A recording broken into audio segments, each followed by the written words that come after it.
PKA 734. No guest, at least not to start with. And Taylor? This episode's brought to you by Lock and Load and our wonderful merchandise. So check that out.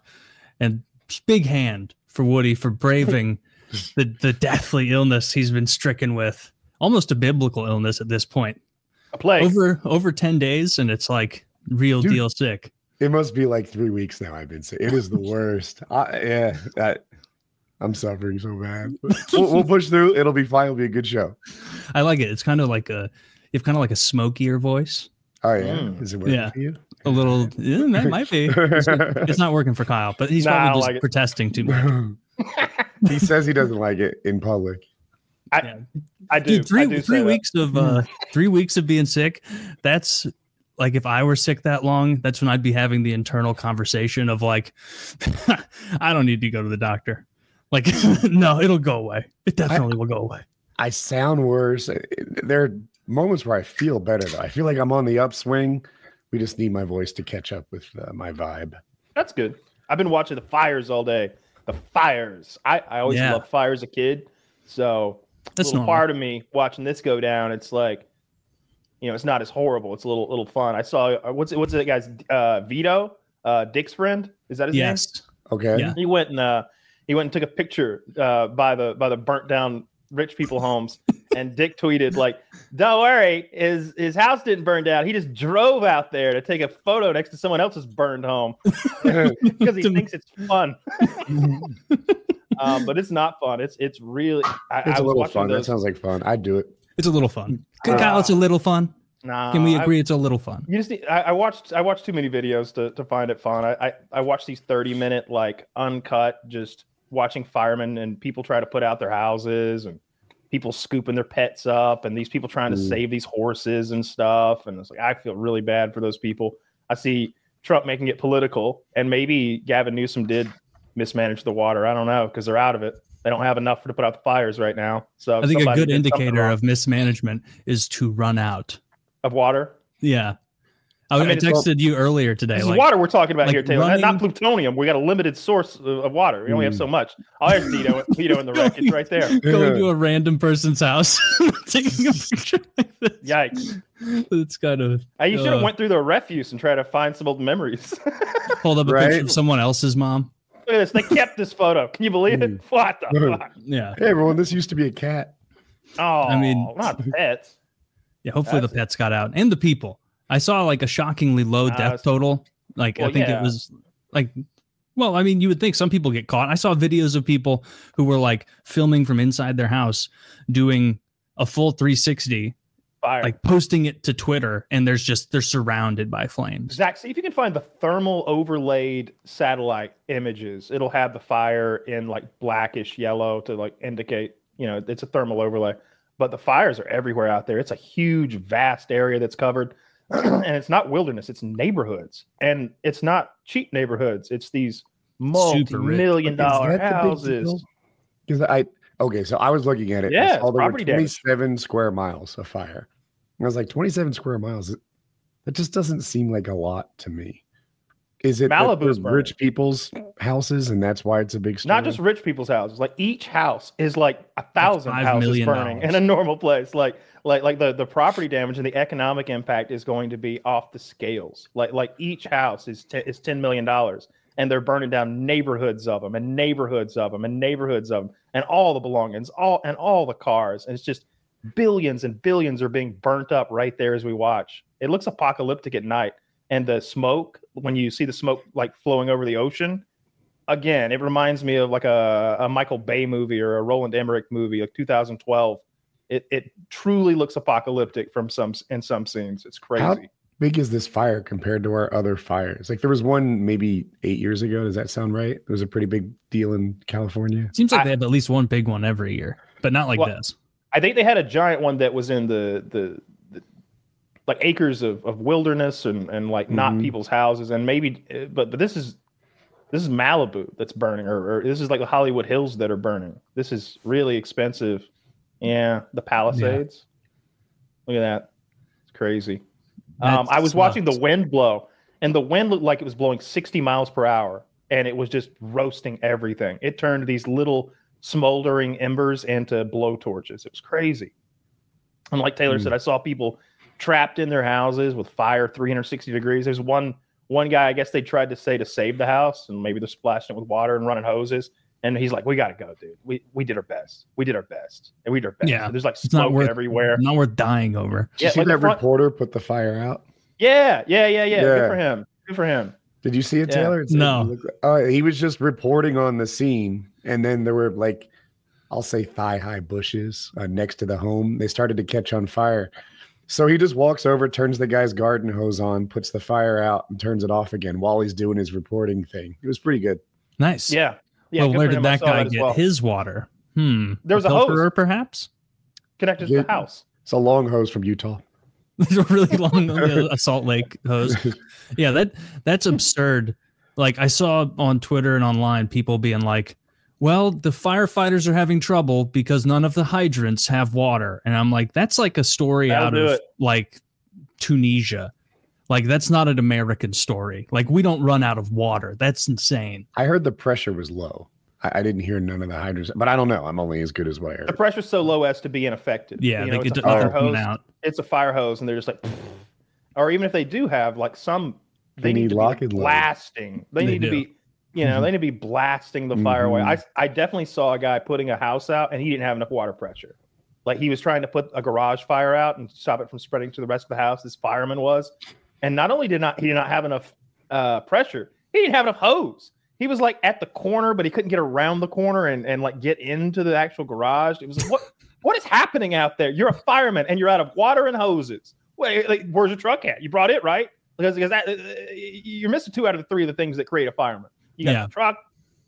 I've seen a lot of people playing the blame game, and I saw like a lot of it was like they, I guess, cut a bunch of money from firefighters and stuff.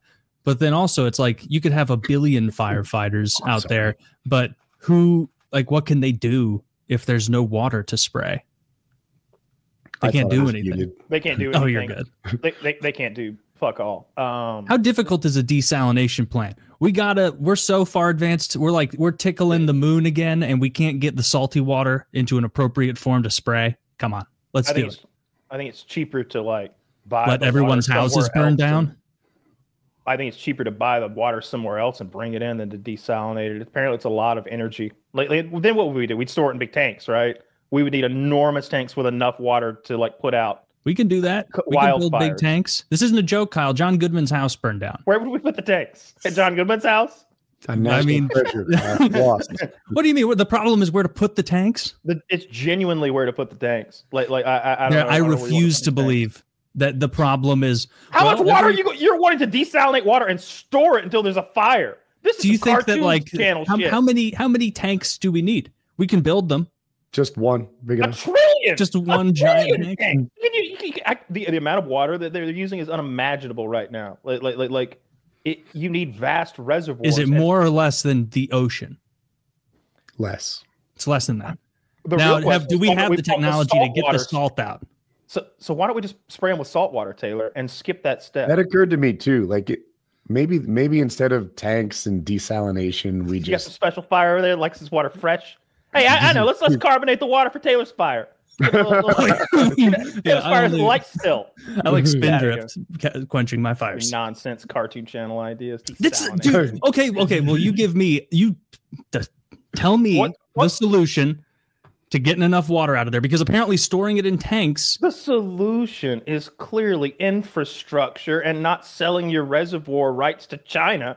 That's clearly it, right? Like not abusing your water supply, like treating it carefully, like a limited finite resource. That's what they haven't done, and now they don't have enough.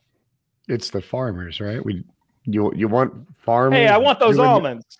Yeah, right. Like if you want tomatoes in the winter, then you have to spend a lot of water in California. The amount of water that almonds require is inordinately, like on another scale of magnitude compared to like tomatoes or like oranges or some shit. They live in it or something. I don't know what an almond bush or tree or okay. Well, that's on them for picking almonds then. But I mean, that's what they do there. Where are we gonna get our almonds? Tell me that.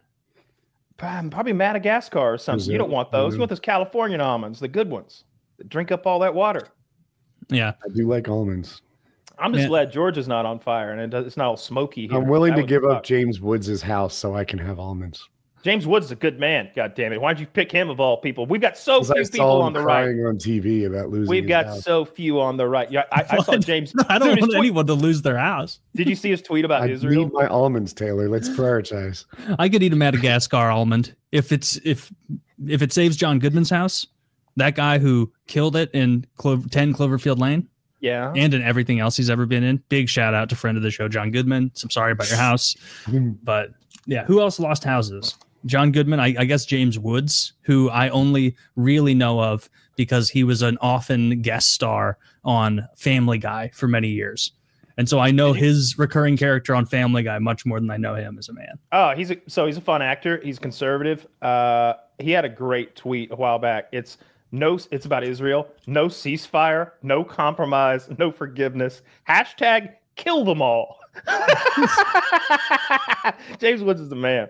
So he's a big Fox News guy, I take it. Yeah, big Fox News guy. You remember him from like Scary Movie 2. He was the priest who's shitting himself and covered in flies at the beginning of the movie. He's done lots of other stuff, but I figured that reminds me of the dad in that Twisted Sister music video that hates his kids. I actually know that video. Yeah, a little bit. That dude. Is anyone in our audience going to know the Twisted Sister? Please, no. Dude, that song is like the aura of them singing it is like we're fighting the power, and it's like them singing about not doing their homework and staying up late, and like you can't tell me not to eat cereal before dinner. Like that tier of complaint. Apparently, Carrie Elwes's house burned down. It's a damn shame. Just terrible. I don't know who that is, but sorry. You don't know who that is? Princess Bride. He's Wesley. He's also in Saw. He's the guy with the Saw. I know Wesley from Princess. Thousands of other movies. But yeah, crazy apocalyptic looking fires. Glad it's over there on the West Coast.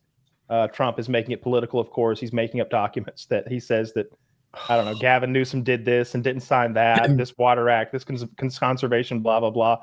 And Gavin Newsom just tweets like, there is no such document. Yeah, that's what gets me with Trump. I've said it on the show before. Like, if someone else tells you that fish was 2.5 feet, you'd think the fish was at least 2 foot. With Trump, he says this guy didn't sign the document. Fish. I think to myself, oh, well, why didn't he sign this document if it's a good idea, right? Is there something else about it that they found not so good? Right? Is there more to the story? The story is it's completely made up. He never went fishing. I say we give Gavin Newsom a break, but like, let's say that they do nothing to address this and that happens like dozens of times over a decade, then we would have to start playing a little blame game. Then we'd have to, but this is the first time it's really happened like this. And so, as far as I know, big, let's give him a little clemency. You would imagine that something like this would get some political wheels turning. I feel like if Californians' number one resource is their celebrities, and they just burnt a bunch of celebrity houses down. Like, fuck the almonds, right? Tech. At this point, like if Hollywood decided that Vegas was the place to be, it would be crippling, you know. But they don't, because it's obviously the mecca of Do the tech pros live there? That's who matters in California. Right? Yeah, the tech companies are who are the big wheelers and dealers out there. No. And like, like Vegas is scooping in on a lot of different industries there. It used to be that like New York was like the huge trade show location for a bunch of different industries. And that's like shifted more towards Vegas in recent years. Oh, Vegas is great for trade shows. But anything trade show related, Vegas has like made it their bread and butter. They're good at it. They have the space and they have the entertainment around to like support that crowd, the kind of crowd that's just working dudes flying in somewhere for a convention. They're like, Vegas? Yeah, I'll go to that. Like, SHOT Show was always great. Like, it was just I would end up walking on my pedometer like 12 or 14 miles a day around that place. It was so goddamn big, just infinite space out there. And if you like what Vegas is, it's even better. Damn. It looks like a lot of people's insurance in the Palisades was canceled last year. I don't know the whole story on that. That really sucks. Fire insurance. I get that they're rich, like in that area, but like you don't want to see people lose their houses. That really sucks. Yeah, I don't hold any ill will against the rich. Yeah, nor do I. Dude, you wouldn't believe how many people are online saying bullshit like that, where they're like, like someone posted like a top-down Zillow picture that showed the valuation of all the houses that are burning down, and it's like 4.95 million, 5.25 million. And it was like shockingly small lots, but I guess that's California for you. You couldn't buy those homes again. Like I with James Woods, for example, right? Very successful actor, but not right now. You know, if you took his home from him and said he had to buy it again, he doesn't have the same income that he used to. For sure. Like a lot of these older celebrities they're not banging out movies like they were in the 70s and 80s. Yeah. But Carrie Elwes, I mean, his star was shined brighter 10, 20 years ago. Sure. Most of them are retired. Those two, I would say, are essentially retired from acting. Someone in a $10 million house probably bought it for $1 million 15 years ago. All right, Washington Post. You better not hit me with 2 ways to read this article. Fuck yourself. Damn it. I tried to click it and scroll down fast enough that I could get the list of celebrities. You need this, dude. You need that Chrome plugin for our archive page. Does Kyle know? Kyle, I used to do that, and I haven't done it in forever. You know what? I hate I'm hesitant to even say it on here, but like I think I'm going full pirate mode. I think we're setting the sails. You know, I was trying to watch a couple movies the other night, and I was like, well, what was it? JFK. I want to see JFK, the old Kevin Costner movie about the JFK assassination. It's a tremendous movie, huge cast. It's like a 3-hour-long Oliver Stone epic that tells the story and also investigates it thoroughly. I want to watch that again. It's not on any of my streaming services, and I have every single streaming service there is. I have them all. Did your Plex stop working? Yeah, something happened to Plex. Yeah, mine too. I think that something happened to all of the Plexes. I think that like something happened so that you can no longer share your online libraries with an infinite number of people.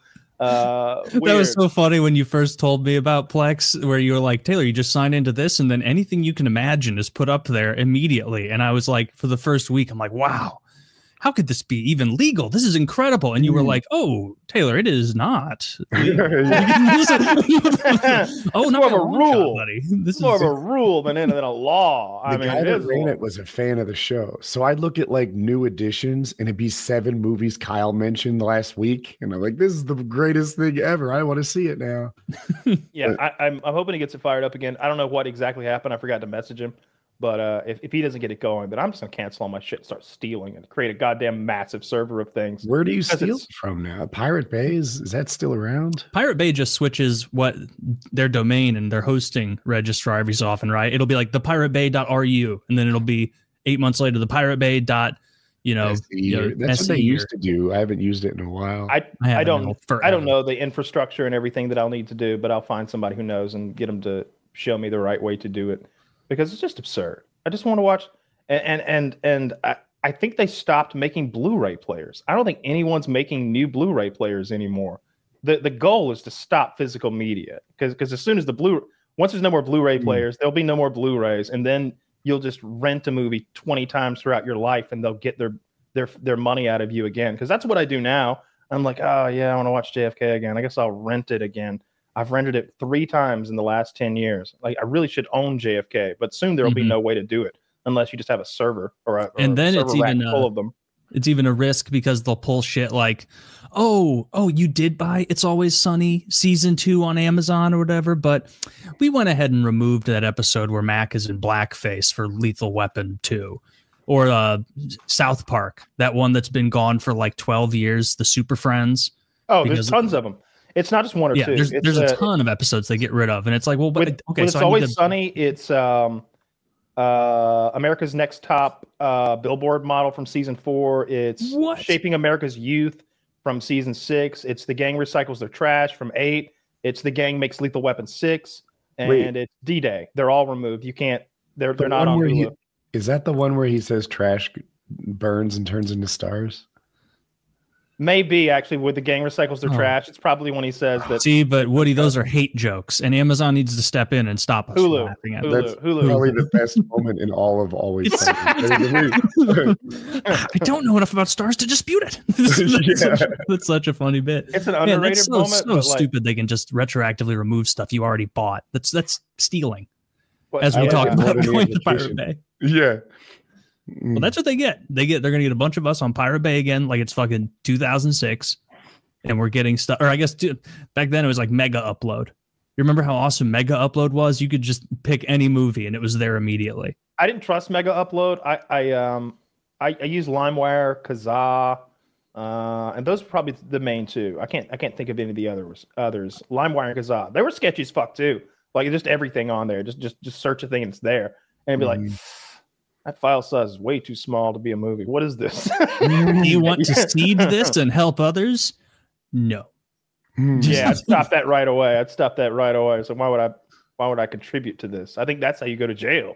Especially back then. They locked that one guy up. Remember that kid with Napster or something? I don't remember the specifics, but I remember as a kid in the early 2000s, there was that small fear that they would choose you to make an example of for stealing music. And that suddenly, like, the authorities would show up and your parents would be on the hook for, you know, a serious trial. That was the fear. And it happened to like 2 people. Did you guys ever get a letter from your ISP? No. I did. I was never that big of a pirater. How much did you pirate before they tagged you? Not a lot. Like I had basically stopped. There was like one movie that wasn't on any of my streaming services, so I downloaded it and I got a letter. And the letter was like giving me the benefit of the doubt I didn't deserve. Like it could be somebody else hopped on your Wi-Fi. Yeah, that's what happened. But my house in the middle of this giant lot, like so someone else used my Wi-Fi. They're parked in my driveway. But, this is at your current house? Yeah. That's funny. Yeah. I was like, whenever the authorities took my hard drives and everything, I was like, I need this one back. This is like the first 4 seasons of Game of Thrones. And sure enough, it came back. Can you guys just plug this in and check it here? I'm going to need to decompress later tonight thinking about jail. There was one kid in my middle school who said that he was approached by someone to tell him to stop pirating. And he was one of those kids, like it was 2004 or something. And so it was way before any of us had like the requisite computer literacy to tell if someone was lying about that. Because like if I was pirating in 2004, it was like songs off LimeWire. It was nothing big, but he would like brag about having terabytes of movies. And at that age, I was like, terabyte? You just making shit. What the fuck is a terabyte of shit? And apparently he had so much. He's like, he got approached and they said, you know, we know that a lot of illegal downloading is happening here and we expect it to stop.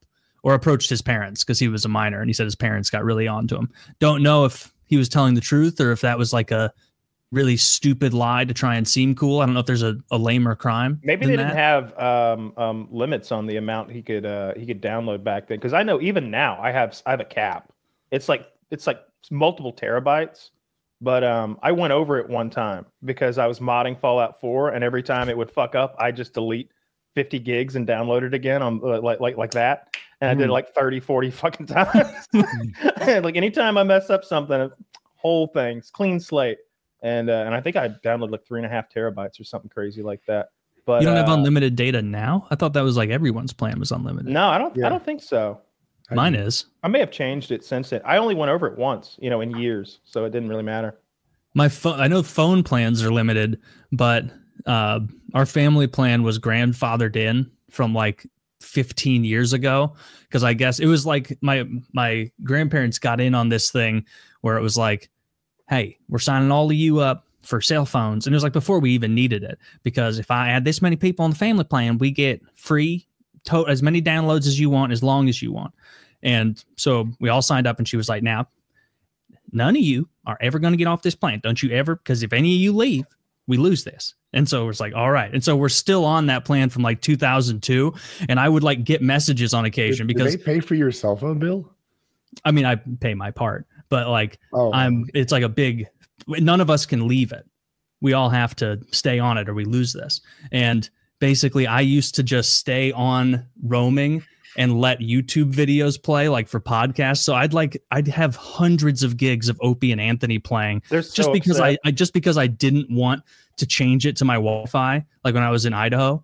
And I would get messages that were like, warning, you are approaching a death level of downloads. And I'd be like, hilarious, ignore. And just knowing that they couldn't do anything about it. So that was very funny. Man, that's going to be a sad day when I have to when I have to actually pay for downloads. I mean, I would try not to. I have unlimited bandwidth. Yeah, I'm sure I have, or at least the limit's so high that I just. Yeah, if you give them enough money, they'll give you unlimited bandwidth. Well, that's how they work. That's the rub. Yeah. they try and trick you and be like, "Oh, you want to sign up for this new thing?" And it's like, no. You wouldn't be offering this if you were going to make less money. You're not trying to help me. You're trying to fool I apply my that ass. logic a lot. Yeah. I saw Kamala she certified her loss, which has to be one of the most awkward things to do. That was ridiculous. And then a couple days ago, she was trying to shake somebody's hand and they snubbed her or something. The husband snubbed her. So but here's the thing about the husband snubbing her. He had a cane in that hand. So I'm not sure if it's a snub. Maybe it wasn't as bad as it looked to me. To me, it looked like a very intentional snub. And she was like made a face like, if you don't want to shake my hand, I saw it too, but he's an old man walking with a cane in his right hand. And they were standing there. Was it? Kamala Harris was doing a thing, and I don't remember whose husband it was. Senator House of Rep was like getting sworn in. Yeah. But it did look like he snubbed her. He definitely could have been like, I got a cane, and he did. He just sort of ignored her. So it was pretty shitty. It's like, come on, take the high road here. Try to put a good face on this. Try to look like I thought Kamala took the high road the whole day. Did. And she did. Everyone seemed to be mocking her, like, she had the great pleasure of presiding over her own loss and such. It was, of course, give her some credit. Like she handled it well. I would have liked her not to have, you wanted to show up all like bleary-eyed and teary, but no, she handled it really well. I look forward to, every step of this Trump thing is hilarious to me. I always say I genuinely wouldn't know who any of these people were if it weren't for Trump. I just hate politics so much and find it boring, but Trump makes it so interesting to me. All this nonsense, whether it's him just distracting away from real issues or he's serious, all the talk about Panama and Greenland is funny to me. Renaming the Gulf of Mexico to the Gulf of America, which is apparently something we can do. We just rename it here and nobody else has to respect what we call things. Well, they're our maps. We can just change what we call things as a country. Dude, the map makers must be like in Trump's ear, like, yes, do it. Do it. We need to make a whole new crop of maps. For so long, the only thing keeping us in business were the yearly African civil wars, where we have to redraw lines and sell new maps. That situation where they call a body of water different it occurs in the Middle East. Like it's the Gulf of Persia or something else, depending on what country you're in. So someone just made up their own name for it. Maybe the Gulf of Iran. I'm not sure. I mean, I can't imagine a lower priority than changing the Gulf of Mexico's name. I can't remember who tweeted that. Maybe it was Schumer or somebody was like, we really should be focusing on the betterment of the American people and not renaming bodies of water. It's like, shut up, nerd. We're renaming it to the Gulf of America. I like it, Taylor. Look, I'm not saying Trump should spend all day, every day grinding, to make the Gulf of Mexico the Gulf of America. But if he could just, hey, rename that for me and then go about his day, I say rename it. I was looking at it, Taylor, how much coastline we had versus they had to what I consider the Gulf of America. Sure. Yeah, Gulf of America. It's real close, dude. I don't know why that's the Gulf of Mexico. I think we might have them. I mean, Cuba's got a little bit of say, but not much, right? It's very close as to who has the most coastline. Okay. Just visually looking at the map. We know that Thai goes to the stronger countries, so where does that leave us? I guess it should be the Gulf of America. Stronger at what? Like everything. What are they better? What's Mexico better? Fentanyl exportation. Fair. Okay. Other than cartel activity and Mexican food, exporting drugs. They have the best Mexican food. We have Mexican food. Yeah. We got all the types of food. Are you trying to say that America has better Mexican food than Mexico? It does. I mean, I'll co-sign with that. Yeah, Mexican food. Somebody doesn't like cilantro. They don't put enough fucking meat in their food. It's all carbs. Okay. Yeah. See, no carbs or all carbs and low meat. That barbacoa, little barbacoa, some carnitas. I don't know. Yeah, and we can make better carnitas. We take the Mexican dishes and then we make it with clean water and nice ingredients. You know what makes water clean? When you boil it. I like the water clean. It gets clean when you boil it. That's how we clean it. No, down there. They're not using because they all have well, like gets hot when resistance. You cook with the water. It gets all cooked up and safe. Have you eaten sound like in a guy Mexico? who's never peed out of your butt in Mexico for 2 weeks. I've never peed out of. Well, like the idea of drinking the water down there, it's like such a meme that if I did go, I'd be. Oh, you're not drinking that, are you? Like the whole time. You say that, but then like. I tried not to drink the water, but then like some sort of juice must have been made with water. I brushed my teeth by pouring bottled water on my toothbrush. I still managed to get in trouble. Yeah. Maybe in the shower, you opened your mouth a little. That time when we were on that survival trip, I swear, when I swam out heroically to take down that turtle, like I must have only gobbled a little water, like when I went to breathe out of the edge of my mouth. And I was like, oh, and that was enough to ruin me. I remember on the way home, the inside of my mouth broke out in these painful hives that disallowed me from eating. Like I hadn't eaten in 2 or 3 days or whatever, for whatever we'd been out there. And I couldn't eat when I got back because like my mouth was full of these painful hives. And you were all carved up because of the Muffin Man. And so you really had no actuals. This is the first one where Wings didn't go. Yeah. Trip. And by the way, was Kyle, was he was doggy paddling, right? I mean, he swam like an Olympian. Like not as fast. Woody and I were both great at crossing that river. That's all. I think Woody means you swam like a Paralympian. No, absolutely not. Not an Olympic swimmer per se. Yeah. Maybe one of the track and field athletes came over. It did make very little sense for me to shoot the turtle and then swim for it. What would have made so much more sense is if like we'd each utilized our skills and I had shot it and he had swam for it. But I mean, thank God you shot it though, because it could have escaped. It did escape. It sank to the bottom of the river, in fact, and died. So you made it a harder task than it would have been to catch. Well, I mean, were you gonna catch a live turtle in the water, Taylor? What are you, Aquaman? I mean, compared to you, seemingly. Joe? Oh, let's see. I want to see you like take to the seas and take on sea life, like just swimming down there and snatching it. Like you're some kind of Crocodile Dundee of the waves. Dude, if we did a swim off and Woody was the judge, three strokes in, it would be clear who was going to win. I have a layer of protective and flotacious blubber that you don't have. The diving portion where we got to go to the bottom of the pool and grab those quarters. I mean, I can do that. Can you do that? You can swim to the bottom of a pool? Yes. I don't believe you. How? Why? Is that difficult to you? You look buoyant. No, I fight against my nature. I am buoyant, but I'm powerful. And so I definitely would swim to the bottom of the pool. No, I believe you go to the bottom of a pool. The least impressive thing ever. How would you go? Like 8 feet. You can manage. Use your momentum. That'll carry you most of the way. Yeah, I almost died in the pool one time. Some older adult holding me under for too long. It's just so infuriating as a child because you're like, no one's gonna believe you. Like Tara tried to kill me. Ha ha ha. No, really though, I really think I almost died back there. Ha ha ha. You're 8. Go back and play with Terry. Do you remember how intense pool basketball was as a kid?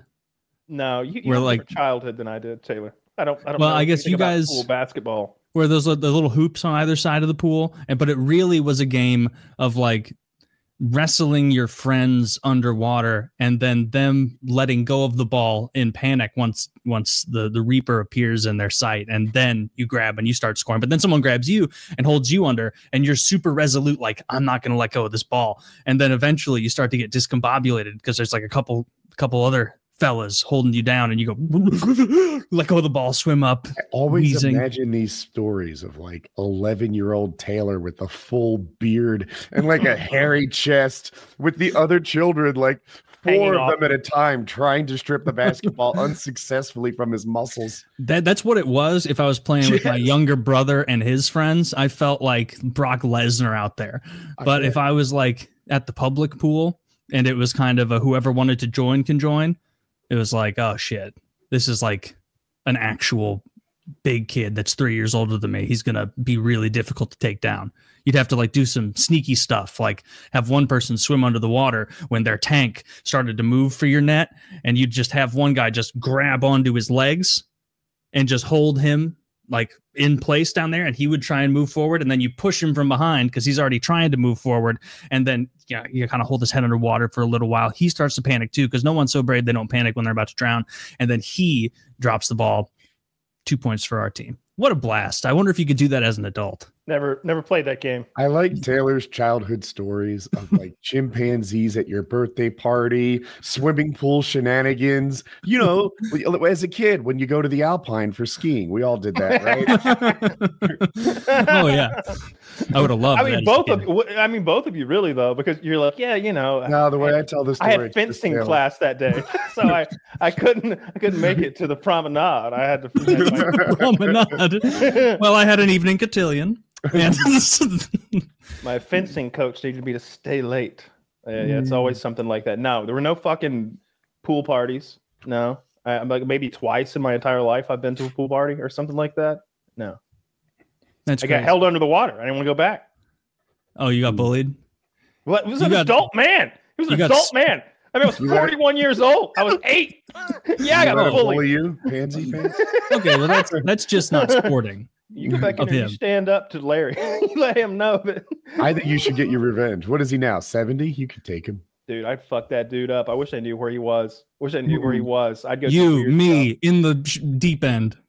Al just brings like a freaking salad bowl and drowns him. That 70-year-old man takes his clothes off. He looks like that Soviet water ball player. What's that? That was so hairy. Remember that picture of the guy that looks like a bear? Yes, that guy who has what's like his sport where they play with the ball in the water. Water polo. Water polo. Yeah. You got to be pretty strong for that. Yeah, you got to have strong lower body, and you got to goalie in that sport, similar to soccer, doesn't seem like a fun position. Do they have goalie in water polo? I don't even know. Yeah, they have that guy who kind of like kicks himself up into the corners to try and stop the ball. I think, unless I'm thinking of it. I think whoever was there took care of it. I'm gonna Google it. That to me is just, I don't know. Like when I think of the, I just don't know how you get into that sport. I guess there's just no outlet for it here, so I just have no concept of it. But to me, a sport almost needs to be something that I can go into the backyard and do by myself. And like practice, you know, whether even with like basketball, baseball, you can still practice by yourself. You can throw the ball against the house or whatever. But with water polo, it's like, what is this?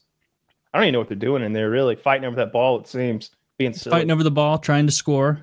It's like the ladies seem to be trying to handball, but in a pool, I think. Why would you want to watch the men do that either? I've never understood that. At least with the ladies, they're pantsing each other and stuff. There's titties popping out. I wouldn't imagine the girls playing water polo are very feminine. They're Olympic athletes, pretty strong. They're but smoking hot. Yeah, they're 22-year-old, incredibly fit professional athletes. There's some uggos in there. Just I bet it's like MMA. Yeah. It's like they're in terrific shape. Not all of them are hot, but they're all in good shape. Yeah. I think MMA doesn't attract too many attractive women because you're getting pummeled in the face. I saw Paige Van Zant's taking a fight from somewhere.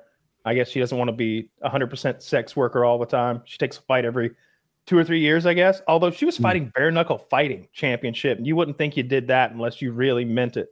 You know, but it doesn't seem like how you dip your toe into MMA or combat sports at all. Bare knuckle fighting is so scary. Yeah, that sucks. She's hot, but she's a warrior, Paige Van Zant. I have seen her just bloodied, and like I really value the heart in a fighter even more than skill, and she has it in spades. Oh, look at that! Zach is telling me that Mexico apparently has 43 more coastline miles in the Gulf. I don't like that. I've heard that measuring coastline is near impossible. Like it depends on how detailed you make it. And like the amount of coastline you have approaches infinity if you like detail it enough. I've heard like how big is the coastline of the Ozark? How closely are you going to measure it? Because if you follow every little nook and cranny, it's incredibly long. Well, we should measure our side that way, and they just get a clean sweep. Right. They get an arc, and we get the detail. How about this? Whichever country has the capacity to more accurately measure their side of the coast. Oh, I don't know if accuracy is what you want. Well, whoever can be like more pedantic about it. Like, we'd have like some Elon Musk satellite measuring every rock, every inlet, every tiny little thing. You're selling me on this, Kyle, though. I think it should be the Gulf of America now. Why should they get it? I don't know why they had it. I don't like that. You know, it was probably named before there was an America, or definitely before there was a United States. So we need to fix this wrong, make it right. I think Trump threatened like military violence against Greenland. Greenland? Do they have a military? They just asked, like, would you rule out military action in Greenland? He's like, nope. I hope he said that. The Marine Corps make quick work of Greenland. I need him to say that. And like, I need there to be troop movements, and him to be like, I would love for him to be like talking about how the Marine Corps, how quickly the Marines could take Greenland, or the paratroopers or whatever. That'd be funny as shit. It's just Denmark's military, which big respect to all those living in Denmark, but I'm not afraid of your military. No, not at all. Do they still have those longboats, or have they modernized? No, they're still going around in furs. Like that's how they conquer. Axes, iron axes, and furs. It's cold up there. I fact checked myself. He's open to military action in Greenland and Panama. See, with Panama though, I'm okay with that because I thought we built the Panama Canal for like military purposes, you know, being able to scoot from one ocean to the other with our militaries. And I thought we paid for it. I don't know what kind of deal we had with Panama at the time. I know we turned it back over to them. There was a lease that was set to expire. I think it had expired and we kept it longer than we were supposed to.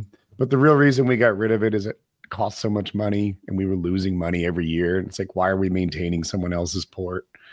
So we just gave it away. Lose money on the Panama? Don't we charge like a fee? Like the pass? I guess we charge less than it costs to run it. Yeah, jack those prices up for everybody. It is possible that the government ran something inefficiently. I know Taylor won't buy it. Yes. But we were running like a post office level drain with the Panama Canal. That's humiliating. Is the post office run inefficiently? I don't know that it is. I know it's run against, like it doesn't turn a profit, but that's I know it doesn't turn a profit. But letters are like 50 cents to mail. So that's not a lot to me. Every time I look, they've got these like 60-year-old Jeeps they're still using. I'm like, it doesn't look like they're blowing cash. Those things have to be so terrible for the environment. What does that thing even burn? Coal? Like it's a good guess. I don't know. Those things are, I don't know what year they were manufactured. It's got that timeless design where you just look at it and you're like, yeah, it's a mail truck. And you don't really think about it. But it's like, whoa. That's what they've always looked like. And like everything else in my lifetime has morphed and transformed, and it got smooth and slick. And then for a while, transparent was the thing, and then cool colors, and then smooth and slick again, and then now colors again, and the whole time square and white. It's been in use since 1986. But the design of the postal truck is only longer than Taylor's been in use. That's true. I think it actually has Kyle beat by a few months. The Grumman Long Life Vehicle. Man, I wonder if they named it that in the beginning, where they were like, trust me. Right.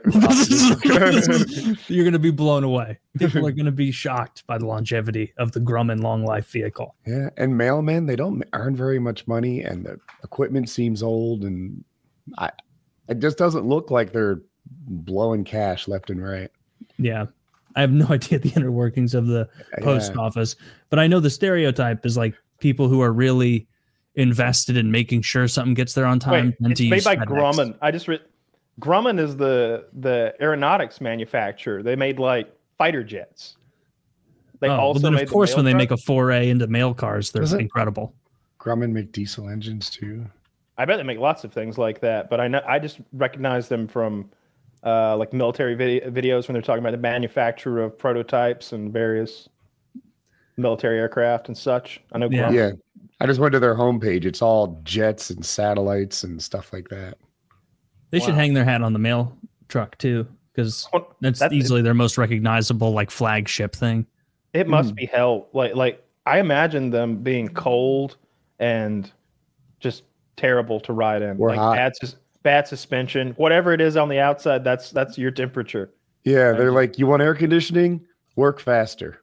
That's the post office motto. Are you too hot? That's because you're not moving. I saw that poor Amazon driver dumped all of his packages in the woods. He couldn't take the pressure. It was like 80 packages, like a full load, whole truckload of packages, dumped them in the woods, checked it all off like he did his job and went about his day. Fucking Christmas packages and shit in the woods. Oh, for shame. Some little boy or little girl didn't have their dreams come true this year. They didn't get their easy bake oven or their what was that thing called? Shrinky Dinks, except it was the spooky worms and spiders. Do you remember that? Say Tickle Me Elmo. What the fuck are you talking about? Shrinky? You don't remember those little ovens that I didn't have one, but a friend had one, and there were these little metal trays, and you could mix this like pasty rubber-y liquid together, and then you could pour it into the mold, and it would look like a scorpion or a dinosaur. Yeah. And I remember like making those at a friend's house, and him like having to deliberate about whether or not he would let me take a couple home that I made. And I wanted to be like that. This is unreal. This is the kid that like we wanted to do like survival stuff together. So we went in the woods and like started eating acorns, and immediately we were like, just disgusting. I thought it was incredibly bitter. I was so disappointed in that toy, Taylor, because the commercials, they were making these gorgeous works of art, right? Like, imagine like intricate stained glass, but with like this pouring fluid in a form. And then when I made my shit, it looked like some untalented 8-year-old did it. That's how mine went. I'm like, so it turns out when you mix the red and the green and the orange and the blue and the teal, you get brown again. So it's just like these ugly. That same phenomenon happens when they let me make my own ice cream sundae. Like everything here looks so good, and then you put all the ingredients in, and you just have this like bowl of shit, and it's awful. Yeah, it's like, oh fuck, less was more. My mom was right. Yeah. I really did. I get a third of this is fucking toppings, gummy worms on ice cream. That was a trap. I really rarely. I think I fell for that once, and then was like, this was a terrible topping for ice cream. Doesn't match the texture. They get cold. They get all tough too. Plus, you don't eat gummy worms with a spoon. True. Yeah, they're not a good spoon food. But yeah, I remember the smell. I mean, I was probably 6 or 7, but the smell of what those things, like what they reeked of when you were cooking them, was just like chemical plastic poison. This kid's whole kitchen smelled like it because we were making these things all day. What it was called? I've been looking for it, but I can't find it. They had like, you could see like the skeleton through it, right? Like if I remember, like there was like a mold and you poured the goo, but maybe there were bones already in the mold or something, and you could see the inside of the dinosaur. Zach, like pull up the creepy crawlers oven. Yeah, Taylor, how does this look? Is this what we're talking about? Let's see, creepy crawlers. Yes, very similar. That's not the one he had. His had these here's the one he had. Ooh, you can get this for just $200. Oh, snap that up. Snap that up on mandysattictoys.com. Man. Oh, is that the same one I'm linking? Maybe it was. Yeah, that's more similar, except he had one that it wasn't one big spider like that. Look at that little interracial friendship. Bugs or bug makers bringing those two together. What was this made of? Makes up to 50 bugs. And this was one of those things where it was like, once you run out of plastic goo, you may as well throw it away. You're never going to get more. I bet they sold more bottles of it at Toys R Us. That seems like one of those things. But I never in my childhood did we go and like get the extra goo for something. I remember that too. Was that the Queasy Bake Oven? It made like gross stuff. Yeah. Okay. That's a clever idea. Yeah. I want to say my brother got an Easy Bake Oven when we were both too young for me to make fun of him for it. I remember being jelly of my sisters because Christmas came around and we both get our gifts, and maybe I go off and play my game or whatever, and all of a sudden I start smelling brownies. I'm like, holy shit, love brownies! Brownies on Christmas morning, let's go! And it's like those are her brownies. She made 2 1-ounce brownies for the last hour. 2 1-ounce brownies. She cooked them with a light bulb in her bedroom. You can't have one. And I'm like, what the fuck? She can play my game? Give me one of them. And it's like, no. Zach, bring that picture up again. I noticed something on the top of the box. To look at. And I remember she ate one of the brownies, and the other she put on the fucking counter, and she looked at it, and they never ate it. And like 3 days later, they threw that bitch away. And I was thinking, like, why couldn't I eat that goddamn brownie? I'm still mad about the brownie. Look at the top. It says, this toy was designed for use with genuine Plastigoop. Okay. Let's see that. 4 bottles of Plastigoop come in the box there. You also get some Goop FX, which is a detailing pen. You get the Goop FX patented trademark pick. You get the W spatula, the cooling tray, 4 detailing tips, and the creepy crawler oven, as well as 2 themed molds. It's quite the package. $19.99. Yes. How much do you think this retailed for? I'm going to say this is a $30 toy. Oh, I had no concept of prices at the time. Yeah, I don't know. But I was a little jealous of my friend that he had one. But I also, even at that age, I had the presence of mind to be like, this is going to be fun the one time I'm doing it here with my buddy. But outside of this, like, I wouldn't want to do this again. Like, I would never sit at home by myself and make a Plastigoop monster. I was really into electronics as a kid. I don't know how that never turned into kind of a hobby. But I would have, like, batteries and little motors and lights and stuff that I would wire up. And that was fun to me. And I always found the toys to be just kind of pieces of trash that would fall apart right away. It's a shame you're not still like that and don't enjoy putting together little things like steam engines. You know, I plan to put your steam engine together ASAP. It's sitting on, next to, it's Taylor, the man has a full schedule. Would you chill? All right. I looked at it, Sometimes and he works 5 hours in the same week. I got my nap in, and I was charged up, and then I realized I got to come do this. So I think it's the next. You were just picking up your workman glasses and your gloves, and you were like, "Oh, rats! Gotta call quits on this one." And then after this, you have 5 hours of pondering. Yeah, my pondering. And then there's pontificating. And then there's 3 to 4 hours of considerations. Yeah, and then the long sleep. Well, I have a little soliloquy to myself with in a black room with a single light shining down over me for an hour, and then sleep. How complicated is it, the steam engine? I don't know how complicated it is. I just saw that there was a separate baggie full of little rods and gears and cogs, and it looked like something that I needed to sit down and clear a space and pay attention to, not something that I could just kind of just do over here in my lap. So I just haven't taken it apart yet because I didn't want to lose the pieces, and I didn't want to put it together. Didn't want to put it together. Yeah, I didn't want to. Next time I send you something like that, I'm gonna make sure it says like ages 6 and up. Well, I mean, maybe how about it says no assembly required? How about it says that? That moved me into a whole new price point. I bet it did. You sent me the one that had been put together. That's why it was only like $20. $48, by the way, which I got back. By the way, Woody, this is like the fucking knockoff of knockoffs of steam engines. Woody, if you saw this thing, you'd be like, I wouldn't even. You son. I'd wear gloves before. I'm gonna have to wear gloves to put it on. It's covered in lead, I'm sure.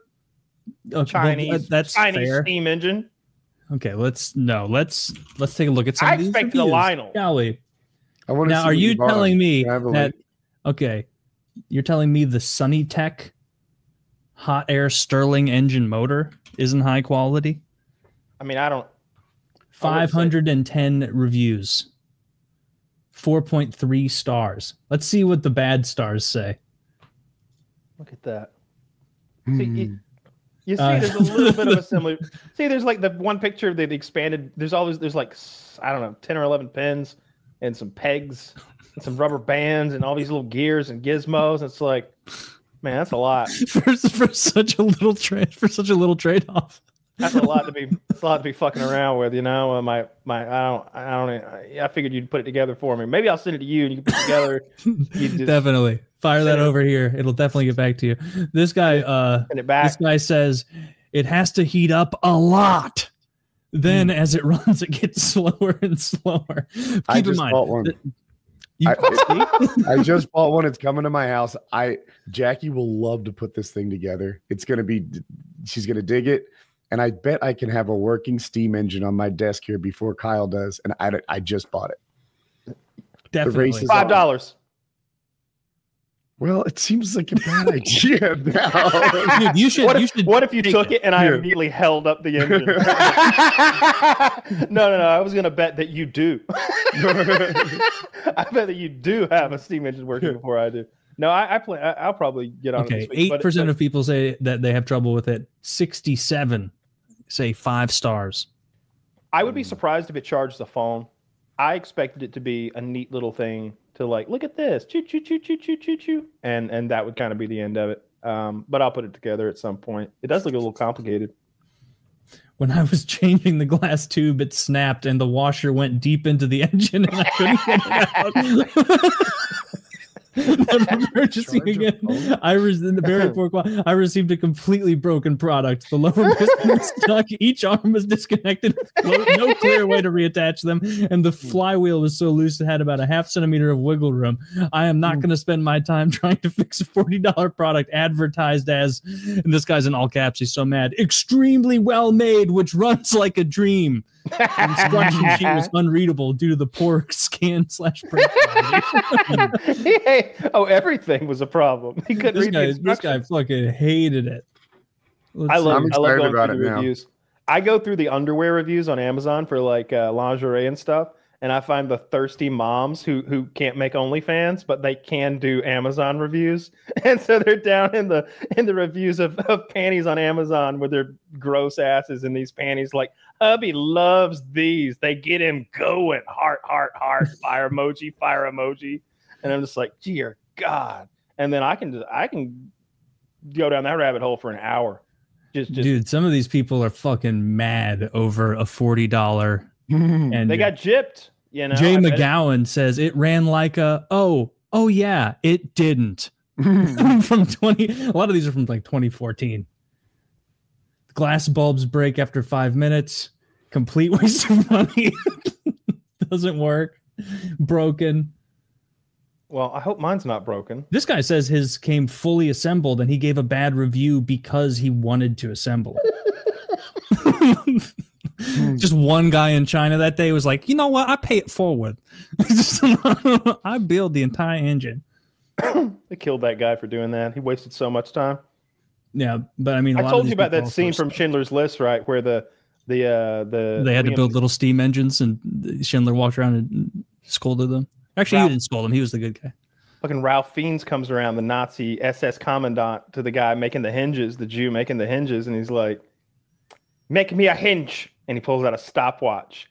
Tick, tick, tick, tick, tick, tick, tick, tick, tick. And the Jew starts fucking going. He's fucking going. Cleety, click, cleety, clack, cleety, clack. Slams the fucking thing down like a chess master playing speed chess. Very good. Very good. Tell me, why are there so few finished hinges in your basket? The hinge just came by. I had a pile the size of your head here, and he took them away. Such a hinge-making master, and yet so few hinges in your basket. They drag him away, and they're trying to kill him, but the gun keeps misfiring, and the guy is trying to do what you just did and explain why he had so few hinges. He's like, I was called away, click, for shovel duty, click. I had to shovel coal for the last 2 hours, click. And so that was only 30 minutes of hinges, click. Let me borrow your pistol. See, Ralph Fiennes shouldn't have done that. He had just discovered a master hingeman. He didn't care, though. He just wanted to kill another Jew. Yeah, he was a bad guy. He was the bad guy in that movie. Well, he was one of the bad guys. It is a Holocaust film. I remember him being the main, or I've only seen it once, and it was so many years ago. He was the main bad guy, wasn't he? He was probably the main bad guy. Yeah. I don't think I'll watch that again. It was a real downer. Hitler wasn't even in that movie, was he? Kind of the star. I mean, he's not on screen, but he's like the guy. Well, of the people in the movie, Ralph Fiennes was the bad guy. I don't want to watch a downer movie like that again. I don't think it's a downer. You know, he saved all those people's lives. You don't think that movie's a downer? No, I think it has a bit of a, there's some sad stuff. That little girl dies, along with a few million other people allegedly, and it's very sad. But there's an uplifting message there at the end where he saves all those people, and he's like, I could have saved more or whatever, but he saved maybe 700 or 800. I don't remember the number. It's a lot. Was that before? That was pre Liam Neeson being like a serial pants pisser, right? You know, you don't true? just come upon that later in life. That's a thing that you make your peace with young. I feel like he was that's his 20, cross to bear. When he was hitting the pubs in fucking Ireland as a 20-year-old lad. I'm sure he was pissing those pants already. He's all at least like he'd have that piss dot where like a little leaked out and there's a little piss dot on his khakis. He'd have that. But now he's a full-on pant pisser. And I think it's just what happens to Irish men, you know, of a certain age. And it's a natural part of aging. Just like menopause, you know, you wouldn't give a lady a hard time who's having hot flashes. So don't give Liam Neeson a hard time for pissing his pants on a for something even harder basis. to go through. I'd rather get hot flashes than like be out in public and be like, oh fuck, I'm pissing again. Oh, he has no idea. Isn't he Irish? He is Irish, right? Yeah. I like Liam Neeson. His pants are no. Is it true? Yeah. He's an alcoholic Irishman who's of a certain age and he has a weak bladder. He pisses himself on the reg. There's lots of photos of him with soaked pissy pants. But he goes out and drinks and pisses himself. It happens. I don't know what the big deal is. Anybody out there who drinks like on a regular basis knows that like occasionally you're gonna piss yourself. It's gonna happen a little. Like if you're getting fall down drunk every night, then at least a couple nights a month you're gonna have a little accident. You're like, oh shit, easy to do in Photoshop. And Liam Neeson is just ready to go, right? Like nobody calls him that though. Nobody calls him Liam If you Neeson. Google Liam Neeson, you find Liam Neeson. That's why does Liam Neeson pee his pants? But I fucking dare any of you to notice and say something. So the one in the top left might be a Photoshop. I don't know. It seems odd. First of all, he seems sober. He seems like he's having a normal conversation, and it seems like broad daylight. Odd time to be drunk. Yeah. All the other three, the other three, I'm on board with because yes, these three. No, excuse me. These are the same pictures. Left one out. I like the quad shot. It was higher quality and it had a. Go back to the previous one. I think there were 4 pee pics in that one. Yeah, because the 3. Yeah, see, he's clearly wasted in the bottom left picture. Like he's grabbing that lady too hard. She was not expecting that kind of embrace, and clearly she's like, "Aha, we're doing this, are we?" Like she's taking it back. He's like doing that thing where he like pulls her up. Look at us talking about fucking. But go back to the previous topic. Back to the previous one because I like how the guy who posted this on Reddit was like, "We got to make sure they notice." They can put a circle. Zach, scroll down and tell me if it says Liam Neeson in the comments. I almost positive it will. Or maybe he can't scroll down. I don't know. Doesn't really roll off my tongue. However, I get it. I see. But he's trashed. He's trashed into those other photos. Clearly something's going on. Look. Liam Neeson's piecing. Amazing tits, breast envy, and Sydney Sweeney. Nice. Those are the ones we've looked on here. Yeah, he doesn't do anything on Reddit outside of the show. It's annoying. I mean, I don't either. What? Yeah, I'm all over there. I know you have this dislike for Reddit and this love for Twitter for some reason. I find there to be much more humor, much funnier stuff on Reddit. I still go to like niche Reddits. So like I'll go to like our AOE2, our hockey fell off a while ago. Now they're just like really slow on the highlight. Is there like post. an R NHL that competes? There is, but like nobody goes there. See, and like UFC, if you there is R hockey. Like the other day I was there and I was just curious. I was like counting. It's like these are all like 80% of them are just links to clips on Twitter. And so it's like I just follow those sports journalists and those clip pages on Twitter. I like there being. That's one of the things I love about Reddit, and I'm sure it's true on Facebook too. But there's different flavors of like MMA subreddits. If you go to RMMA, you'll get some pretty serious stuff, not a lot of silliness, no memes, and it'll be all mixed martial arts. But if you go over to UFC, it's a lot looser reins over there. There's memes and silliness and jokes, and it's just about the UFC. They don't care about Pride and PFL. They don't care about boxing or kickboxing or any of that other stuff. It's a lot of the character stuff that I enjoy from the actual UFC. I care who's talking shit behind who's back and who fucked their trainer and who did what. Like that's the part I really like. I want more WWE. It's like your People magazine. UFC. Yeah, like I like the WWE element, but it's real. You know, the thing I can't understand about wrestling, professional wrestling, is how it's so popular even into the modern era. Because back in the day, there was that mystique where not only did you have the absence of combat sports outside of collegiate wrestling and boxing, so there was that mystique, that unknown factor where like, shit, Hulk Hogan might be a badass. Like, I don't know, look at him. He's huge. He's throwing people around. I wouldn't want to tangle with him. Maybe more badass than most people. Maybe he's one of the best fighters in the world even. You wouldn't know back then. But now you're like, no. And yet they just got a Netflix deal. Like Monday Night Wrestling is on Netflix now. It like live. That's a world I know nothing about. Yeah, I know a little bit about it, but it's mostly just the memes and the silliness and the jokes and the stuff that bleeds over. Hulk Hogan got booed out of the stadium recently. Yeah, you know why. I don't. I thought it might be a politics thing, but I'm not really sure.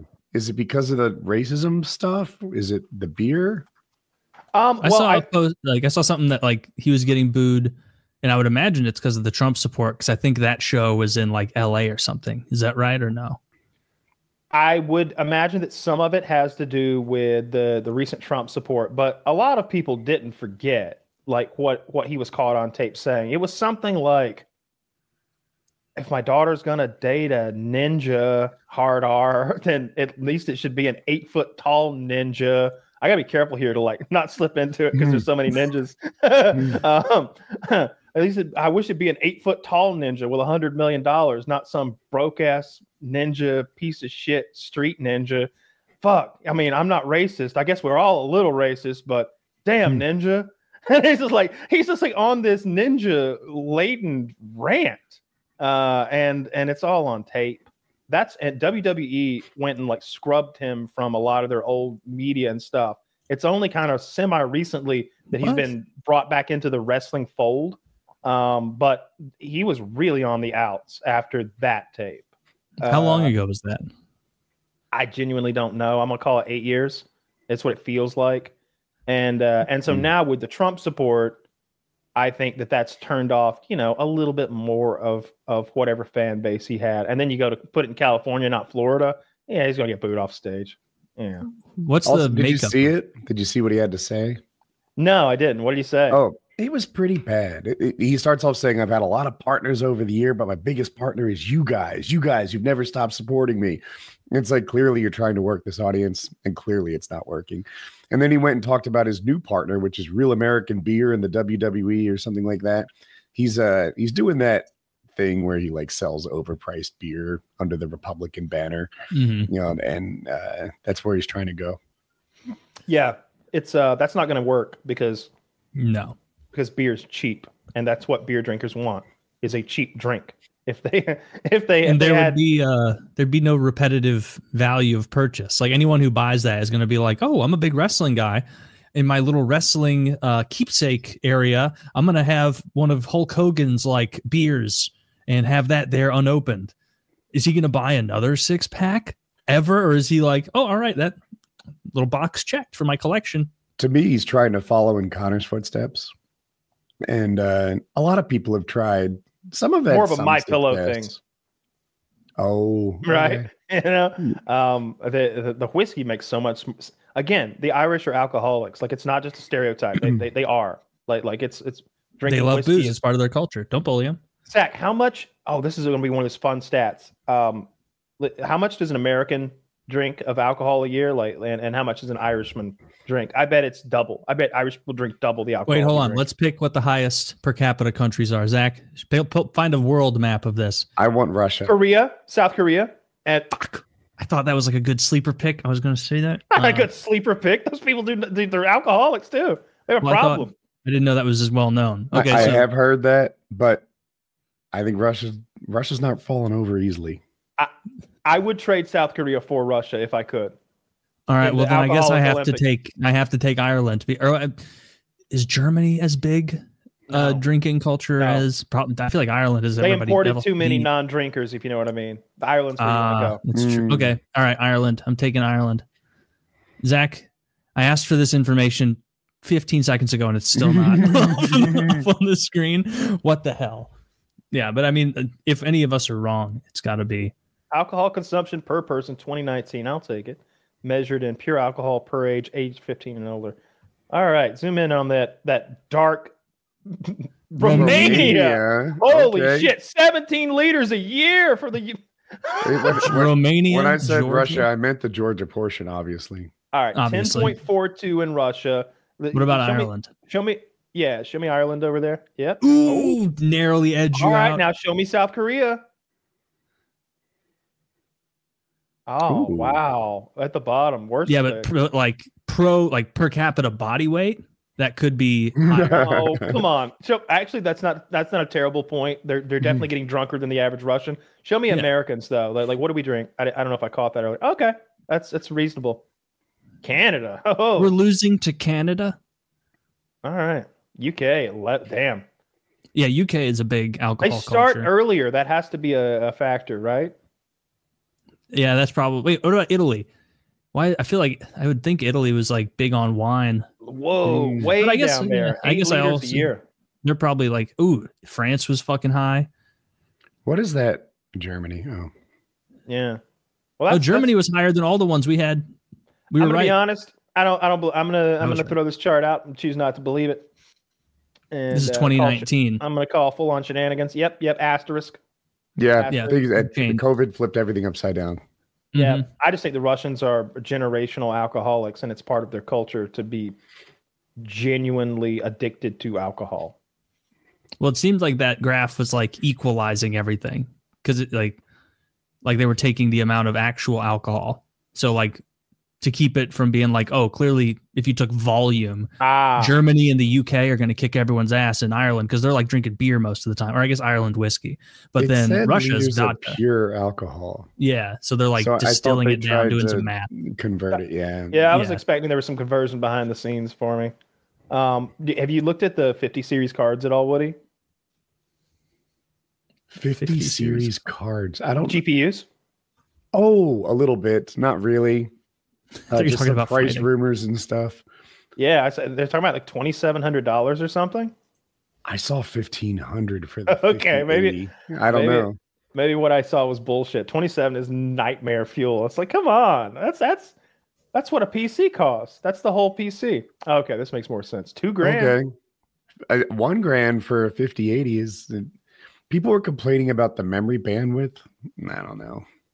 Yeah, I have a 4080. I think I'll probably skip this gen. Yeah, I will be doing the same. I don't, I run Helldivers at like 1440 super sampling at 144 frames. I don't need any more horsepower. I really don't. What does AI mean in this? 33,400 AI tops. There eyes. It's pronounced eyes. Eyes. Eye tops. I don't know. Oh. Is it artificial intelligence something? I have no idea. idea. Well, I wasn't trying to stump you. I thought you guys would know. Yeah, no, I don't know. No, that's a new thing. Everything. I think. I don't know about with NVIDIA, but I know that everyone wants to stick the term AI onto their new product, service, or whatever program to as a fucking buzzword. Can you read that? Does it have AI? Does it have AI? That's my voice. Yes, I will read it. AI tops, or trillions of operations per second, is a metric used to measure how many computing operations an AI chip can perform in 1 second. It's a way to compare the performance of AI hardware such as GPUs and NPUs. Okay. NPU? What is an NPU? A neural processing unit. Ooh, they're getting risky in the graphics card space. Neural processing unit. And this be an AI thing. I'm not. It's really cooler it's a cooler, hipper graphics card for the urban gamer. The urban gamer. Yeah, they're marketing it as AI stuff. Like at least that thing did. I don't care about AI. Yeah. If I want bad Google results, I'll just look at I'll look at the TikTok link. Is it pissing anyone else off? Every time I search for something, TikTok is way at the top of the results, and never in my whole life has it been a relevant search result. It is up there way too often.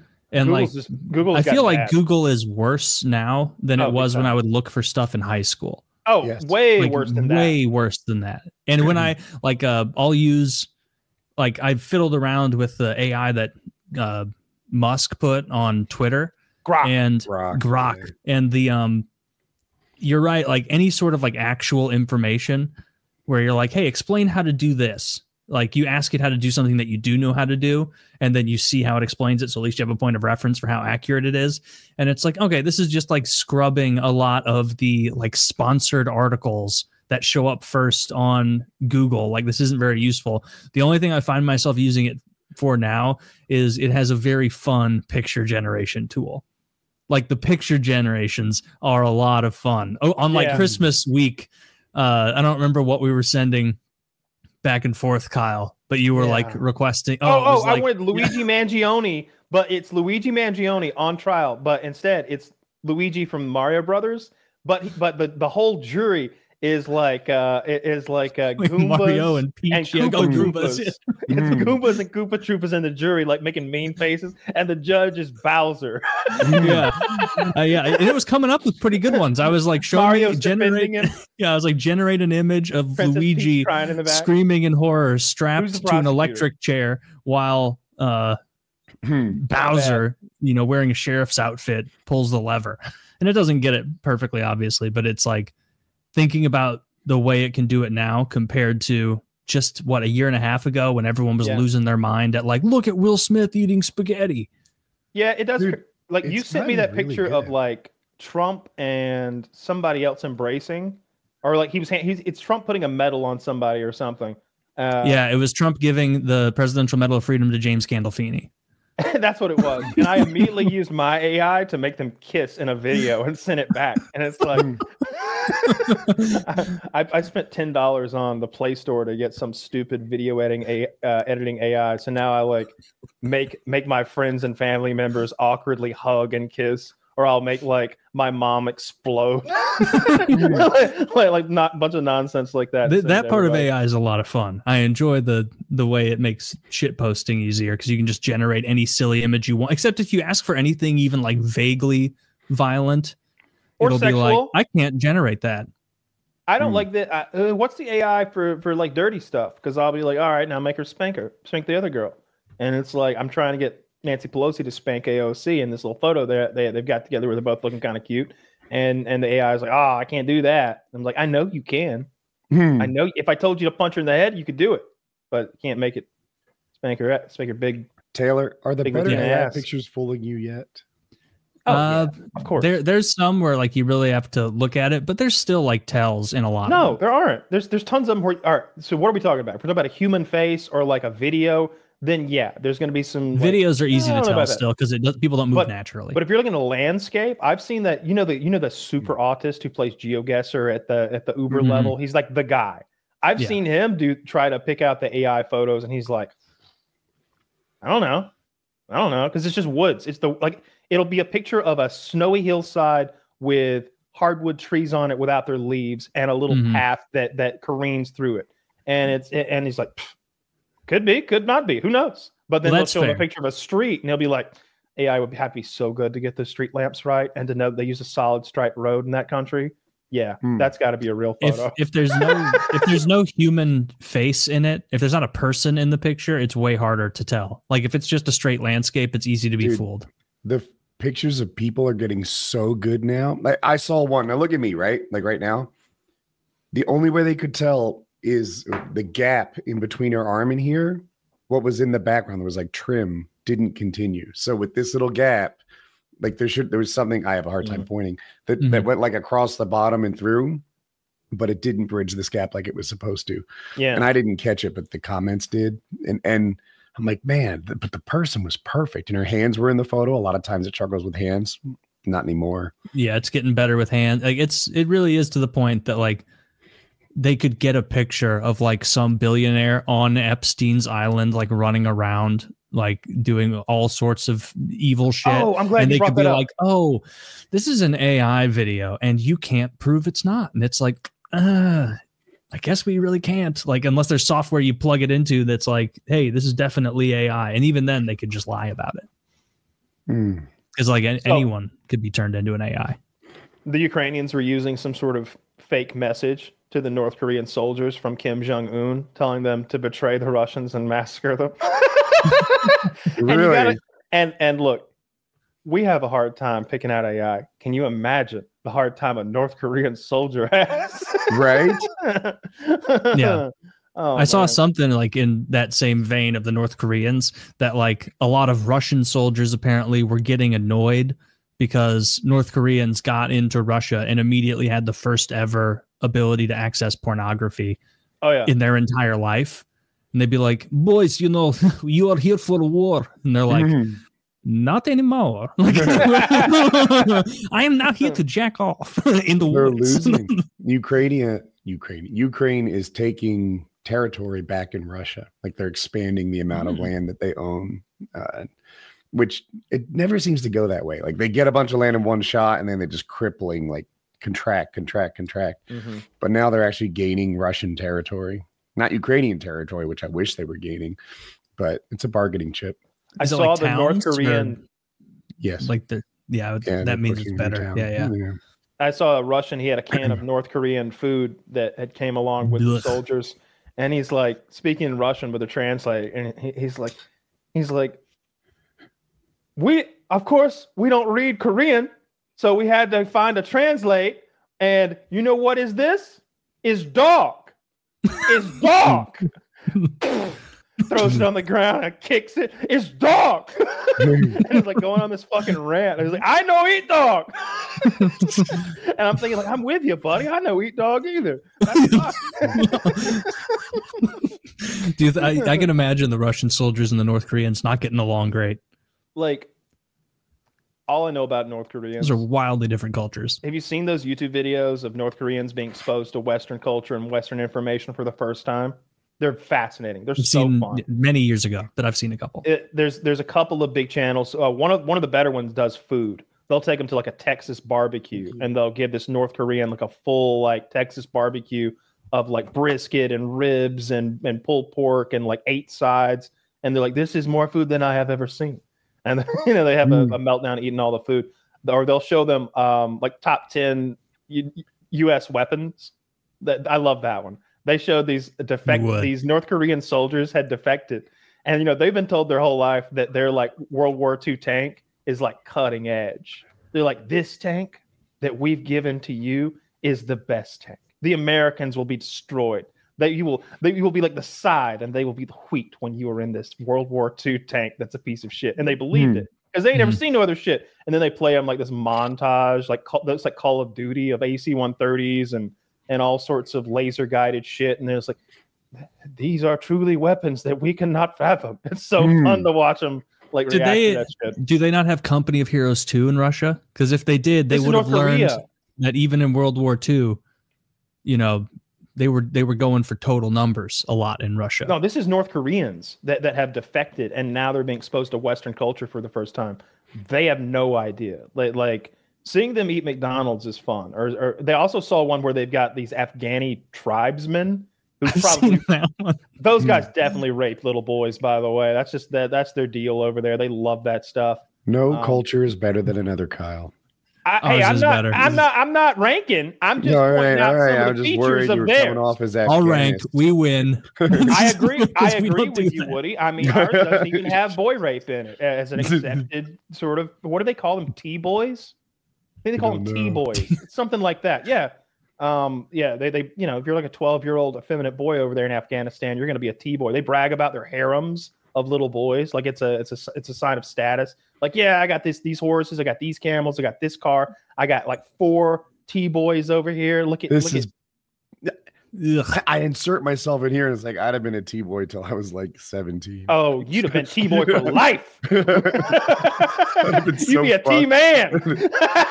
when we were in Afghanistan, like sometimes our military was like making alliances with those guys and being like, yeah, you just tell us what you're doing and, you know, we'll stay out of your business. No, not that. No, we guarded their opium crop while they raped children with our lives and blood. We died protecting their drug crops while they're in there being pedophiles. Yeah. Yeah, for sure. Coming off as judgmental. You see the Russians were paying the Taliban $200,000 for every American attack. Say that again. The Russians were paying the Taliban $200,000 for every attack on the Americans during the war. Our allies in Russia. Yeah, I'm just or Taliban. I feel like people don't look at Russia as the enemy. Like, oh, absolutely. I always have. I mean, I was born in '86, but I have all the media that I was intaking as a kid remembered the Cold War very well. Mm-hmm. And Russians have always been the bad guys to me. Like they are the villain. In every source of media and in reality, in history, they are the bad guys. A lot of they were on our team in World War II. Yeah, that's to say that ended pretty rapidly. Yeah, we should have kept going. We should have kept going. Like should have knocked them right out. Churchill wanted to keep going.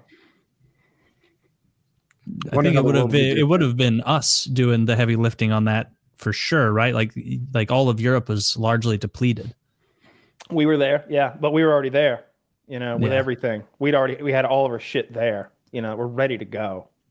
And Russia was very weak at the time too, so it's not like they would have been sending out their, best warriors. They'd already died. Yeah, fighting the Germans. Instead, we split Germany, and they took everything, east of that, and you had the Cold War for 50 years, and you have what we have now, where we've had two administrations who thought appeasement and kissing ass with Putin was the way to go. It hasn't been since George W. Bush. George W. Bush was hard on him, I thought, and but Obama and Trump, who came after Obama and Biden, I thought have been weak on Putin just the whole way through. But yeah, they're absolutely our enemy, 100%. They're diametrically opposed to everything that we're about. They want to weaken us from within. They hate us for good reason. Does Alex Ovetchkin change any of that for you? I don't even know who the fuck that is. Is that Yager's friend? Yager Markov? The guy who's going to outscore Gretzky. He's going to get more goals than Gretzky either this year or early next year. That's a record no one thought would ever be broken, and you're acting like that doesn't even play into your geopolitical opinions. Yeah, Kyle. We don't know that he's not going to be taken out by some crazed fan who's like a huge Gretzky for lifer. Some Canadian like breaks his kneecap on the way out to the final game. And maybe he's got like an argument. He's like, you played more games than Gretzky got to play every season. You get 14 more games. It's not fair. And he like fucking kneecaps the guy, gives him the old Tanya Harding. Actually, who does have more goals per game? It's probably at this point Ovetchkin. Points per game. Because I don't. Oh, point. I mean, that's not a contest. It's not even close. Kyle might not know that an assist counts as a point. I do. Yeah, Gretzky has more assists than any other player has points. Hockey assists rack up because if you pass to a guy who passes to a guy who scores, both of you get assists. Gretzky not even in the top 4 here of games played. Goals per game. Oh, goals per game. Yeah, the thing with Gretzky there should is probably be some asterisks there. It's probably these guys probably played like 3 games or something. No, they still played like 80, 82, but or I think maybe 80 for a while instead of 82, which they do now. But Gretzky would just have seasons where he'd be like, you know what? I'm going to be the #1 goal scorer by like 25 goals this year, and then he would just do 75 goals in 87 goals, and he was number one. That's crazy. He scored 92 goals in 80 games with the Oilers in 82. Like he had this is like a fantasy level game. He had 212 points in 80 games. That means like if he went out there and got a goal and an assist, he'd be like fucking off night. Like just what a terrible. This guy's going to break his. So this guy's going to break one of his records. Goals one. Ovetchkin will get more total goals. He's only like 21 away right now. And so it's neat to see someone break a record that no one ever thought would be broken, because everyone's always known that a couple of Gretzkys are truly untouchable, but this one is not. So clearly it's not. As long as like Ovetchkin doesn't totally collapse, because he's like 39 and he just broke his leg. But he came back, like earlier in the season. But then he came back like 5 weeks later. And so maybe he was getting a little of the Russian gas that they give out in Russia. That like, have I talked about that before, Kyle? You asked them? If you listen to Spit and Chicklets, which is the hockey podcast I like, Ryan Whitney, who was a former NHL defenseman, he dealt with a lot of injuries, had to cut his career short, but he was a very good defenseman. And when he played in Russia, all the players would talk about Russian gas, which is like you'd go into the back with the trainer and he would like let you huff a bunch of stuff. And he'd be like, and dude, I'd go back there. My knee would be killing me right before a game. I'm in a bad mood. I'm in fucking Russia. I don't want to be in fucking Russia. I don't speak Russian. I feel so out of water. I just want to be in the NHL again. And then the doctor would hit me with this stuff. And after just a little bit, I'd be like, not only am I going to play tonight, I'm going to be the best version of me that's ever existed. I was energized. I was happy. I was in a good mood. I felt elated. And like later it came out that it was just a total Russian cocktail of drugs that they were doping these guys up on, like forms of speed, painkillers, all sorts of gas they were huffing just to get them out there and play another game. That sounds pretty cool. I'm reading this article. I'm reading this article. It says, if you ever wondered how Vladdy Poots scored 8 goals in an exhibition game against professional players over in Russia, now you know. It definitely wasn't because the opposing team's players thought they'd endangered if they didn't let it happen. He would. And he goes, we're talking about Russian gas here. I wanted to get to the bottom of like what might be in it. Maybe some stimulants or something. There's a graphic here of Captain America coming out of a pod. It looks like Toradol is in it, which is an anti-inflammatory, some form of opiate. Can be good for your T levels. So maybe like maybe just an anesthetic to like make them not feel pain. I remember there was this time when terrorists took over a concert hall in Russia and they pumped the whole building full of this anesthetic gas and like knocked everybody out, but it killed a bunch of them too. It killed like 15 or 20% of the people that were there. There's a couple hundred people there. That's absurd. That would be like my plan. Why would you do that? Terrorists? Russia. So like terrorists took this concert hall in Russia. This is probably like Serbians or some shit. And the Russian special forces pumped the building full of this anesthetic gas. And it knocked everybody out unconscious, I think. But it killed like maybe 20% of the hostages and everybody. Like it was just... Want to make an omelet, you break a few eggs. You can't really dose the anesthetic out correctly when you're filling a building with gas. Yeah. I mean, they're probably like, all right, well, either they kill all of them or we roll the dice. You know, we have a crazy doctor in a lab coat with, canisters of gas that he's been begging to use. Every single problem we go to Vladimir with, he's like, I have gas. I would like to know the backstory because at some point someone went like, hey, do we still have that gas? Well, yeah, of course we still have the gas. It kills 20% of the people. I knew this day would come. I can finally use my gas. Gas is a pretty fucked up way to kill people. Like just dropping a gas bomb during a war. That's sad. That would be awful. Getting mustard gassed in World War I. Yeah, those gases are terrible, but this gas sounds amazing. The Russians had a really good time out. Yeah. They all seem to have had a great time on the Russian gas. But, if they would have accidentally dropped Russian gas in one of those World War I trenches, we would have rolled them. Or they would have rolled them. We weren't really a huge part of that one. I guess we weren't that big of a part at all of World War I. No, we were. Yeah, we were. We were big in the big. We won that war. Okay. Yes. Thank you, Woody. Okay. Look. So true. I won't have you underplaying the United States' contributions to really anything, fictional or non-fictional. I won't have it. I'm sure that in some small way the United States contributed to the war against Mordor, and I won't have anyone say that they didn't. If they existed, they would have. I'm sure the United States Armed Forces would have been standing there shoulder to shoulder with Theoden, with Gondor, or Rohan. Either one, probably both. We would have got our fingers in all the out there, made water for them on our desalination Red Cross ship. Yep. I heard Mordor's got oil.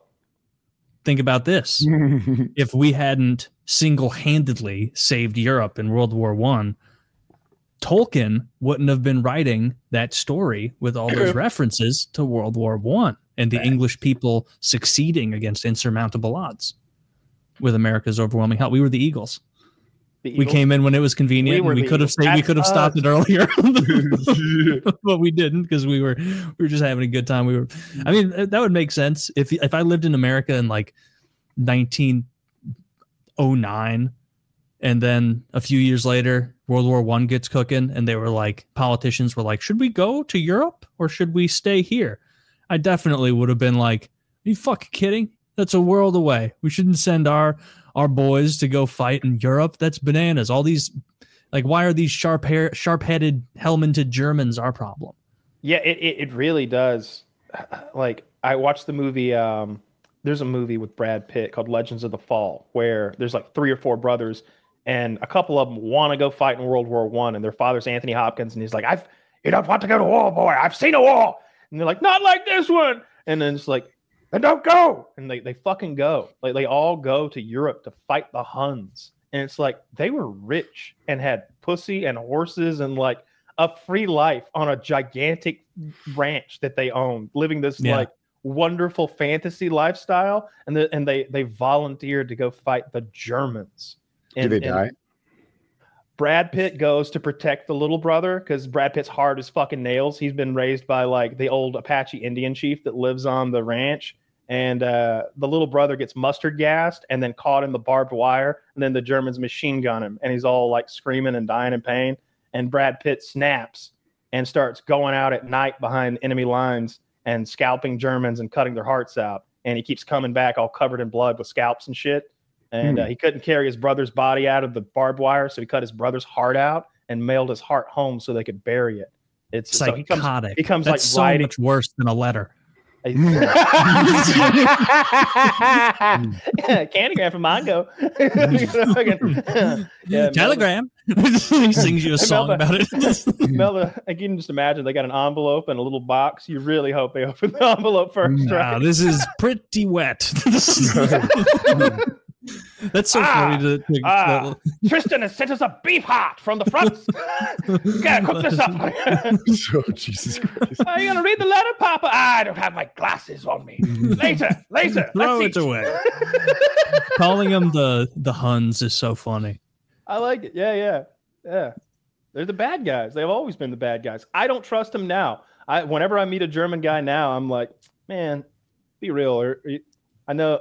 Do y'all plot? Do y'all talk about it? Do y'all talk about next time we'll get them? Is there any talk like that? And I'm like, nine. We don't, none of that. And I'm just, yeah, that's what you down here in the South, because that'll be real down here in the South every now and then we're like, we'll rise again. What? Nothing. Don't worry about it. Nothing. There's a little bit of that. And if you listen to enough country music, there's a lot of songs that are like that. If the South would have won, we'd have had it made. There's a song like that. There's tons of those songs. I mean, the South is going to have to go for like a cultural victory by just like spreading Buc-ee's around or something. Yeah. Because I don't think they're going to get a military victory. Although I think isn't like a disproportionate amount of we looked at our this, military. Yeah. The South. SEC baby. Yeah. The SEC states are filling them up mostly. Yeah. I saw that the football game, the NFL playoff game, the Vikings game got pushed to Arizona out of California. Those fires are crazy. I wonder if anything will change, after this happens. Yeah, they better figure out how to fill the water tanks up. They're going to have a couple of really big tanks. In those water tanks. What other way do you store We don't have you're just imagining like gigantic water tanks everywhere? Not everywhere. Just one or a couple of beyond belief giant tanks. We put it high up on something, I guess, right? Yeah, well, it's going to have to be gravity fed in the case of an emergency, right? Isn't that a huge reason that like the pressure isn't there now? Is that these giant tanks that already exist don't have the requisite pressure because whatever feeds them is out of water? No, it's because people upstream are using the water. It's as simple as that. The people upstream are using the water and it's not getting downstream. There's like a giant pipe starting from where the water comes from that goes to where the water is most needed in the fires. And the people in between are using so much water that there's not enough pressure at the end. They need more water pressure.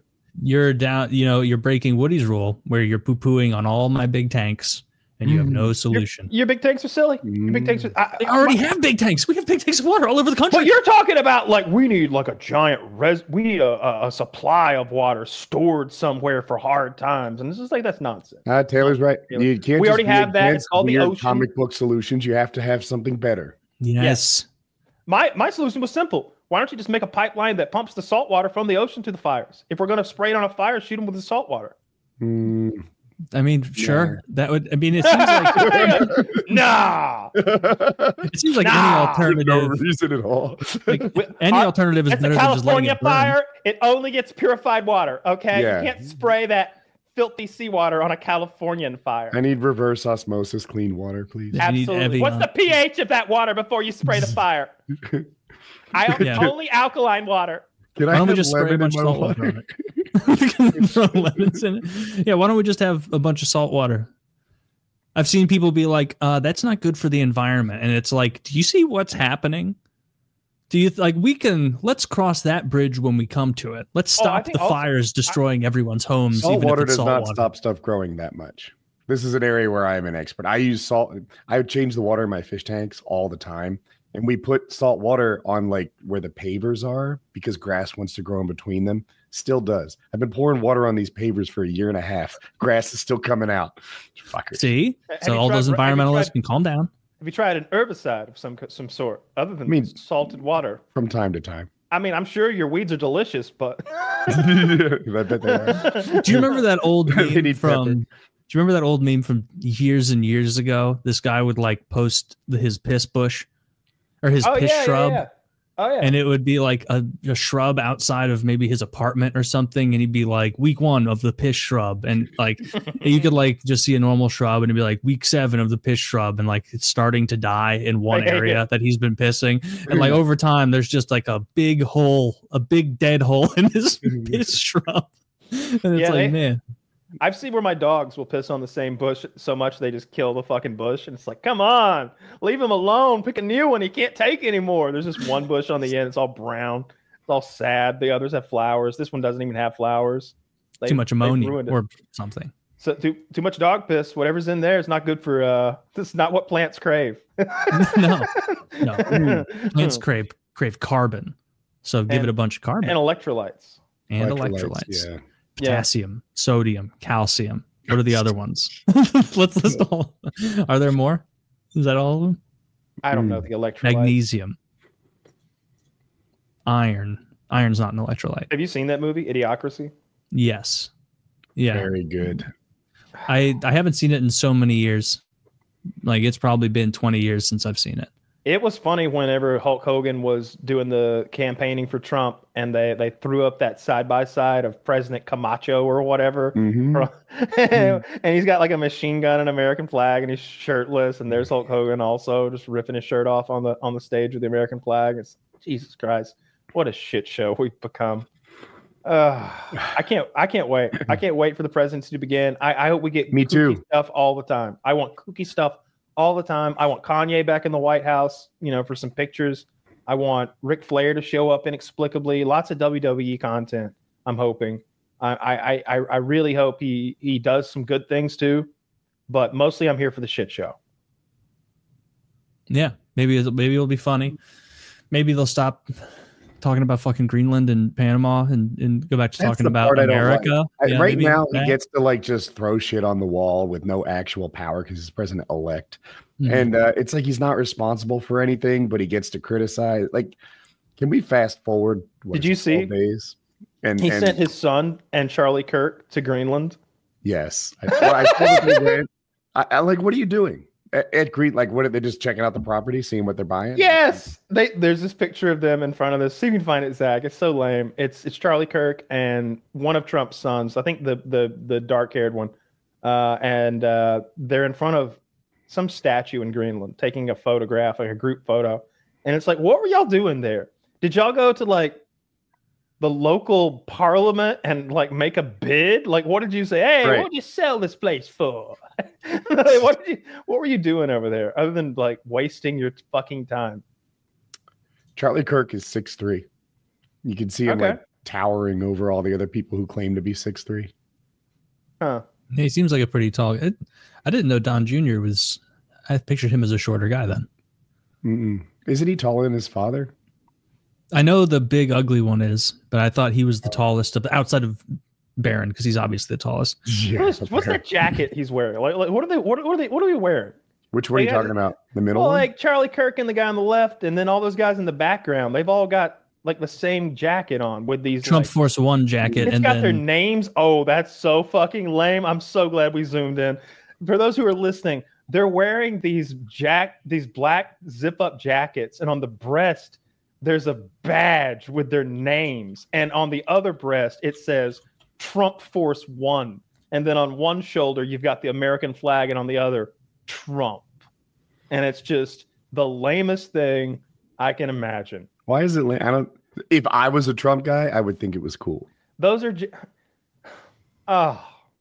no, I hate that so much. That's so lame. Because I know they got on the plane and they're like, here's everyone's jackets. Yeah. It's so fucking lame. John Jr. didn't get one.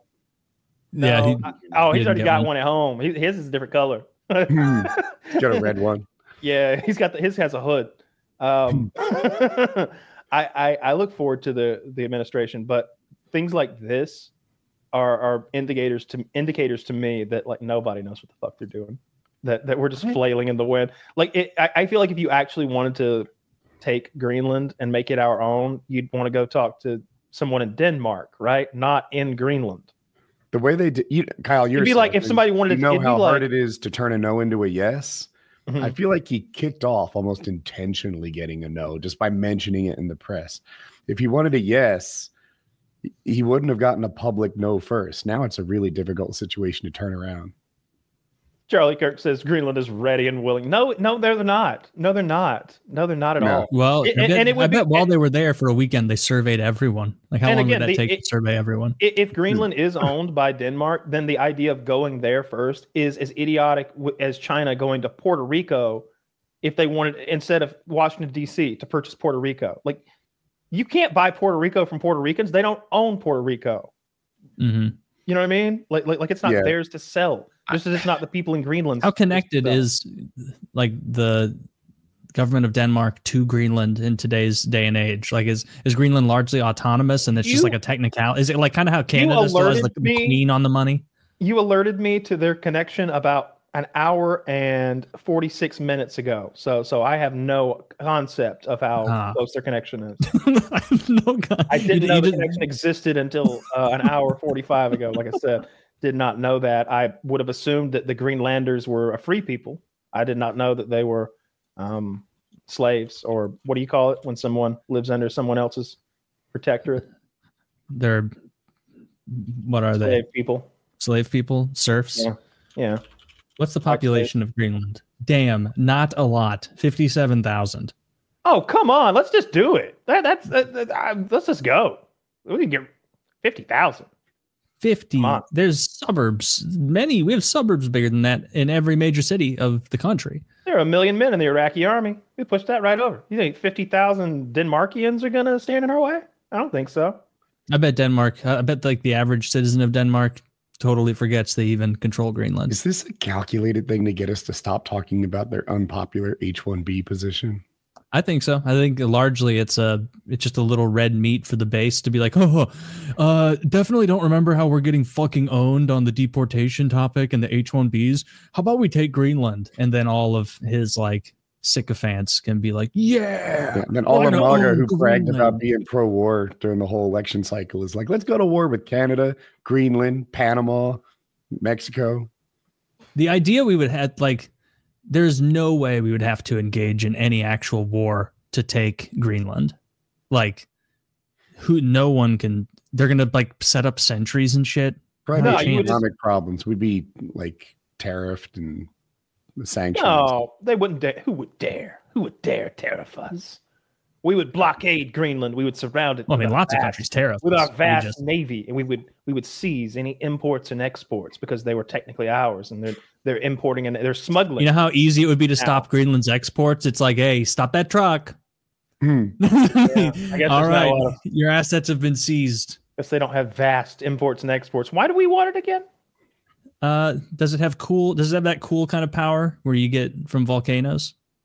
Yeah, but what are you gonna do? Like, bring that home somehow? Rich in minerals and important. Charge your northern cell phone over there. I saw the Northern Passage thing, and that was the only thing that I saw where I was like, oh, okay, maybe this actually would make tactical sense. I can't help but wonder if Trump's been looking at like shipping in general. Like if he wants to own Panama, he's talking about Canada, he's talking about Greenland. That's the Northern Passage and like the Southern Passage, basically, like where international shipping happens. Like, is this a calculated thing, or am I applying 3D chess when it's not there? We would be more powerful if we controlled those shipping channels more thoroughly, but like I don't know. It just seems like a weird thing to be hanging. Pretty stretched out too. Like, can we defend Greenland as well as we can defend like New Jersey? There's only 50,000 people there, so they're they'll be good, right? What do we? I'm just saying, like, if we were to go to war, someone could take Greenland from us. I guess. I mean, I guess they could take all those Pacific Islands. I think that the idea of it is nonsense. It's like you said, it's just a fun little like idea. Certainly don't think he's taking Greenland. I think he might do something to Panama. And what's the other nonsense thing? Oh, I hope he does rename the Gulf of Mexico, and I think that's the most likely. And in that order, it's pretty likely that he renames the Gulf of Mexico. It's very unlikely that he does anything to Panama, and it's almost a certainty that nothing happens with Greenland other than the embarrassment that's already happened. I can't believe that they took those photos and flew over there. That's embarrassing as hell to me, because the answer is clearly no. Like, the answer is like, we're not for sale. Like what did you think was going to happen? You end up looking like a piece of shit. If we were looking for the easiest land mass on Earth to take over, it might be Greenland. Like, their largest, most populous city, Nuuk, is 19,872 people. It's the largest city. Like, they probably don't have an IKEA. There's probably fucking nothing. Can you imagine how long it takes to get something on Amazon Prime if you live in Nuuk, Greenland? They've got a distribution center. A real little one. It's like 8 guys. Are Eskimos up? I don't think I think it's mostly like Viking descendant kind of people up there, right? Is it more Eskimo? I know very little of Greenland. I know that it was named by someone who got kicked out of Iceland because he thought it would attract more people if it was named Greenland. Let's see. All right, give me the fucking ethnic breakdown in this little side Wikipedia thing, you son of a bitch. Oh, I mean, it says they have a very high human development index. Could have guessed that.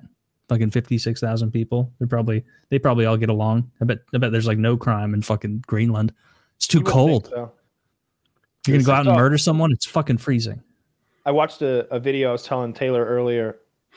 There's a 911 call at like a Hooters type restaurant. The police show up and windows busted in, and there's a bloody rock inside the restaurant, and they're looking at it like, what the fuck?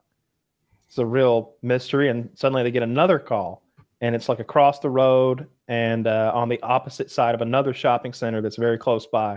It's a pet shop, also been broken into. They drive over to the pet shop, and there's animals everywhere. Parking lot's full of dogs. There's birds hopping around, squawking. There's kittens running around, and the window's knocked out at the pet stores. Cops go in. I figured it out. I Sherlock Holmes this. Yeah. Jailbreak at the pet store. They take their rock. They break into the furniture store, and they try to rob it. No. Perfect. All the clues are there.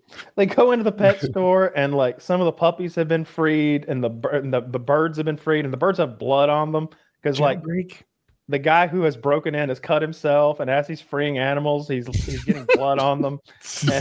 But there's no bad. Did he cut himself? Well, like there's a good bit of blood on the bird. If I cut myself so badly, I'm bleeding all over the birds I'm trying to free. I have a new priority. The cop's picking up the bird. The cop picks up the bird, and the bird bites him. He's ah! He's like, I don't fuck with birds. And like walks away, and then they get another call. There's someone's broken in at another business, like another few blocks away. So they all head over there, and there he is. This guy is asleep on the park bench in front of this other establishment, wearing a cheetah print onesie and nothing else. And so they fall upon him, and they start arresting him and trying to get his hands behind his back. And that's when they discover his pants are full of gerbils. And the real Richard Gere. They call him the Richard Gere criminal. and he's resisting. And they know this guy. This is a local like homeless crazy man named Mr. Pancake. And so they're screaming at him, "Stop resisting, Mr. Pancake! Mr. Pancake, stop resisting!" And they're like trying to get his hands behind his back. And they finally get him all locked up. And they're fishing these gerbils out of his pants. He's like, "I got one over here. Yeah, I got one too. Are there any more?" And then one of the cops goes, "Mr. Pancake, I'm going to ask you a very serious question. This is for your own safety. Are there any more gerbils inside of you?" So like more and more cops are showing up, and there's a lady cop. Were there any gerbils in Mr. Pancake? There were not, thankfully, any gerbils. There were 2 safe and sound gerbils found and inside his pants leg, and those gerbils, the cops hold him, and he's like, "Hey, Sarge, should we take these in as evidence, or should you just take pictures and return them to the store?" And he's like, "Yeah, take pictures and return them to the store." We're not taking the gerbils in as evidence. But it was one of the best police activity videos I've seen in a while. Usually, I bet Mr. Pancake wasn't even his name. Oh, it was. It definitely was. Plot twist: it's the name of the gerbil. He's being ratatouilleed around the to free the other animals. Man, yeah. So how was he bleeding all over the cops? Not that I noticed, but it was dark, and they're wrestling him down here. Did you see that horrible video? Maybe we mentioned this on the Hangout last month, but did you see that horrible video of that dude who was like mad at someone in a house or in a building on the other side of a window, and he did something which is like mind-boggling, which is like throw a hook into a pane glass window. Like, if I were to try and if someone was like, break this fucking pane glass window with your hand or I'm gonna shoot you, I'd be like, I'd be like trying to hit it hard with the back of your knuckle. Like I'd be trying to break it like just the littlest bit. And he just was a hook. Yep. And then he just immediately went from like mad to dying on the lawn. Hated that. I kept coming upon that video on my phone, and I would flick my thumb real quick as soon as he threw the punch because I knew what was going to happen. Because as soon as he throws it, the glass cracks diagonally, and his arm slices through it, and he cuts open his forearm so badly, and it's gushing blood. And it's like you got like 10, 15 seconds, and you're out, dude. You're dead. It seemed like he was trying to kill someone inside or something. And then as soon as he's cut, that person's his friend. Gina, call the cops. I'm hurt. Like Zach, now he's asking them to help. Zach said it was his ex's house. Mm-hmm. And he slit his wrist. What happened to him? I mean, that looked like the kind of cut where it's like, unless you do that at the hospital, and even then, like you just. Oh my God! Kind of fucked. I'm glad you mentioned that. I love my police activity. This guy the other day got arrested, and he was kind of arrested, but he needed to go to the hospital because I think he'd been in a car accident and he didn't have the right paperwork or whatever. So it's like, you're under arrest, but you're going to the hospital, and it wasn't too aggressive. And they don't search him, and he doesn't want to go to the hospital, but they get him in the ambulance anyway, and he goes, and they're in the hospital room. He's in the hospital bed, and there's 2 cops in the room with him having a very casual conversation. And the cop's like, "Hey, buddy, let me tap you down real quick." And the guy stands up, and the cop's patting him down. And the cop that's patting him down looks over at the other cop and goes, "He's got a gun. He's got a gun. And the other cop's like, "What?" And now we're fighting. All 3 of us are fighting for the gun. And now the gun's going off. And now everybody's running and jumping. And now one cop is remained in the room with his gun. The bad guy's in the other corner of the hospital, in a hospital room. You know how big they are. It's like a tiny little room. We both have guns. We're in opposite corners with the bed between us, and we're having a gunfight that involves more cops who are off screen also fighting with guns. And so he's like, "All right, stop shooting. And everybody stops shooting. And they're like, "Do not move for that gun, or we are going to shoot some more." And he's like, "I'm laying on it. You are not laying on it. You are reaching for it. I'm just going to move it. Do not." And we're all fighting again. It was crazy. Like we had and I'm just imagining working in that hospital. I assume he dies and the cops are okay. I'm pretty sure they killed the shit out of him. They shot him quite a few times. They've got a new taser now that I think is going to save a lot of lives. I think it's called an X10 or something like that. Basically, in the front of it, instead of just having one shot at somebody where it shoots those 2 barbs out, it has like maybe 10 pods, each with a barb and a wire in it. And every trigger pull shoots another 1. And so you need 2 to stun somebody because we're going to send the current in 1 and alternate it back and forth. But you've got 10. So I saw this lady cop dealing with a guy with a thick jacket. And the first, she was going, pew, pew, pew, pew, pew, pew, pew, pew, pew, pew, just letting him have it. And she looked like Spider-Man shooting webbing. Yeah, because they come out as fast as you can pull the trigger, and they're you know, those probes with barbs on them with wires connected. It's so cool. That's going to save a lot of people, because the regular taser just fails maybe half the time or something, maybe more. It almost always fails. What's taser been doing? Like, seems like this should have been figured out a while ago. Yeah, this thing is cool though. This is, I mean, I saw a police activity video, or at least a clip of one, Kyle, where this guy was wielding a knife on the streets of like Philly or something, just in like a t-shirt and pants. And he's like brandishing the knife, being a bit of a nuisance, you know, doing things like threatening to stab people and trying to stab people. And the cops are like, you know, put it down. And then he starts like, you know, coming at him with the knife, and he pops him a couple times. And the guy's like on the ground, like very badly wounded, still has the knife in his hands, and he's like, put the knife down, put the knife down. And the guy's like, trying to get it moving again. And the cop just shoots him in the head. It's like he's on the ground dying, someone's standing over with a gun, and he tried to go out like Boromir, as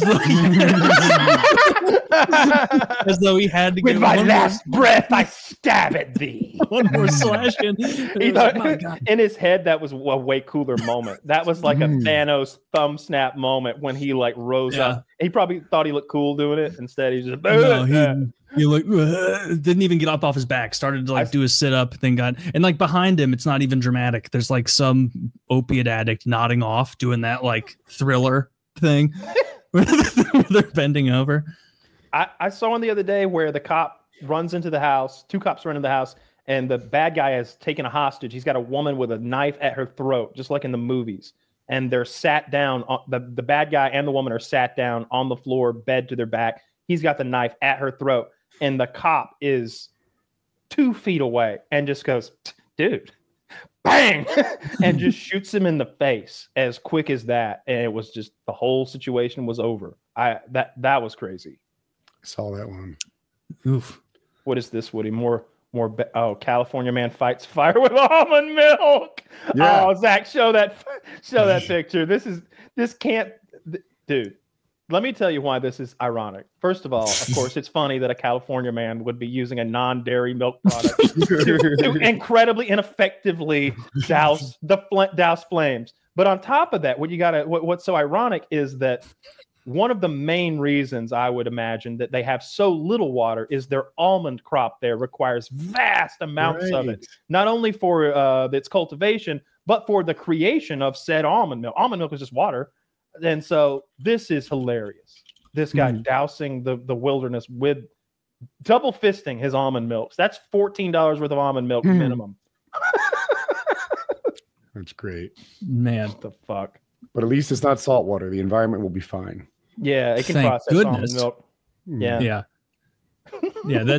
Just spray the sea all over it, and we'll figure out how much grass we killed afterward. Like it's gonna be fine. Well, you know, the whole ocean's there. You know, in the ancient times, they would come and salt the earth, you know, when they wanted nothing else to ever grow there. That would work. Yeah. I have my suspicions now. Where'd they get that much salt? The salt. It was like currency back then. They had a ton of salt.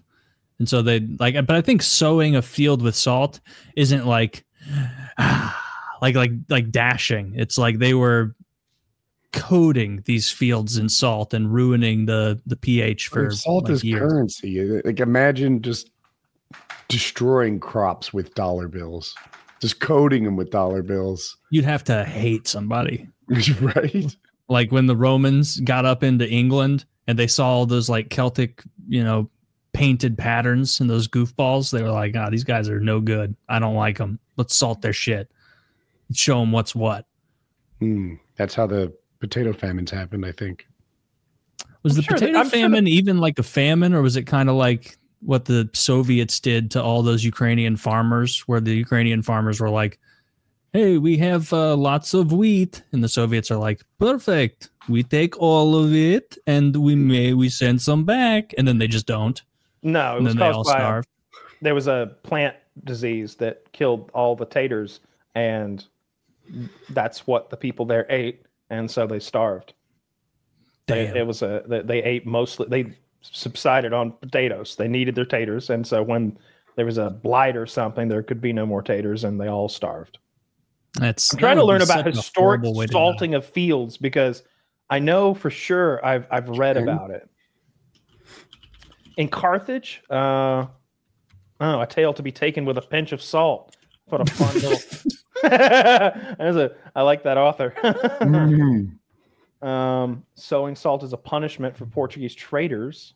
Okay, confirms that the use of salt against an enemy dates only to the 18th century in Portugal. An 8th Duke of Alvaro is said to have conspired with other nobles to murder King Joseph I of Portugal and then ascend to the throne in a scandal later known as the Tavora affair.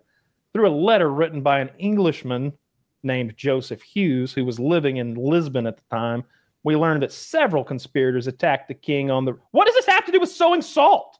Well, literally nothing. This is... Okay. It's cool how you can like read about someone from English history in like the year 700, and it's like, and then one of the noblemen, George Stevens, and it's like, whoa, weird. Like it's like the same style of name. I guess it makes sense, but it's kind of cool. Their history is so much cooler over there than our history. That's the one bit I'm very jealous of Europe. They have so much more history. It's so much cooler. Do they? Dude, are you serious? The Greeks and the Romans don't have cooler history than we do? They don't even exist anymore. The Greeks and the Romans. Okay, the Greeks and the Italians then. Oh, they don't have cooler history? Those people have no ties to what happened back then at all. They are the same people. They descend from them. That's like saying that you descend from the Romans. Not enough. You think of yourself as a Roman? No. I'm an American, brother. I'm a patriot.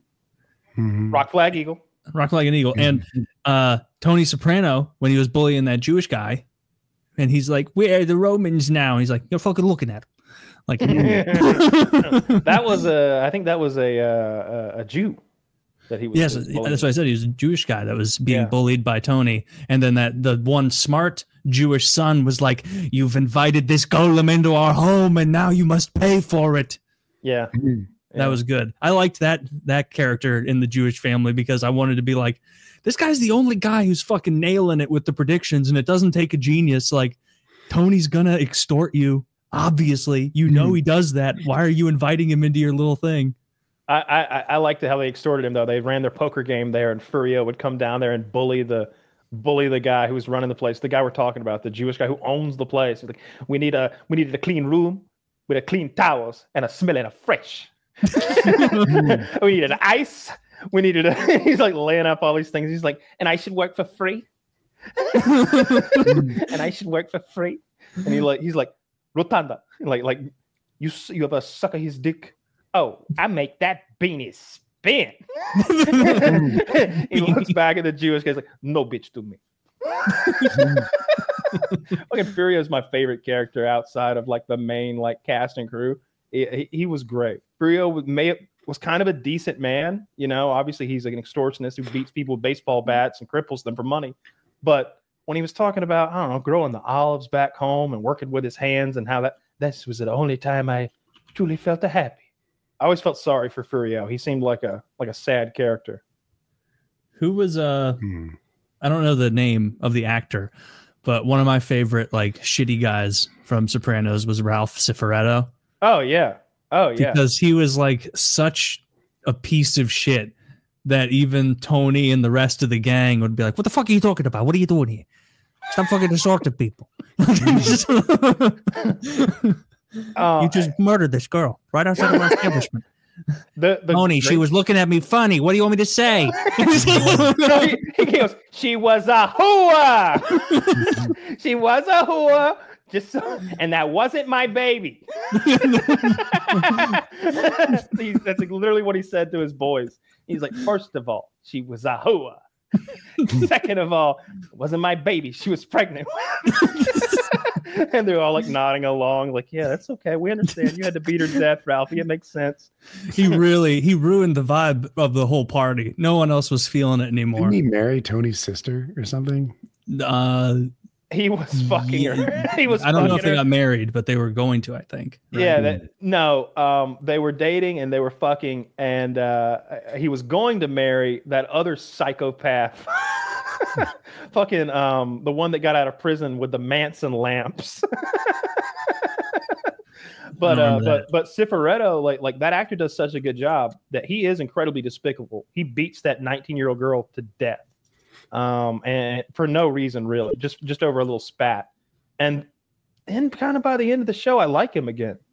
Like I like him again when his son gets crippled and he gets shot with the arrow and he's aspirated the blood and he's got brain damage and Ralphie's running so fast to save his kid. And he's crying and he's apologizing to everybody. Then he burns Tony's horse alive. Like I'm feeling, and I'm like, damn, I think I'm on Team Ralphie more than Team Tony because like he's like, come on, the horse was never going to win again. My son's got brain damage. I need $250,000. You get your $250,000 for some reason. Why aren't you happy? Why aren't you thanking me with that big fat face of yours? And Tony just beats him to death and strangles him on the floor. Because I fucking love this horse. She was a beautiful creature. She was a beautiful creature. Mm-hmm. And the interpretation is that he's not talking about the horse. He's talking about the girl. Yeah. That he beat to death. Yeah. Mm-hmm. Yeah, that really rubbed Tony the wrong way. Which if I were in charge of that mob, that would have rubbed me the wrong way too. And be like, bro, we're all trying to have a good time. And then you take a joke so poorly, you murdered her, like where we're all hanging out right now. I don't know. She fell. And she's like head slipped in. And by the way, he's icing his bloody fist while he says this. Like he's beating her to death, and his fist is bloody and sore, and he's icing it. He's like, I don't know. She slipped. She fell, clumsy woman. You know how they are. Oh shit! That's the Matrix guy. Yeah. It's not Paul Giamatti. It's Joe Pantoliano. That's it. Yeah, he's the one that's the traitor who's eating that delicious steak in the restaurant. He's in lots of stuff. He's good. I loved when his wig comes off when in the bathtub. He's like, oh fuck. Little things about that episode. Like I wonder who wrote or directed it that had a little added those little extra things. Like the bowling ball starts falling down the stairs and they look up from their murder, like boom, boom, boom, and they're like. Then Tony goes, the bowling ball, and they're like, go get it. It'll weigh him down. It's like that whole episode's great. Tony's got the bleary eyes because Ralph sprayed him with fucking Raid in his eyes and during the fight. And Chris is all fucked up on heroin. Sopranos. Do you have a favorite? Pine Barrens. Pine Barrens, yeah.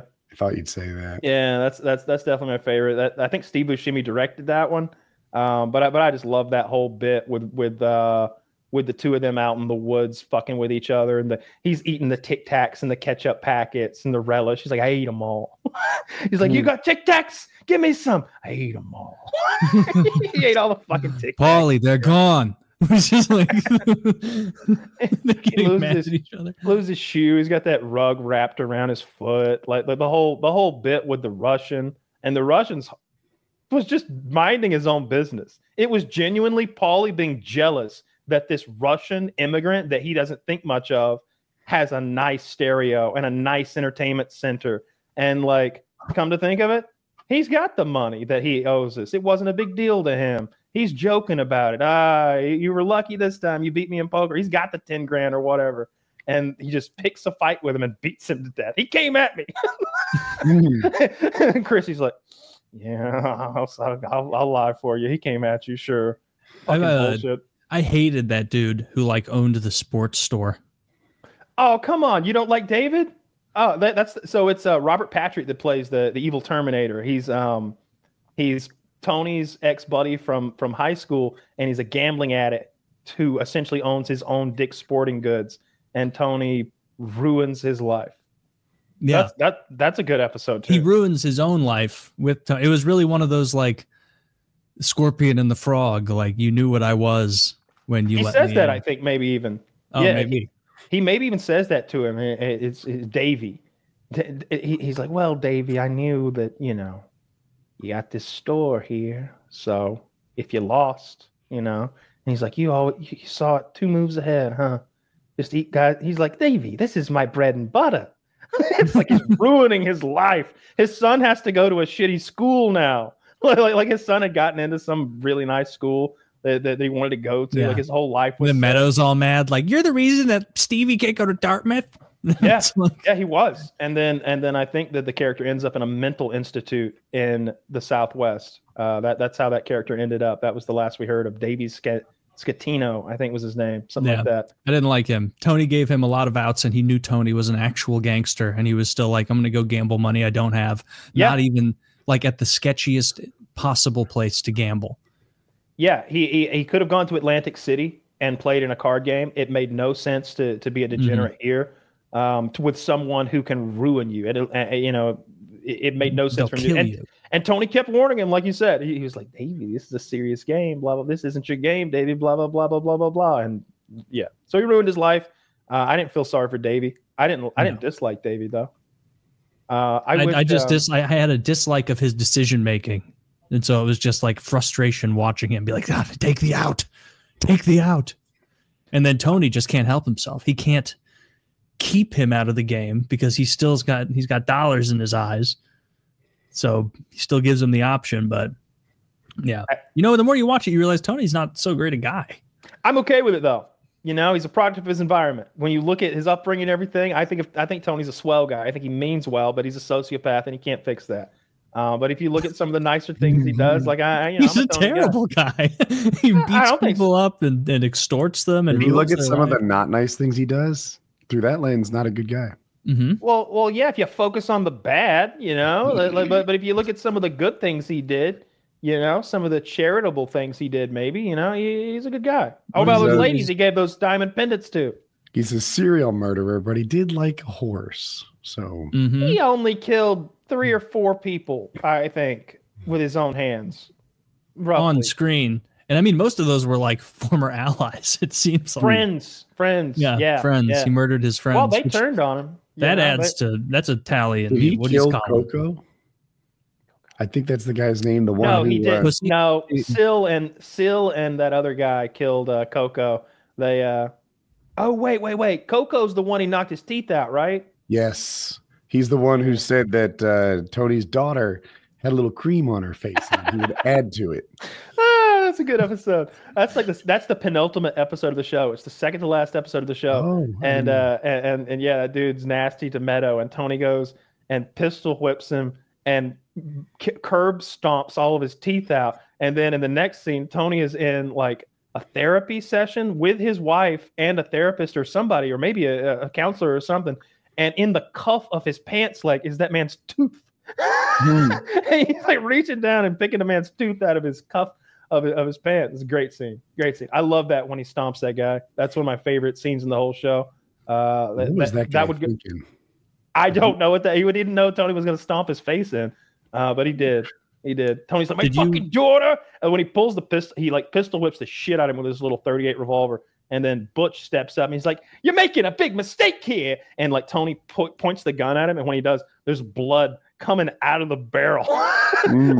Like blood oozing out of the barrel. He's like, you want some? And he's like, oh, no, I don't. Okay, continue on with your stomping. Yeah, it's great. Do you wish they would have given Pussy I guess at that point, like a 4th chance? Send him to like Argentina or something? No, Pussy got what he deserved. Pussy had to go. He was clearly weak. Even in that moment when they took him out, he was weak. He was like, what about Adriana? Oh, definitely had to go. Like big time had to go. I had a soft spot for her. Yeah, I did too. She was stupid. She wasn't calculating. She was just too stupid to know any better. And she got tricked by the FBI into saying too much when she wasn't really in any trouble at all. If she just shut her mouth the whole time and said lawyer, there wouldn't have been a big deal. But she was too stupid and too afraid because Christopher's a piece of shit and he beats her and makes her afraid. So Christopher is a real piece of shit. Yeah, but in the game they're playing, she had to go. Yeah, I guess they both did. I just liked Pussy. He was a fun character. But no, he wasn't. He beat that Elvis impersonator to death with a ball-peened hammer just because he noticed him with his FBI connect at a party store. He would have never said anything. That guy was from New Jersey. He didn't say a good character. He was fun though. Like he was doing stuff on screen that was interesting. It's a wonderful show. I haven't done a rewatch in maybe a year. I need to rewatch it as well. I usually I'm going to wait longer than that to do another rewatch of that. But well, we will jump to something not Sopranos related. But in the meantime, guys, pull up another window or pick up your phone and buy some Lock and Load. Use code PKA for 10% off. It's about time you started coming more. You started coming like a man. And no more of that 9-pill nonsense. We're down to a crisp, clean 6 pills. You're probably wondering, how do you fit all that in just 6 pills? And that's what you're going to be thinking once you've been on it for a month. How is this level of efficaciousness? How could they even fit this into only 6 pills? That's what you'll be thinking, unironically, because it works. The reviews say so. Everybody who's taken it, stay hydrated. Take these 3 in the morning, 3 at night. Always take as directed, folks. And it's going to cause you to come in a way you thought, or I guess Derek would say supraphysiological loads of cum. Incredible loads. You're going to enjoy it. It's going to make your orgasm better. You're really going to like it. So check it out. Use code PKA or code Jizz for 10% off. And also use that for the pre-workouts, the protein powders, energy drinks. I believe Derek is selling protein bars now, which I haven't gotten a shipment of those yet. I'm sure they're also delicious, just like his protein powder is. Yeah. And so I need to talk to our guy there and get some more of those shipped to me. But yeah, if you're looking to try something, obviously Lock and Load. But the energy drinks are awesome. The protein powder is great, and the no stim pre-workout is what my preference is. I enjoy that a lot. And I think Kyle uses the same one, and I don't know if Woody, do you use the stim one or the no stim? Stim. You stim it up. Yeah. But none of them, I don't think any of them have that beta alanine stuff unless he has like a special, Yeah, as far as I know, none of them do. Yeah, he doesn't like the itchy butthole. It is. Makes your whole body itchy. Beta alanine sucks. So ditch that and get the best quality pre-workout there is from Derek at Gorilla Mind. Use our code PKA. And also use code PKA10 for our merchandise. Get a hoodie, get a t-shirt, get stickers, get a mug, a very high quality mug. I drank some whole milk out of it just last night. Held it perfectly. And so check it out. Code PKA10. Get 10% off any of our merchandise. You will. You're telling me these mugs hold milk? You can't get that anywhere. You can't get that anywhere else, folks. No. This is the finest mug you've ever drank whole milk from at 11 p.m. Whole milk. Well, you know what? It's a treat now. I'm barely drinking whipping cream, but technically it's whipping cream. It's whole whipping cream. No, just a little bit. Dash will do you of the whole milk. I'm phasing that out because there's no way I can maintain any successful measure of weight loss over time if I'm tacking on hundreds of calories in milk at the end of the night or at the beginning of the day. Because that's that whole Shane Gillis bit. He's like, got milk fat this summer. Did he really? Yeah, I got milk fat. I've been drinking milk. I wouldn't think he was a milk guy. Big time, yeah. Isn't he from Pennsylvania? Yes. Is that milk country? Oh, that's big milk country. Yeah. Oh, okay. I guess I know there's a bunch of country. They got that cream cheese up there. Like all of the northeastern states, like you always have your preconceptions about states based on where you're from. And like, even though I know there's a bunch of Amish and, farmland and stuff in Pennsylvania, to me, it's just like, oh yeah, one of those like densely populated northeastern states that's like Pittsburgh and Philly. Really? Yeah. Pennsylvania is actually Kentucky. From the north. That's what Pennsylvania, they call it Pennsyltucky, and it has culturally, it's a lot like it. Interesting. Yeah, I've never been. I'm the same way as Taylor. I think of like Rocky. I think of Rocky and like that's what I think of Philadelphia. I think I've been there once, but I just had like a layover, and I went and got a sandwich, and then got back to the airport and left. And that was my Philadelphia experience. So so I have no concept of it.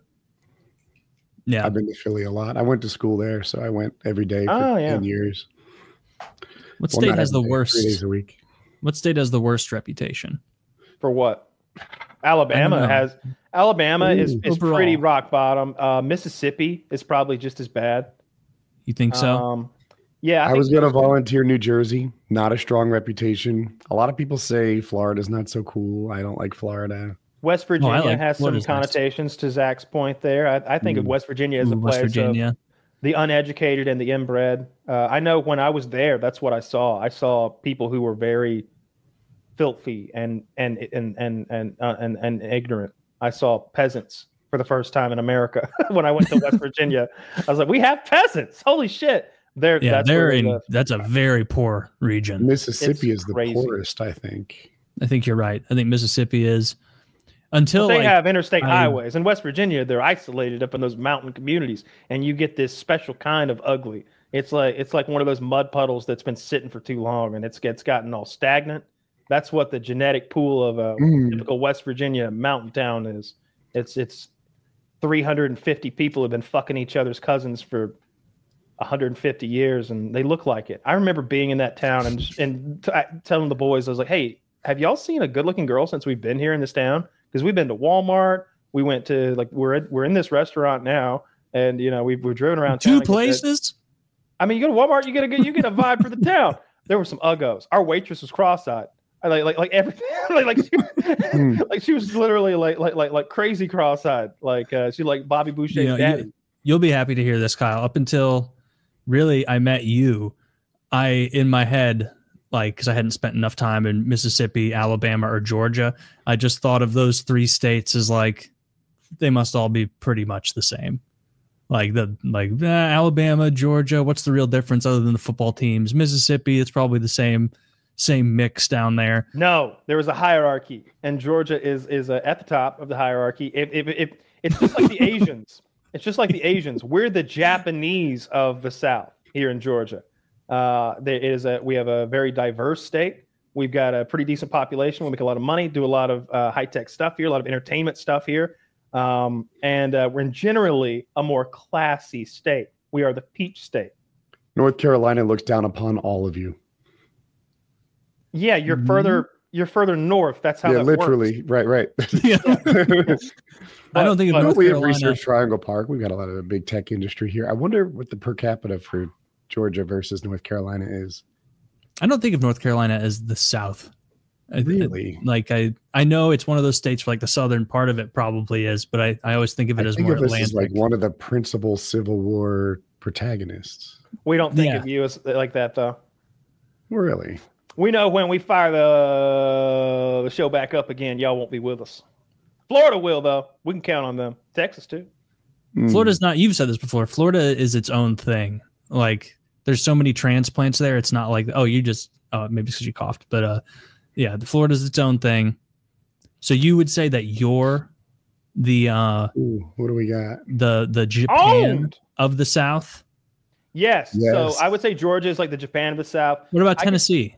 I consider Tennessee the South. Yeah, it's the South, but it's more of a mountainous, spread out country music South. That's what that South is. Tennessee is country music and mountains. It's the Smoky Mountains. It's Dolly Parton. It's old Nashville. It's old country music. It's that stuff. It's Mountain Dew, the kind that isn't sweet. It's that. Alabama is and Mississippi is slavery, civil rights abuses. They're like the North. Mississippi might be the North Korea of the South, and Alabama's. I think very little of Alabama, if I'm being honest. How much of that has to do with fucking Nick Saban? Not that much. I spent a little time there. In prison. I ain't like that. And every time I've driven through there, I just didn't think very much of their. I have no bias. I spent a little time there. I developed a low opinion of them while I was in the clinch. I also don't think of Louisiana.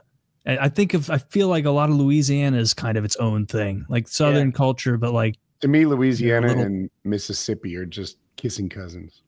Oh, I think of them very differently. Louisiana, I think of the music, the culture, the Cajun thing, the French food influence. The French influence. One little piece of it. The French slave culture, Creole thing, and I think of the swamp. I think of Creole stuff. I think of Mardi Gras. But again, Mississippi, I just think of lynching black people and being awful and being ignorant and probably having the lowest scores that are kept in general. Just I bet your scores in math are lower than everybody else's. I bet reading's lower. I bet Georgia's IQ head to head with Alabama. Do we even do those? Oh studies? My God! Do we even bother looking at that one? I think we're gonna. I think we'll take that one home. Let's do SAT scores by state or whatever measure Zach can find. Any measure that man can make. I promise you, Mississippi is coming up wanting. Okay, unless we're measuring poverty. But our three states are going to be more competitive. I don't know who's going to have the smartest. Throw us the IQ map of the entire U.S. and so let's see, or SAT, that works too. Let's see how this goes. Ooh. Oh. Pretty close with Mississippi. I mean, I'm looking down at the two of you, saying. I mean, it's looking so down close. at most of the country, really. Ooh, so West Virginia not looking great. West Virginia, Alabama in the triple digits. Not ideal. IQ. Look at that. Owned. This one's less accurate than the previous. Look at that. No, I think actually this one is actually the most accurate. It's the SAT one that's sort of like. Yeah. Is North Dakota winning? I just don't think Mississippi wins at anything. Montana. Of fucking course, Massachusetts pulls away with yet another one of these things by 0.1 over New Hampshire. They always win these smart offs in the country.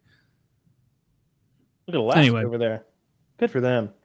Those Hawaiians coming in with a 95. Wonder what did that. Probably the indigenous culture. Who's to say? They're spending too much time surfing. To me, Hawaii is like the wealth gap state, right? It's the very rich and the very poor trying to live together. Yeah. Yeah. I don't count those as people though. We should have cleaned that place out.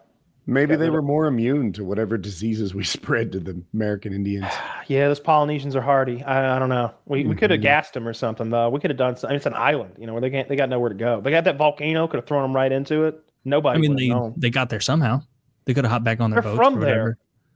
Well, how'd they get there eventually? Well, they canoed from some other island from Indonesia or some shit. Indonesia. Yeah, I guess they're definitely more Asian than we are. Oh yeah. Well, we're white, so yeah, not Asian at all.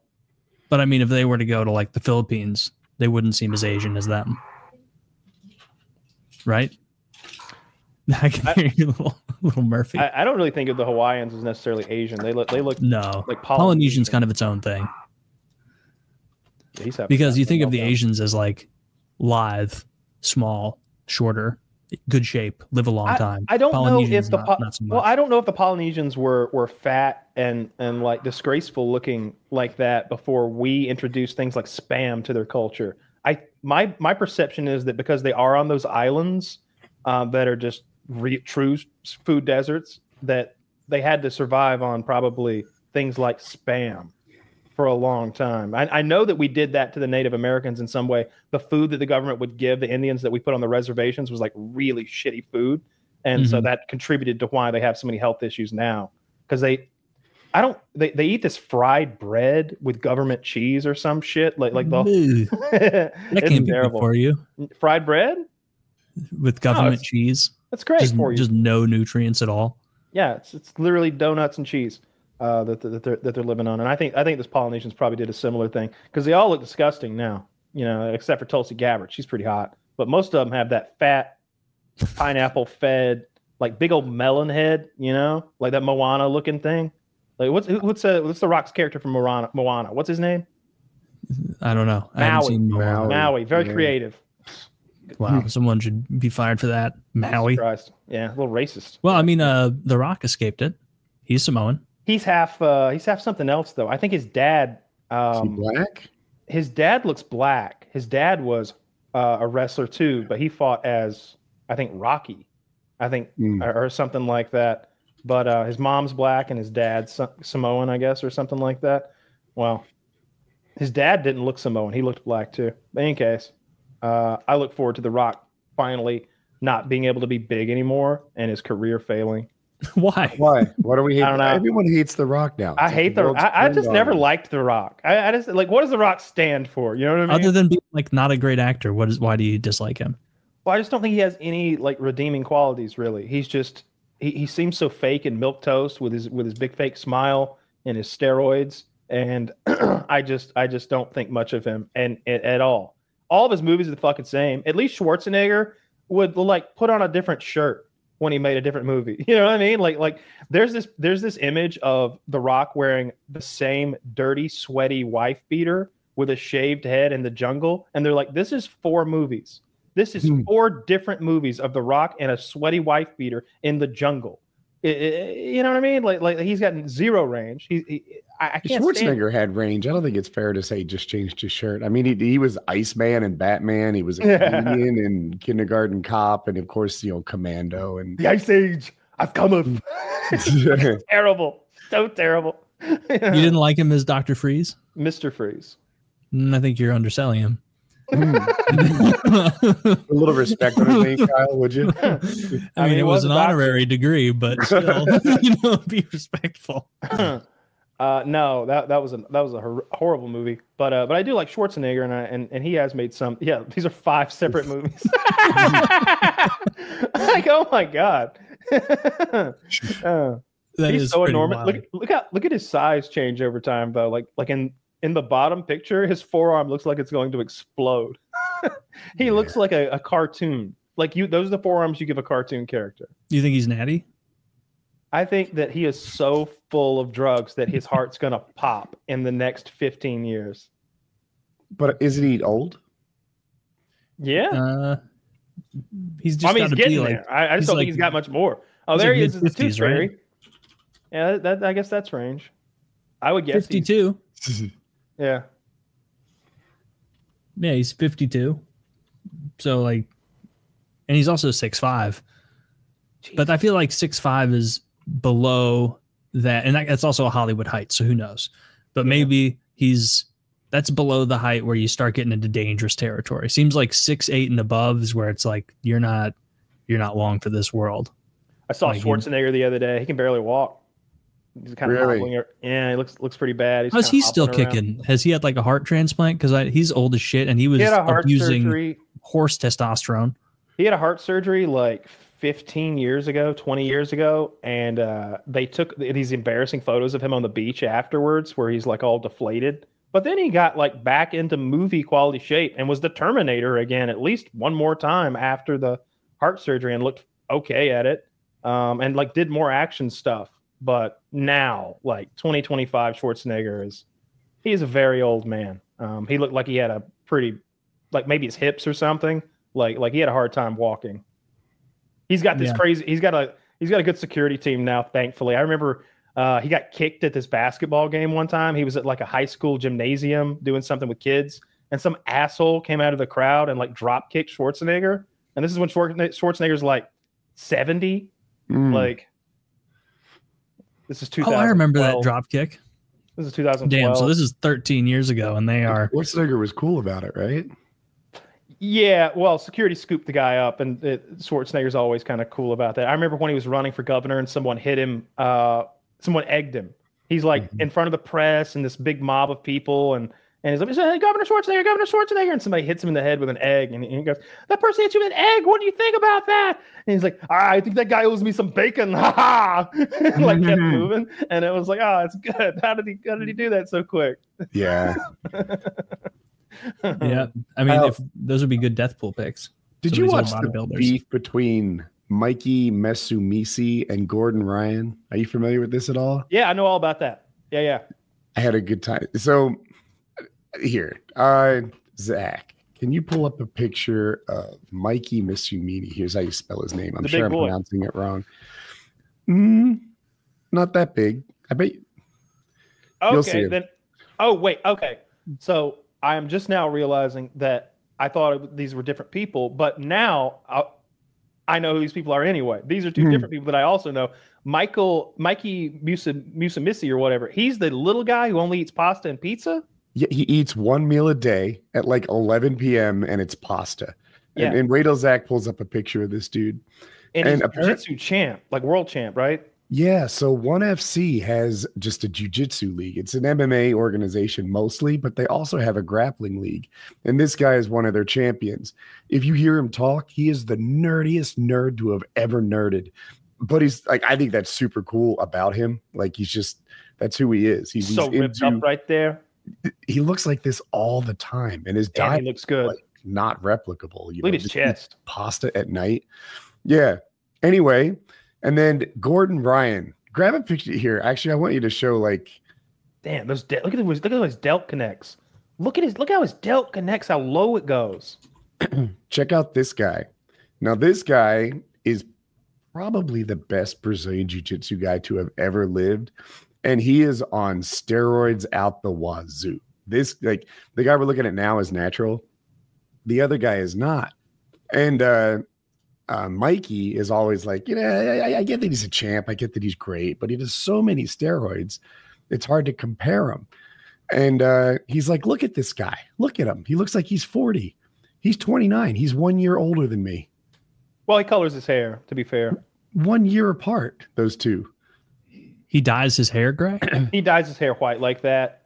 He's, just so he's notable and trying to make a name for himself. And I recognize him and know him because he dyes his hair. And so now when I see him the second, third, fourth time, I'm like, oh yeah, that's the guy. That's the guy. It's just like, how could these guys even have beef?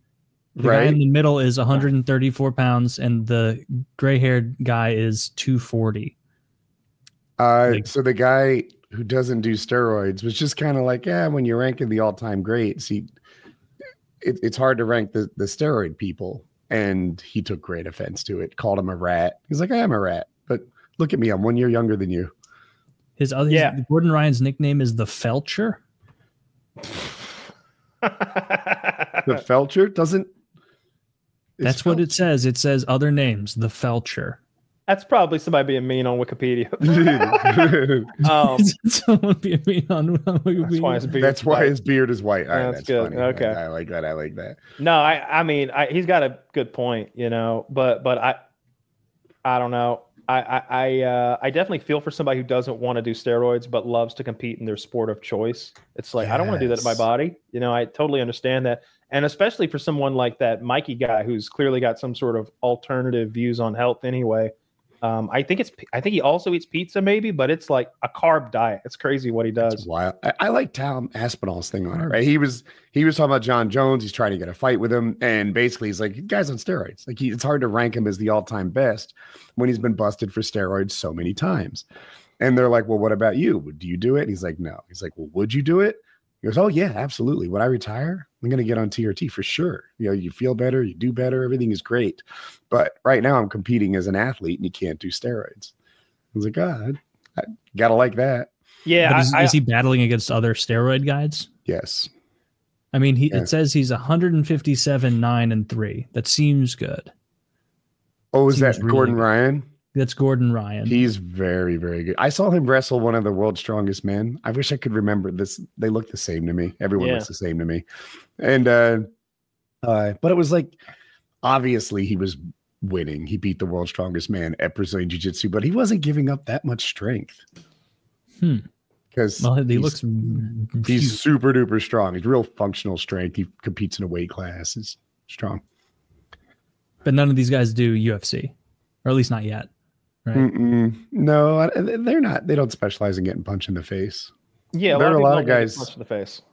Exactly. Yeah, they just stay in their own lane and they're making a lot of money and they don't get punched in the face. It's a good living. I heard Rampage Jackson talking about, I think UFC bought Pride, but before they did, they had to honor his Pride pay-per-view contract. And he had the most ridiculous. He's like, I had the most ridiculous pay-per-view contract the UFC ever had. So they hated paying me. They hated paying me. He's like, but they had to honor that contract from Pride. He's like, we don't make as much as like Floyd Mayweather or like those top boxers, but we made plenty of money. I was like, I'm glad to hear that about Rampage, because some of those older guys who were battling it out in Pride in like the early UFC days, like all they got for their trouble was brain damage and cauliflower ears and shit, which I thought there was surgery to fix those cauliflower ears, but I've never seen someone do it. I've never seen the like before and after of like, oh, look at this. They look so much better now. I would definitely want that shit out of my ear. It looks so gross to me. There is surgery. Typically people wait till their career is over to get it done. Yeah. Or you can, if you know it just happened, you can drain it at the doctor's office before it hardens like that. Fuck. And I had friends who would just do it themselves. Like after they got it, they just do it after the match. And it's blood. I wasn't there, but I think so. Yeah. Yikes. That's rough. I wouldn't want any part of that. Yeah, that's a part of that sport I'm not jealous of. That's awful. And whenever I see it, I'm like, there's that great meme about not fighting a guy with cauliflower ears, and it's like, dude, that's so true. Like anybody with cauliflower ears, you better run. You better literally run. You can't. I don't know. It's a weird thing. Like, you got to kind of earn it. It's almost like muscles of the grappling world. Like, you can't buy it. It only comes through hard work. But I mean, I'll admit it doesn't look attractive to most people, but no, between my ears, it gets a certain kind of respect. I think it looks gross. Oh, it's super gross, but it's also scary at the same time. Again, if somebody has cauliflower ears, I know that they can murder me with their bare hands. So I'm going to move along. Right? Like, anyone could get tatted up forearms and look like, I don't know, they came from prison. But cauliflower ears, that came for real. Did y'all have anybody in high school or whatever get those early bootleg tattoos? What do you mean, like a prison tattoo? Basically, I had friends and associates in high school who like gave each other tattoos or gave themselves tattoos and stuff like that.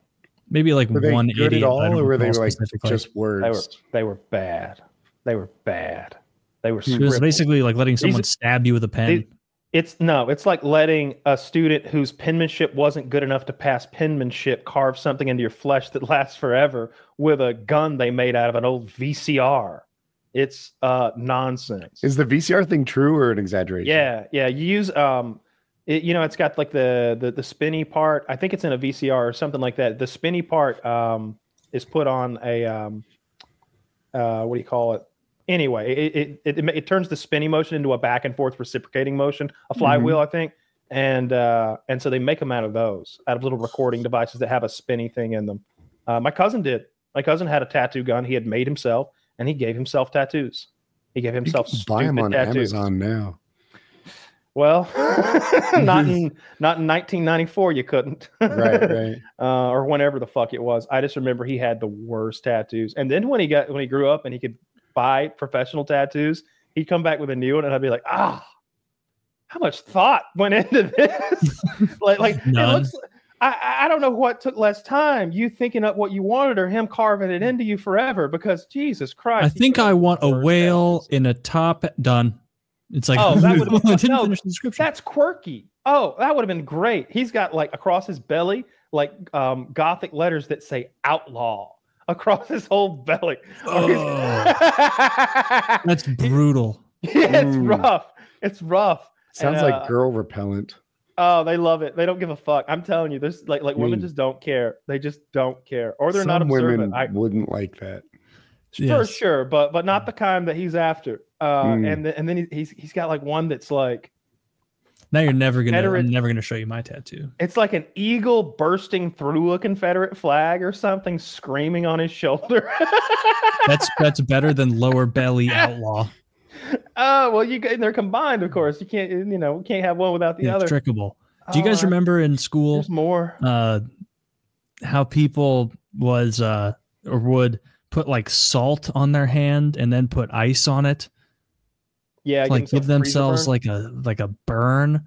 Yeah. I remember that like phase in like 5th and 6th grade when like people would do that at lunch and just wondering like, what are you doing?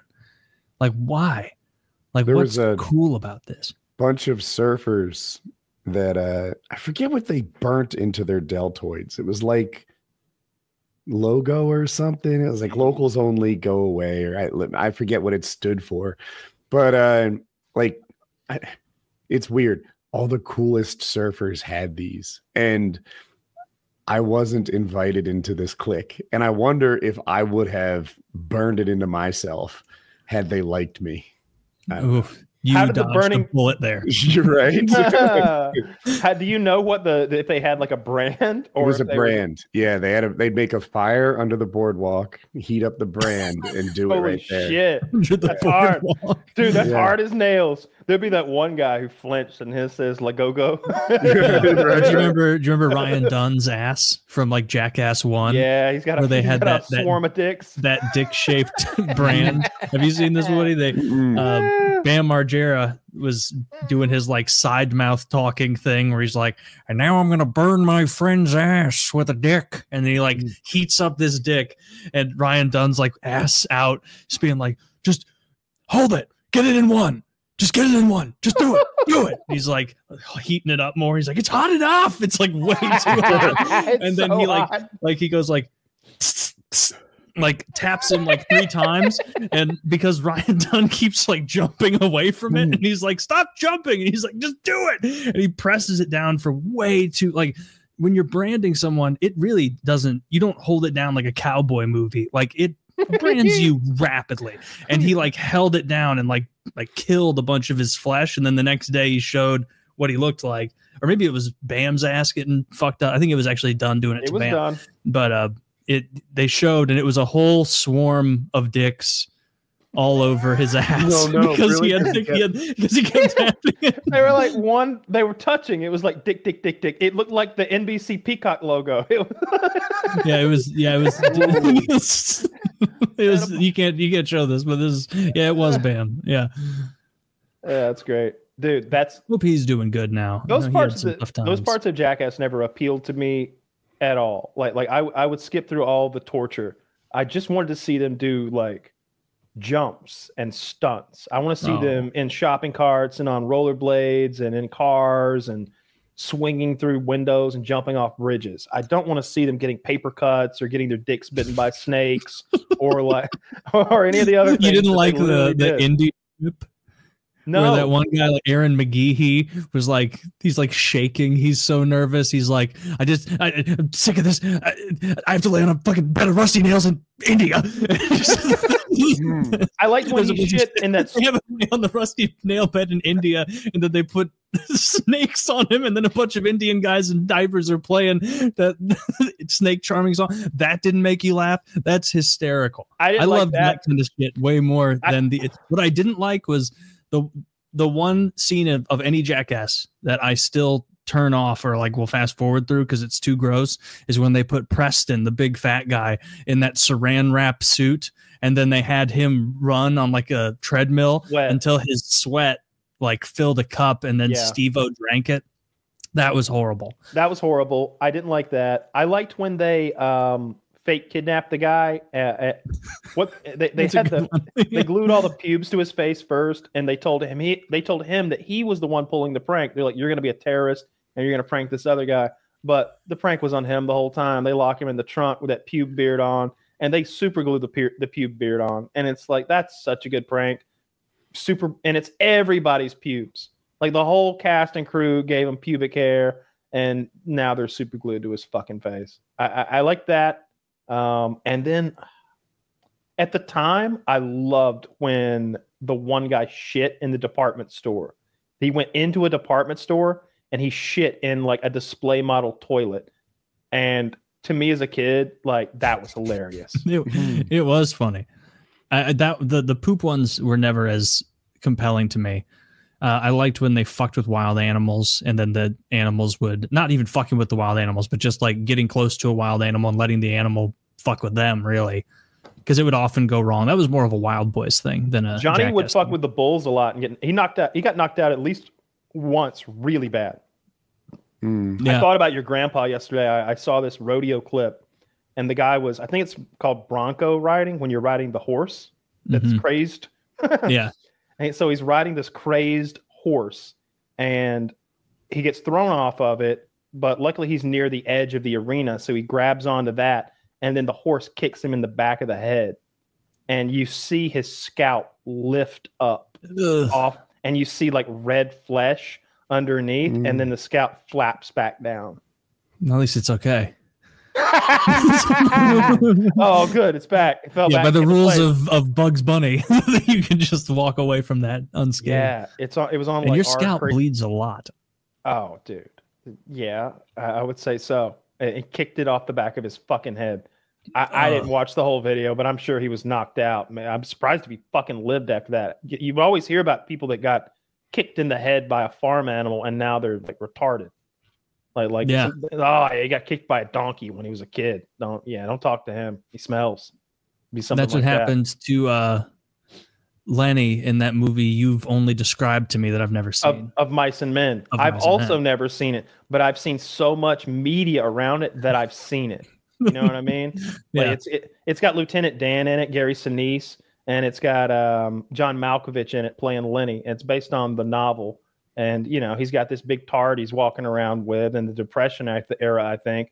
And the tard, you know, doesn't know his own strength, and he kills a little girl. And so Lenny's got to be put down now like a dog, and he caps him in the back of the head. He's real sad, real sad. Poor John Malkovich. Poor, retarded, fictional John Malkovich, yes. Mm-hmm. Oh, is that not based on a true story? No, that wasn't a true story. That was not the John Malkovich biography. Is that a good movie? Of Mice and Men? I haven't seen it. No, I only know what Kyle said. Being John Malkovich. I think it's fun. I think it's a fun movie. And I can't remember the girl in it. I think it's Cameron Diaz. And they like muss her up to make her look non-attractive. And it's one of the few times where it's like, yeah, you're looking rough. Yeah, they did it. You're looking a little rough. The idea of that movie is that these people find a portal. And when you go through it, you become John Malkovich. I think you get to live as John Malkovich, and it's just a silly little movie. If I had the option to live a day as John Malkovich, I would pass. Like, what the fuck? I don't know who he is, really. He's an actor that can't be that famous. Very famous. Okay, well, I don't know him from anything other than movies you've described to me, like not Top Gun. What was the one where he's on a plane and he's a criminal? It's Con Air. Con Air. Yeah. It's Con Air. Other than a couple movies you've described to me, he doesn't seem like a big star. His character is named Cyrus the Virus in that film. Sounds like a good movie. He's the main bad guy. He's fucking cool. He's the one who tells Johnny 69 not to rape the female guard because he's just not into that. He's a despicable guy, but he's not into rape. But Johnny 69 is. That 69 is how many ladies he's raped. He's got a tattoo for every woman he's raped. Like, I think it's a heart tattoo. And he keeps telling the monster. Yeah, he keeps telling the prison. That's the deal. This plane had the worst of the worst on it. And so he keeps telling the female prison guard who's like locked up. He's like, I'm going to add another tattoo. He keeps like, I'm going to fuck you, bitch. Wait till Cyrus the Virus is looking the other way. I'm going to have that prison guard pussy. He keeps like talking all dirty Mexican to her. And meanwhile, our boy, Nicolas Cage, St. Nicholas, is over there, and he's an innocent man, special forces soldier, defended his wife, killed a couple bad guys in a parking lot, and he's just sentenced because his hands are lethal weapons, and that's how that works in this fictional universe. And he has to stay on the plane because his buddy has diabetes. His black buddy, we don't know his criminal history, but he's also on the plane. He's got diabetes, and Nick Cage stays on the plane to do the right thing, help his buddy out, give him that insulin. And he couldn't get his own insulin. Steve Buscemi is there too, and he's a child molester. He eats children's faces. They were like that guy drove across 3 states wearing a man's face as a mask, and they like wheel Steve Buscemi in one of those Hannibal Lecter deals where they don't even get near him. They've got like, you know, those poles they use to catch rabid dogs. They've got like 4 of those connected to Steve Buscemi at joints, and they're operating him like a puppet. And he's got like a mask, and they wheel him in and everything. And then all of a sudden, he's sitting next to us on the plane. He's like, "How are you guys doing?" You know, fucking, and there's like, Jesus Christ, everybody's freaked out by him. Now, see that.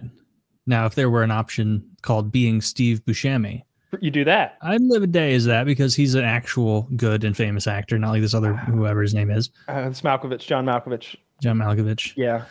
Yeah, well, Steve Buscemi is a more famous actor than that. Perhaps in some circles he is, I suppose. Yeah, I think I would want to be like one of the ones who maybe had some clout though, where I could utilize that somehow, or maybe I'd just be a lady celebrity and I'd make myself an OnlyFans. Sick. Well, you only have a day. I only need a day. So you're going to do all the work, and then she's going to wake back up in her body and just have a check? Wait, I get her body? Like, this is her actual body that I haven't seen the movie. I don't know what I assume it means you being John Malkovich. I thought it was you wake up as him, and then you live a day as him, and that was it. No, it's like a magical portal. I think you go in and you like become a John Malkovich, not the John Malkovich. If you just get to become a copy, then I would like being Henry Cavill. Like being good looking. That'd be tight. That's your guy? Like you're jacked and you're good looking. Like that's that your would guy? be. You pick Henry Cavill? Who would be better? I mean, I'm not saying there is a better. I'm just wanting to clarify that you put some thought into this and you want to be Henry Cavill. Well, I've put the last 30 seconds of thought into it. Who would be, because like you said, I'm not waking up as them. Yeah. Because otherwise I would be like being fucking Elon Musk and have all the money in the world. I mean, you just go kill Elon Musk and take his place, right? No, because he'd have some tech that would suss me out. What are you talking about? He's not Iron Man. He's a buffoon. When I approached and like I wasn't stuttering, his guards would be like, "This isn't the real Elon Musk." Oh, give it away. They'd get me, yeah. Or being Donald Trump. That could be fun for a day. Do something. I don't want that guy's workload. Nah, I don't want his workload. I'd want to be somebody that was like real casual about it. Matthew McConaughey or something. I think that's the move. I bet McConaughey, you look at his phone and it'd be like pussy with like hashtag and the numbers for like as far as you could flick your finger. Like he doesn't even have girls' real names in there. If you did Henry Cavill, you would wake up. You would wake up with the knowledge of all the Warhammer. You'd have a deeper Warhammer knowledge. About? Why the hell would I want that? That's the lamest shit I've ever heard, Taylor. That I would become Henry Cavill in order to gain his Warhammer lore knowledge. There's a million portals, is my understanding. It is funny that's how Taylor. That's like becoming Jenna Jameson for cooking tips. What the fuck is your problem? I said I would be Henry Cavill because he's jacked and he's attractive, and it would be cool to be like a heartthrob. Are we just picking a celebrity that we want to be? Like being John Malkovich. You get to wake up, but you only get a day. Oh, one day? Yeah. Yeah, I'm gonna be Donald Trump Jr. But you don't get access to their relative accounts, and so you can't be like, I'm gonna be being Bill Gates and then like have all his money. You're just like, actually being Bill Gates would be arguably the worst one because he's got like tits and he's ugly and he's overweight. I was thinking being Donald Trump. Like it's just a day, right? So you don't have to worry about like his age or anything. Yeah. I think I'd want to like be Trump, say ridiculous shit all day long, and see if anyone notices. That would be fun. Be like, after Greenland, we're coming for you, Italy, and then just go back to bed, wake up, huge issue in the morning. You just get to go. Just Trump being Trump. We're just being goobers. Immediately, Italians people would be mad. Immediately, people would be defending it, being like, "Yeah, what the fuck has Italy brought to the planet other than a lot of Western civilization?" Of all the places he talks about taking, Cuba should be top of the list. It's close and it's nice. Talk about a national security threat. We have an enemy on our doorstep. Mm-hmm. I don't feel safe with Cuba there. I don't either. They're driving those 1948 Plymouths around, just plotting. They really are. It's like 50s and 60s cars down there. It's just funny. Banging La Cucaracha on the radio all the time. Yeah. It would be cool if we like lifted the sanctions, but we're still not going to ship you stuff per se because it's a cool little time capsule you live in. You're going to be like a Disney World for us. It's Sentinel Island, but in the 1940s instead of the 1640s. I think conquering Sentinel Island, that would be a good move. I think their social services are way better than ours.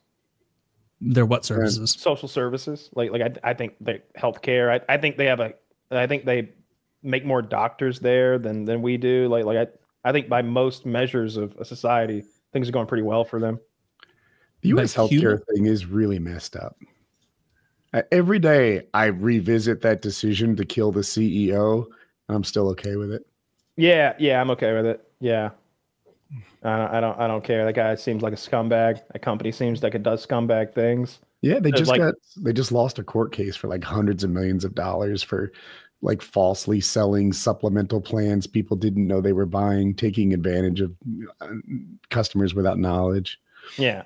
I can't wait for the trial. I think there's a chance this thing has been so publicized. There's a chance he gets off, or there's a chance they can't form a good jury for it or something. I think there might be some drama to come with the trial. Cuba has a higher life expectancy than the United States. Its literacy rate is outstanding at 99.8%. You know what the United States literacy I do percentage is? Yes, I do because Zach just told me it's 86%. 14% of y'all can't even read. That's why you're listening to this right now. Okay, well, how old are they? They're of the age that should be reading. We're not you think we're counting the toddlers? They can't. And if so, then by your own regard, we're counting Cuban toddlers who can read. Damn, we're getting beat on both fronts. I mean, well, of course, are reading over there. Our life expectancy is going down because of our poison food and shit. And so we're just not importing enough of our poison food to our enemies, really.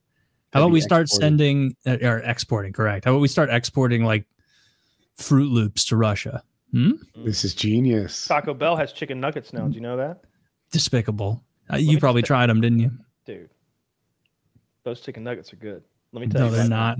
You're eating chicken nuggets at Taco Bell? Let me tell you right now. What a sad meal. They put a deal together that was too hard to pass up, all right? They got that 5-piece nugget. You got that 5-piece nugget. Any drink of your choice is free after that, Taylor. All right? The 5-piece nugget was like $6. Like $6 for 5. And they're big nuggets. And they got their own dipping sauce. $6 for 5 nuggets? How much was it by the time it got to your door? Like $18? No. I've got like a DoorDash credit card and a special account. I get all sorts of discount. It's not that bad. It gets delivered for like $14 or something like that. But I don't just get like the 5. They don't even look crispy here. I get the 5-piece and 2 green burritos and a soda, and it's like $14 delivered. But anyway, these are fucking delicious. I've gotten them twice because I wanted to make sure that it wasn't a fluke the first time. I do not like the fire ranch sauce, but they have this jalapeno honey mustard. That shit's good, and they're very crispy. And they said the breading was made out of the nacho chips. That's stupid. You don't need a way to tie this into Taco Bell. Just tell me you got nuggets and I'll believe you. Because here's my thought. Yum Brand owns KFC and Taco Bell. So they're able to lend their chicken nugget expertise to the Taco Bell folk. Okay? So they don't need to do all that R&D. It's already done. It's already laid out for them, Taylor. This is all white meat. R&D. By the way, so they didn't all white invent meat. the chicken nugget, you say? No, these aren't even nuggets. These are breast strip. These are breast chunks or something. This is all white meat. It's not that paste at Wendy's and Burger King and McDonald's and all the other restaurants. Taco Bell has some of the best chicken nuggets in the fast food game.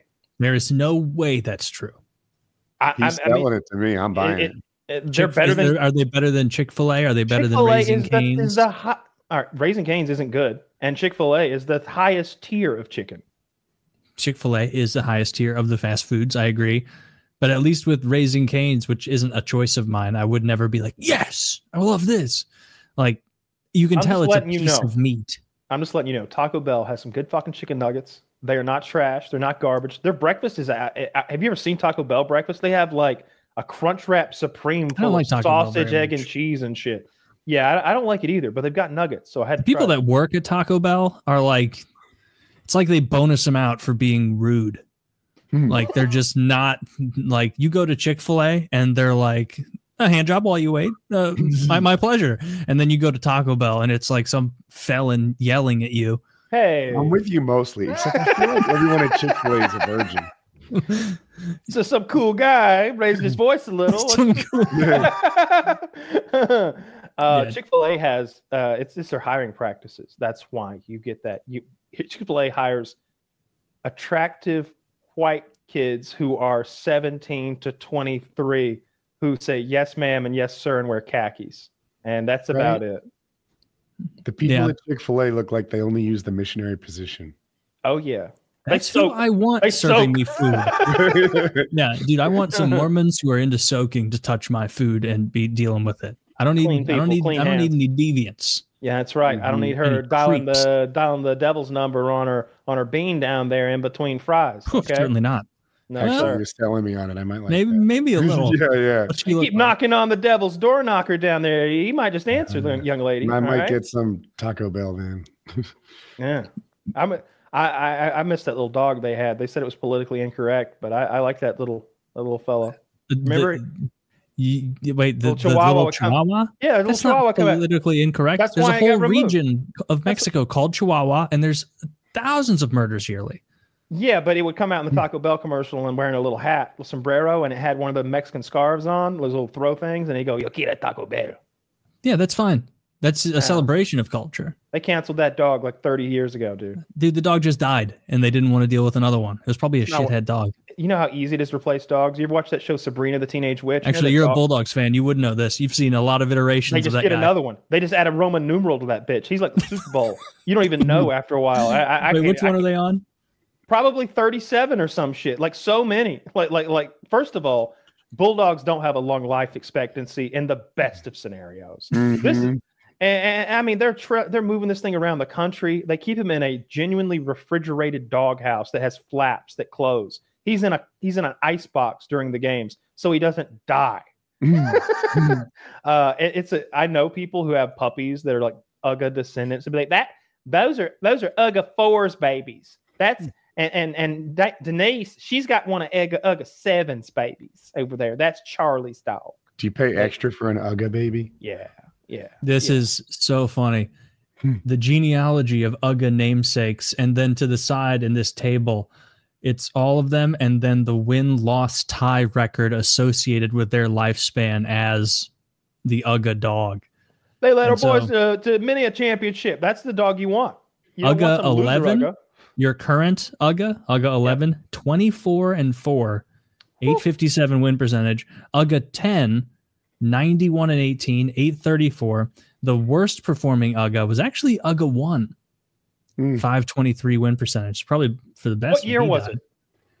1956. All right, then. Okay, let's calm down. Did the SEC lose every playoff game?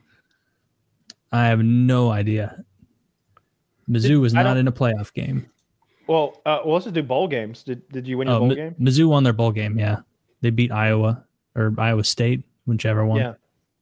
I know I didn't really watch much of the other games after Georgia lost. I'm into the Super Bowl this year, though. I'm pretty hyped about that because of the possibility of the three-peat with Patrick Mahomes. And I'm not big on football, but my two favorite teams since I was 15 have been the Lions and the Eagles, and both of them are amazing this year. They're 14 and 15 wins, I think. Are they in the same? Are they going to have to play each other? Could be. They're in the NFC. Okay. Show us the NFL playoff bracket, Zach. Let's have a little pontification here on the. I'll delve deep into my NFL knowledge, which is certainly more than Patrick Mahomes, Travis Kelce. I won't list the whole Chiefs starting lineup. That'd be tedious. I mean, if I'm doing a bracket, I gotta go with the Chiefs coming out of the AFC or whatever. But it's the Eagles, right? You got to bet on the Eagles. The Eagles will play with Detroit if they win. Ooh, and they're slated to win because they're 2 and Green Bay is 7. But that's kind of the fun thing about football playoffs is it's just one game, so just anything can happen. Zach says they re-rank, so it seems like if they win, there's no chance they play the Detroit. All right, so the Buccaneers suck. They're going nowhere. I like the Vikings. I get Vikings. Then I'll play the Washington football team that call themselves the Commanders now. Give that to the Vikings, and then the Vikings. That's so stupid. They couldn't even go like Warriors, like a little alliteration. It's so fucking lame, dude, that they renamed that football team, and they did such a bad job. There must have been committee after committee and so many voices that they ended up with the most milquetoast generic thing. Like it couldn't be something. And the thing is, it needs to be something cool. Like this is our merch. This is our name. This is our like TV distribution. This is our T-shirts. This is our helmets. Like look at that Vikings logo, that cool ass Viking. They've got this like flat purple on their helmets that looks really fucking cool. Like the Washington Commanders is so. I don't even know what they're commanding. Are they in the Army, the Navy?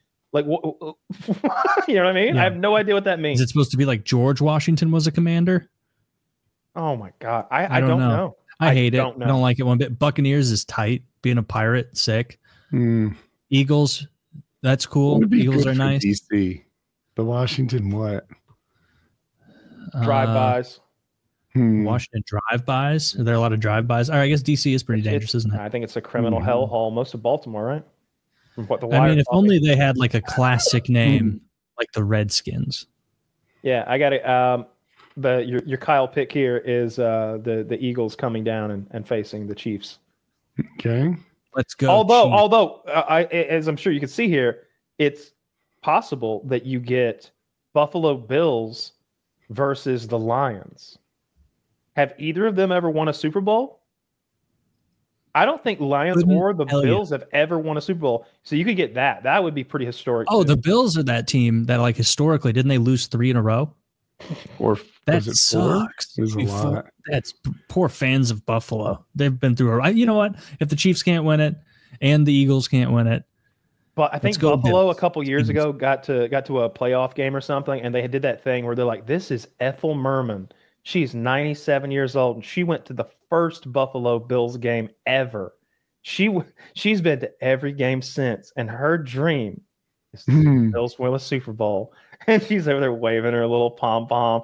Bitch, she didn't make it. She didn't make it. She made it. You know what? They should have, like, with a little Hollywood magic. Like, 'cause she's 97, she doesn't know what the fuck's going on. Yeah. Like, just wake her up and be like, "Grandma, your great grandma, you're missing the Super Bowl." Oh, goodness gracious, put it on. And then they get AI it. Old people can't see through that shit. And then show the final scores. Yeah, show the letterbox. See the score box where that's what they did to Jimmy Carter. That's what they did to Jimmy Carter with Kamala. Congratulations, that glass ceiling shattered. It's all because you know what happened, Jimmy? She won Georgia by 1 vote.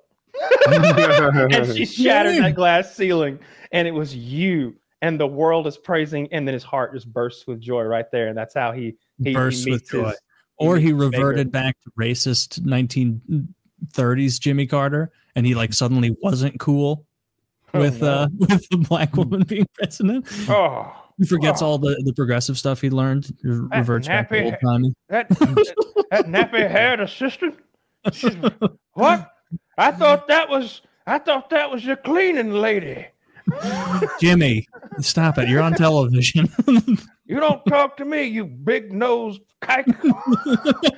You've been running things around here for far too long. Like, who forgot to give Jimmy his injection? That dude, Jimmy Carter, that picture of him with that like caregiver, like taking a knee next to him, like clearly like looking to see if he's breathing. Like there were like hunks of skin like hanging off of Jimmy Carter's face. There were hunks of skin. Yes, there was. There was a skin tag the size of a fucking thumbnail hanging off his jeans. I don't know what you're even talking about. He looked bad. Pull it up. You make it sound like he was like infected by defending him because pestilence and his flesh was sloughing off if he was from Alabama, jungle. He's from Alabama, you'd agree. You're not going to pull up Jimmy Carter fucking nasty ass face. R.I.P. by the way. Huge, so tragic. What, Jimmy Carter passing? Yeah. Who cares? I cried. You guys are pussy. See, Trump was upset about the flag being half mast. Let's jack it on up. Come on. When are we raising that thing back up? How long does it stay down? Let me just say, I'm just wondering. I think 30 days is the tradition. What? Whoa. But it's not like it's special for him. That's for president. Let me see if I'm right. I'm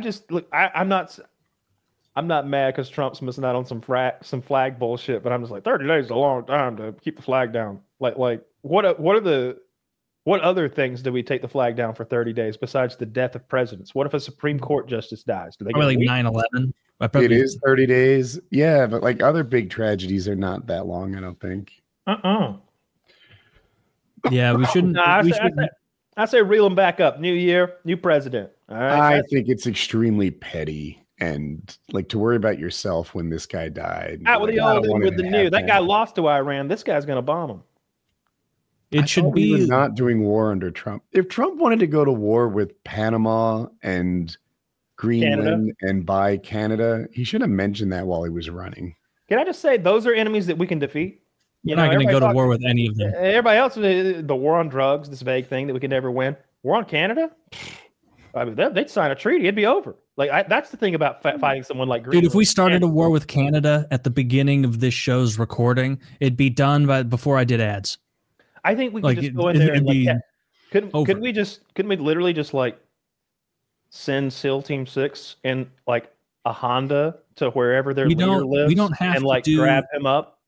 We don't have to do any military shit with countries like Canada or Panama or Greenland or Denmark. Like we can just lean on them economically and get them to do what we want to do. I want a political kidnapping. I want to make sure. I want a decapitation. Ooh, well, I mean, then let's like. I don't know who's in charge now.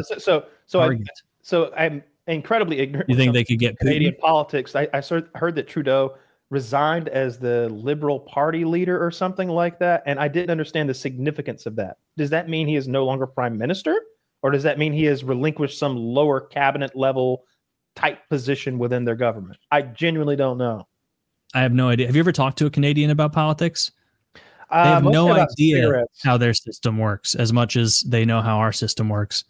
Yeah, interesting. I have no idea either.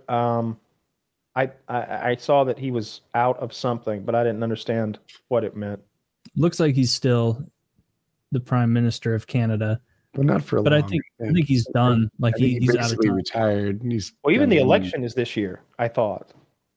I wonder. So to my eyes, or at least my social media viewership, that the conservative guy over there, that Poliver guy, I think his name is like super popular. I always get fed his little quips and his news clips and stuff of him owning the libs, and I wonder if he's popular over there. So maybe. I think he retired, and in Canada it takes about 50 days to hold an election. They don't do it for 2 years like we do, and then we'll have a new guy. Okay, well, I hope it's a conservative, because the poor Canadians have been bent over a knee for a while when it comes to their civil liberties, their rights, their everything from their bank accounts to their gun rights to their ability to travel. So it'd be nice if maybe they got someone a bit more conservative in there. You don't necessarily need a Donald Trump goofball, but maybe someone who's just a conservative. Are they like as bad as the UK? Because I know, like in the UK, you can they can send you to jail for like social media posts. Yeah, like, they'll come to your house for years. Like, oh, brother, you post something a little naughty online.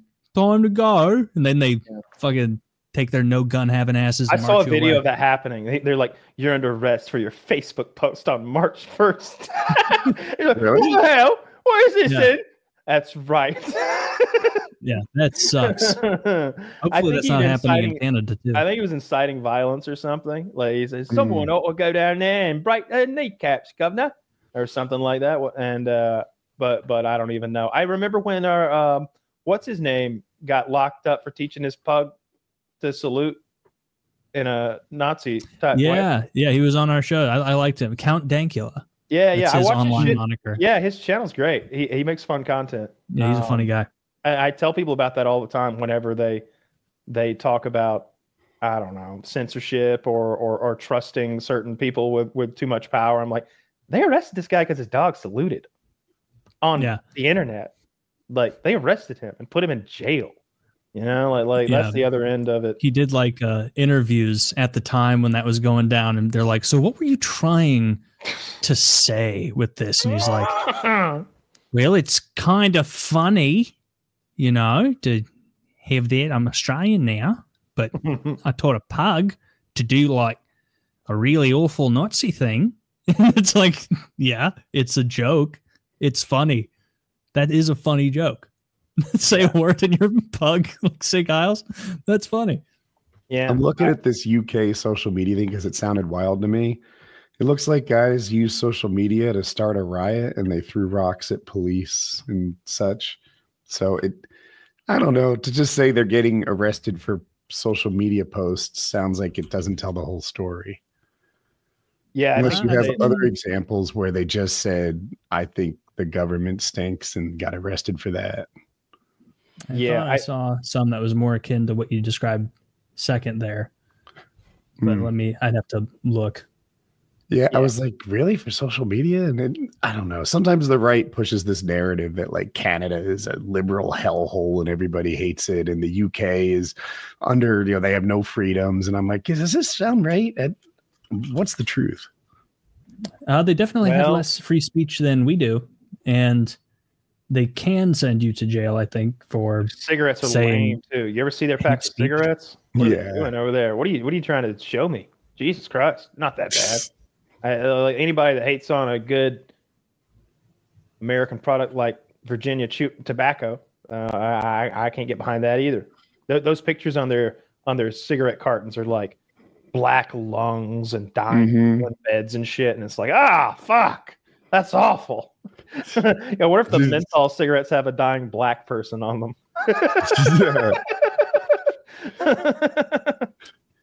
Are there any other like tobacco, I don't know, stereotypes? Yeah.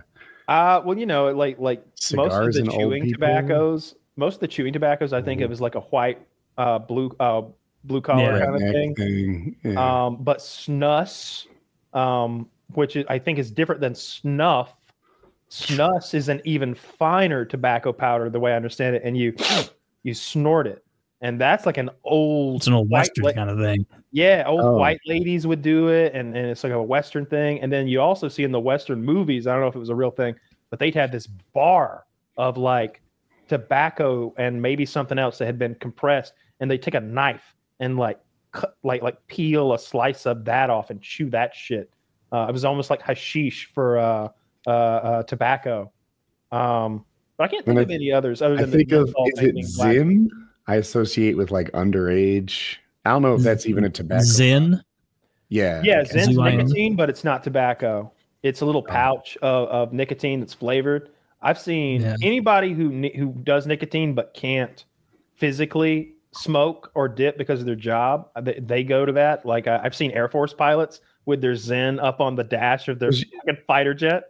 You swallow your own saliva with that, right? Yeah. Yeah, it's just nicotine salts. And so you don't have to spit the way. And so I love the change in culture from spitting tobacco to no spitting tobacco. I heard I would rather smell like cigarettes all night than sit next to someone who's like into a fucking pop. No, I don't vape, but when someone does right next to me, I couldn't care less. Like it. Yeah.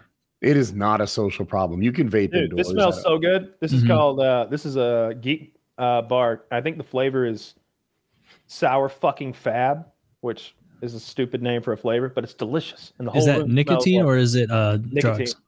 This is nicotine. These are drugs.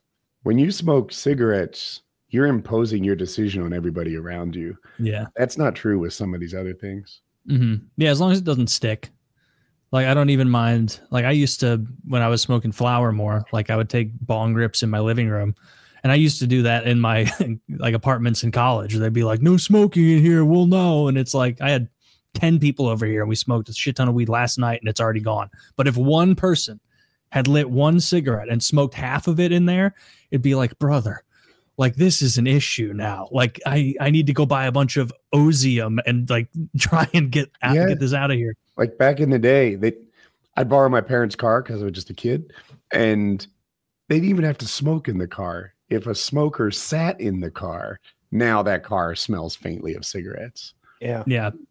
That was a fun conversation at the rental car company when it would be like, you smoked in the car, and they'd be like, no, I didn't. It's like they reek, and then you sit in it for 1 second. It's like, this isn't a debate. Like it is. I've smoked in rental cars and they didn't know.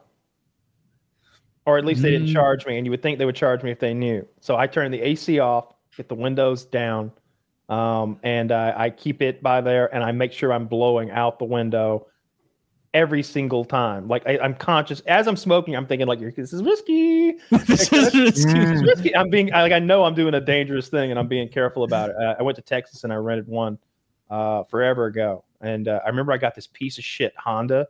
And I was at the speed limit in Texas almost everywhere is 80 miles per hour. And I was giving it all that Honda had because I was doing 95. I figured if it's 80, I can do 95. And most of the trucks are doing 90. Like nobody's going to, I feel good. And this car's screaming and I'm smoking Texas out that window. But have you ever had to smoke weed in a place where you're not supposed to smoke weed? And you did it like secret agent style? Yeah. In what situation did you have to smoke weed? On vacation, like in a hotel room before you're about to go do the activity. Like I was in Savannah, I'm staying in like a bed and breakfast, not even necessarily a hotel. It's like an old mansion that's been turned into like rooms. And we're about to go do a haunted carriage ride. They take you to all the haunted places in Savannah in this carriage. That sounds cool. It was great, but I wanted to be high for it. Get a little spooked. It's nighttime. It's gonna be a cool evening ride. I want to be stoned for this thing. I see it. Yeah. So we're smoking in the hotel room, and I've got my control. So we go in the bathroom, and she's standing on the toilet lid, and I'm standing on the edge of the bath. So we're up high next to the vent, and I've got our weed in a bowl, but I've got a toilet roll, and on one end of it I put what is it called? Fabric softener sheets. Yeah, I put a fabric softener sheet over that, rubber band over that to hold it in place. And when I exhale through the pipe, so it goes a little tube. Yeah, it goes through the air freshener or the air softener or the fabric softener sheet, and that deodorizes any of the smell. But I'm also blowing it right into the vent. That shit does not work you exhale so much faster than it can sift through the dryer sheet that like maybe a little wisp gets out, but mostly it's just coming back and getting all out the sides. I'm telling you, I've done this many a time in many an establishment where I'm not supposed to be smoking, hotels, motels, and Airbnbs, and I've never been captured or caught or reported. And I think they would have. I was so scared smoking in this. I was in LA smoking in this place, and there was no smoking. And even though it's legal there, I wasn't legal there. Like, I don't have a card here, and like I didn't buy this weed, and it's technically medical weed that I had a medical. You know, you're supposed to have a medical card to get what I had, and I was smoking, and I'm like blowing it out the window, and there's people walking through that alley, and I'm like, oh, they're gonna rat me out, getting all paranoid, hiding. But the fabric softener over the tube, I think that's a golden strategy. I've used that every time. I used to pack those in my luggage. Your homemade deodorizer made me think of a question you might know the answer to, Kyle.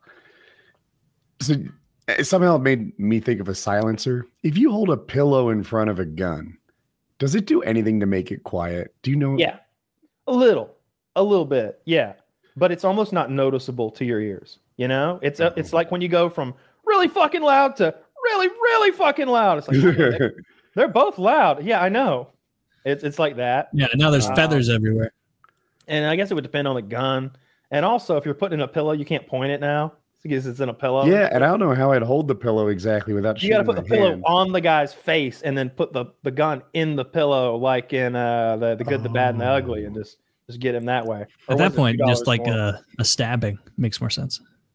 I don't know. I wouldn't want to get into a knife fight with somebody, which is what stabbing quickly turn into. Well, I imagine him tied to a chair. That's not. Well, I mean, like I'm not gonna approach. Well, then how else could the pillow situation work other than him sleeping? You're gonna have a pillow with you out in an alley and be like, think fast. You throw it at him and then you run up with the gun. Yeah, I don't like it. I've shot through pillows before to like, no, and it's like that's not much quieter at all.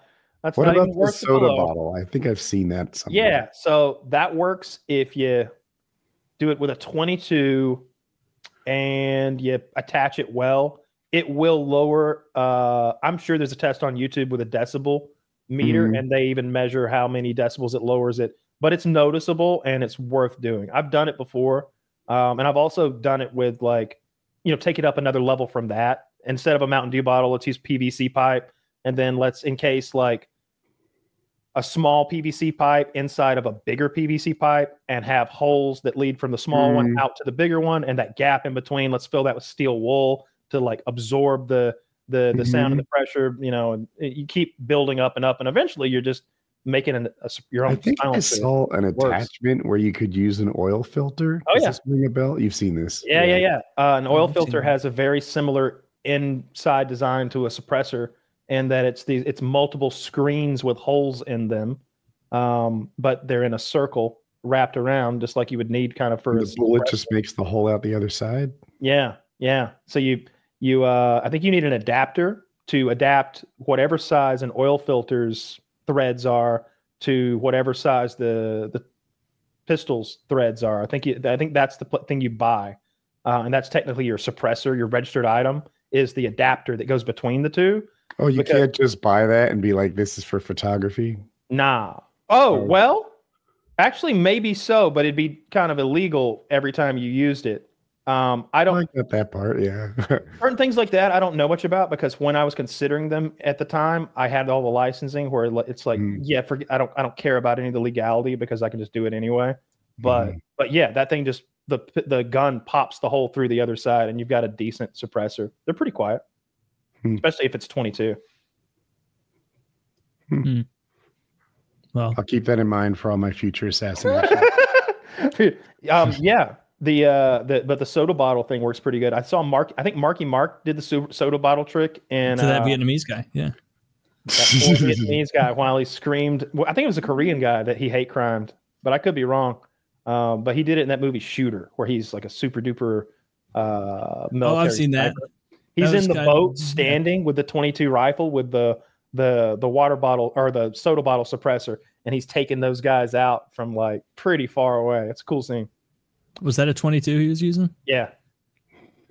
Interesting. I have not seen that movie in forever, but I remember thinking it was pretty cool. Is it not? It's okay. Kate Mara's in it. She's the hot chick from House of Cards. She gets raped like a third of the way through the movie, and so that's kind of a downer. But Marky Mark's cool, and he kills everybody, including the rapist. He blows everybody away there at the end, so that's cool. They kill his dog too. There's a part where like the bad guys are trying to negotiate, and he's like, "You killed my dog." It's like before John Wick. yeah, he's like this. I think maybe somebody was like, "Just run, just look, get out of here as fast as you can, and don't look back." He's like, "Nah, I can't do that. They killed my dog." Oh shit. Yeah, I'm gonna kill them all now. Yeah, that's a fun little movie. Marky Mark's made. Oh, I know what I saw today. It was there's a new Jason Statham movie called The Working Man. This guy. I'm just a man trying to work. That's it. He's You're forcing me to go back to a time I don't want to remember. That's it. Oh my God, this sounds right. Is this what it's about? It's exactly what it's about. Yes. He's a construction site worker who is secretly an ex-special forces commando badass motherfucker, Bruce Lee jitsu hard ass. And he's in like, of course, somebody comes like rough up the people running the business who gave him this job that he needs so much. You people are like my family. And it's that Mexican guy who's in everything now. You know what I'm talking about, right? The Mexican guy in everything. He was in Ant-Man. It's that Mexican he's like, how are things going? He's like, mom died and the economy's shit, but I got this van. Yeah, it's that guy. Pena is his name, I'm sure. They've only got like, anyway. Yeah. Jason Statham is the working man, and he's literally beating these gangsters up with like pails of sand and like construction worker gear and stuff like that. Oh, I didn't want to go back to this way. It's exactly what you described. The working man. Every one of his movies is stupid. It's just like the Steven Seagal movies, except it's a likable guy. His name's Michael Pena. Nailed it. Yep. Yeah. Mm-hmm. Yeah. Nice. You did nail it. And I have seen this guy in a fucking ton of shit. Everything. He has corner. He's in Shooter. He's in Stars in Nothing, appears in everything. Yep. He was the most likable Mexican in the Landman TV show. He dies right away. Spoiler alert. You like fall in love with him. You're like, oh, this is the good guy. He like takes our nerd under his wing. He's like, you can be part of our family. You're my brother now. And then like the next day explodes. It's real sad. Did you finish Landman? Did you like it? I haven't finished it yet. I'm pretty far in, like 7 or 8 episodes in, I would say. I think the last thing I saw was his hot ass daughter was trying to fuck that quarterback in a truck and maybe something like that. His daughter's so hot, Taylor. I can see her pussy mound in like every scene. Like the whole point is that this Taylor Sheridan guy, he knows the deal. Just look up hot daughter from Landman. I have no idea. She's supposed to be 17 in the show, but I'm hoping to God that she's not. Not after I mentioned her pussy mound. Is her name Ainsley Norris? I wouldn't know, but she's like a young blonde Audrey McGraw chick. She's young. She's like 17 in the show. 27-year-old actress Michelle Randolph plays the 17-year-old character. Good for her. Could you find me a picture of 27-year-old actor Michelle Randolph, please, Zach? One with a lot of pussy mound. Wait, whatever. Zach will pull up a picture. So no, I'm not done with the show, but I still like it. I like all the characters. I like his son. I like Billy Bob's character. Yeah, this chick's great. That's her in the show on the right and top center. That looks like some model shit on the left. On the right, she looks 37 somehow. Yeah, it's not a great photo. Like, she looks very young in the show. She's lubing herself up there with, I think, Crisco or something, like vegetable lard. It's great. Ugh. She's in incredible shape. She's just outstanding shape. There you go, Zach. Well done, Zach. Man, quick on the draw. I think this is exactly what Kyle wanted. Toe. Yeah, that's what I was looking at. I didn't even notice that Crisco she's got there. Yeah, it's good stuff. Man, maybe this is a good show. It's a great show. It's a great show.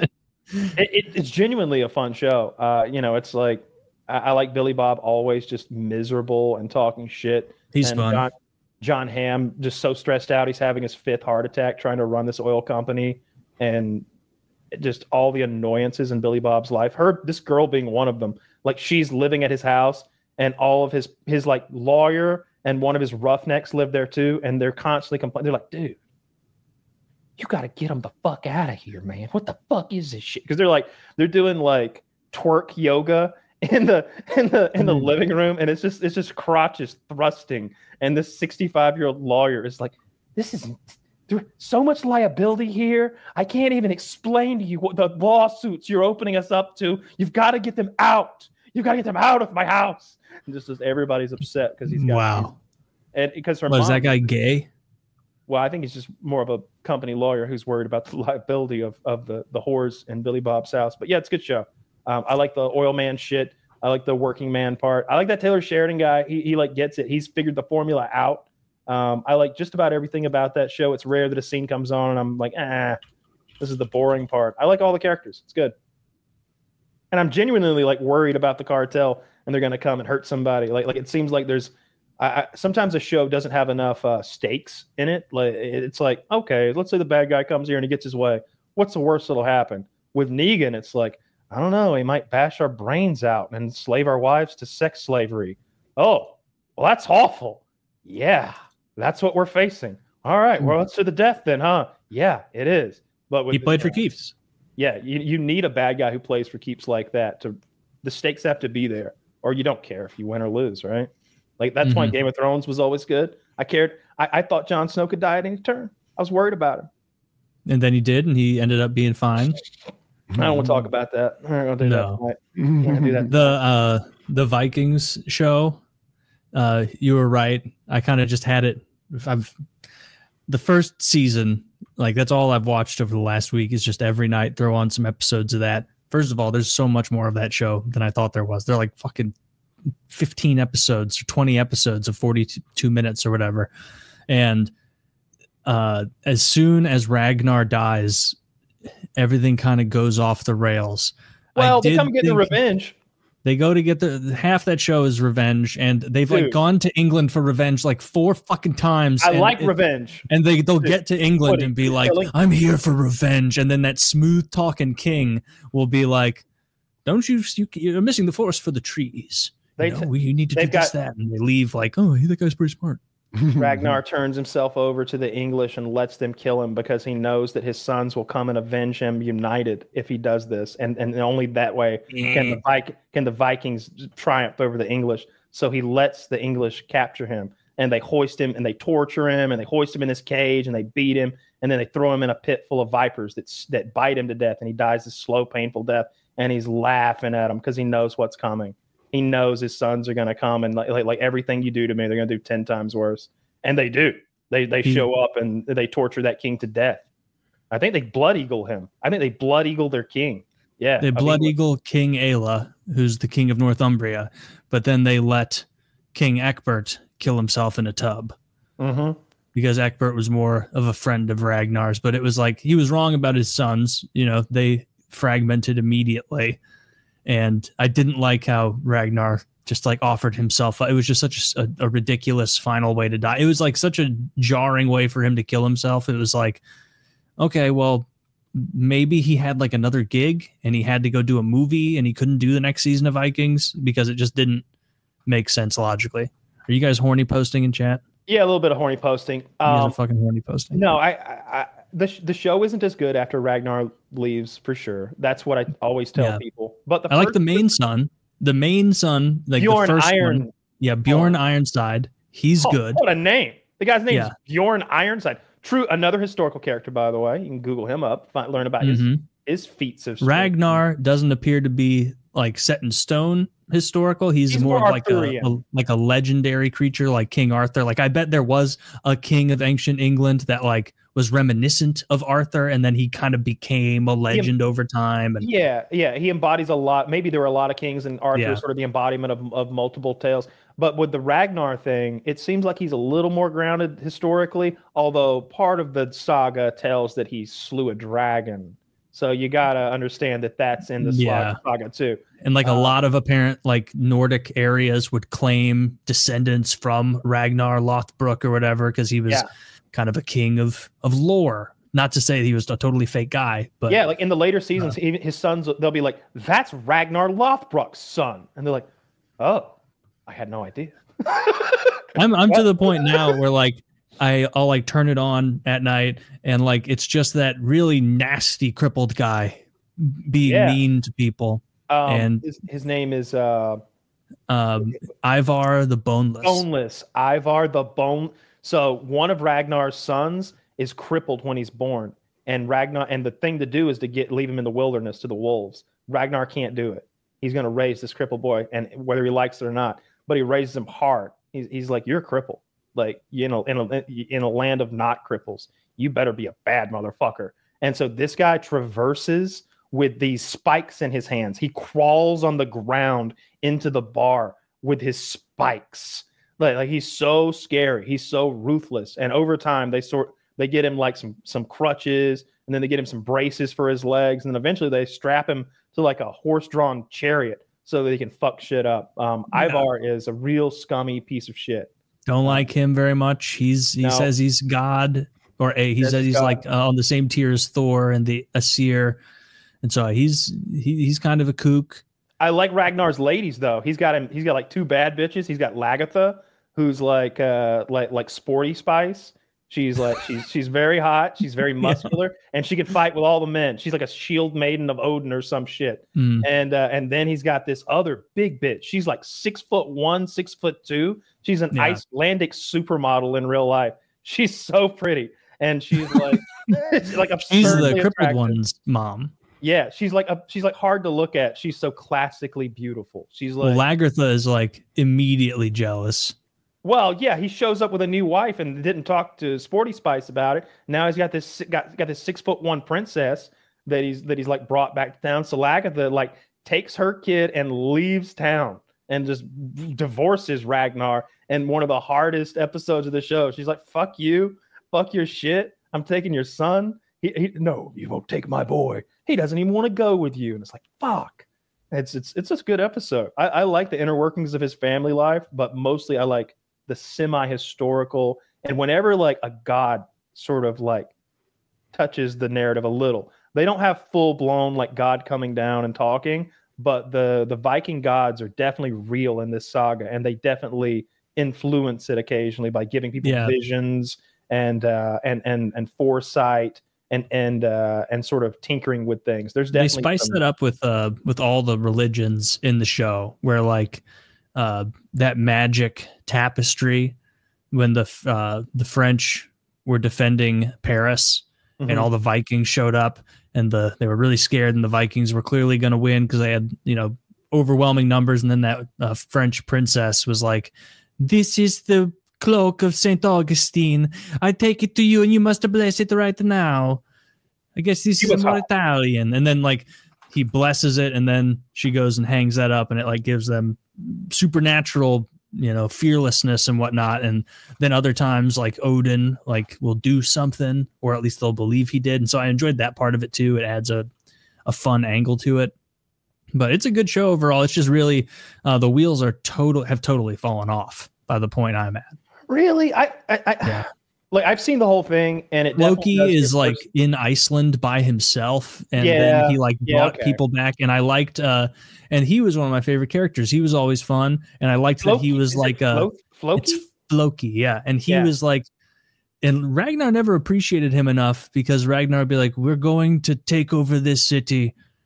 Floki, can you build something out of timber and string in the next 4 days?" And Floki's like, "I think I can. This I can do for you right now." And then he does it. And at no point are they like, "Floki, fucking floating siege towers? Incredible. We like, this is wonderful. You've done a great job." It's got Wi-Fi, Floki? Yeah. Wow. I'm happy to help. And he's like this fucking weirdo with this. He's got like eyeliner on and shit. All the time. He's all creepy. He's the boat builder. Like his whole thing is I like Floki. He has a new way of building these long boats so they can make the journey to England safely. And Ragnar's and paying him to make his special boat and everything. I definitely like the early seasons. I like Ragnar and Lagertha and their whole romance. And I love that like he takes her into battle and she's just as good a warrior as any of them, and it's kind of believable. She seems pretty fucking hardcore.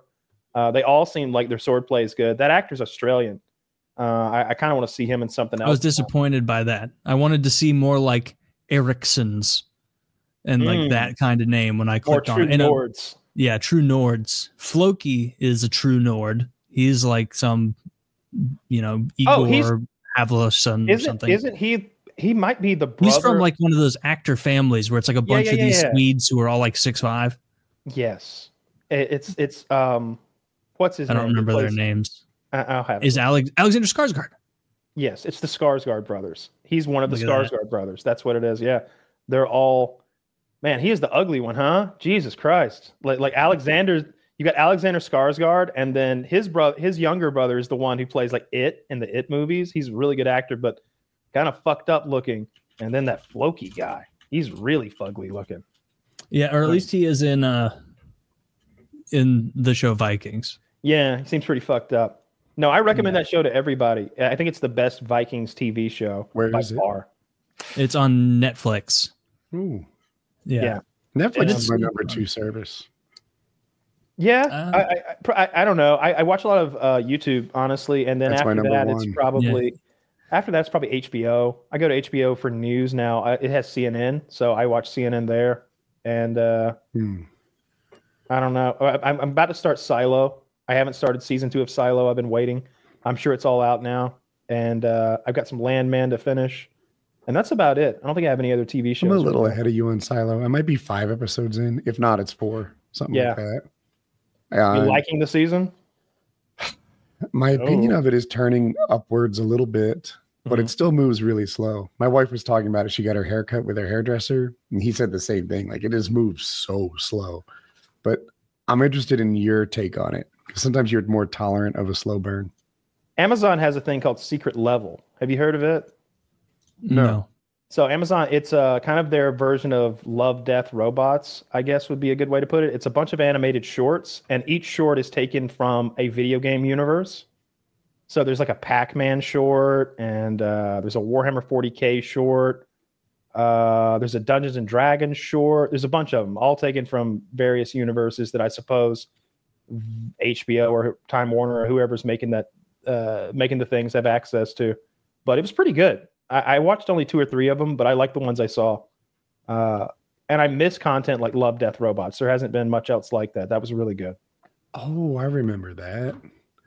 Yeah, that was pretty cool. Everything was sort of stood on its own. There's an episode of that called Beyond the Aquila Rift, where that guy is at the space station, and all is not what it seems. And at the end, he's like, show me what's real. Show me what is really here. And there's just... It's awful. What's really there is so awful. She's like, you're not ready to see it. And he's like, show me. And I'm thinking, like, how bad could it be? And they show you, and it's so bad. I've forgotten that one. That's a good one. That's a really horrific. That one's got. That was good. The only problem with it was that show had some real misses. Like, some of the episodes were 10 out of 10, but some were 1 out of 10. The later season, especially, like the most recent season, we talked about it. It's the one that had that big, goofy giant man that died on the beach. There was like a dead body. Oh, that was awful. That was awful. But especially if you go back to season 1, you've got that one where there's farmers who have like these mech suits to defend against the aliens who are coming. That one's really good. They all work together. You like fall in love with these farmers in 5 minutes of like watching them do their thing and work together. The episode lengths are interesting too. Like, some of them are like 12 minutes and some of them are 44 minutes. None of them are standard. I appreciate it because my interpretation was they made the episode as long as it needs to be and no longer. They didn't fill an hour like so many shows need to do. They just told a story and it was what it was. Neil Blomkamp did a bunch of shorts. I think it's called Oats Studio. It's on YouTube or on Netflix as well. And it's like maybe 5 or 6 or 7 sci-fi shorts where it seemed like they were concepts for movies, and the shorts can almost be viewed as like a pilot for a movie, if that makes sense, if there is such a thing. Because it's like, there's one of them about like these reptilian aliens who have come to the and conquered Earth, and they control our minds, and they do these awful experiments on us. And Sigourney Weaver's in that one, and they sort of show like little scenes from a movie, and you could tell like It's only 20 minutes or something like that. It should be a 2 or 3 hour movie, but they're kind of skipping around through it. What's and it they're called? really good.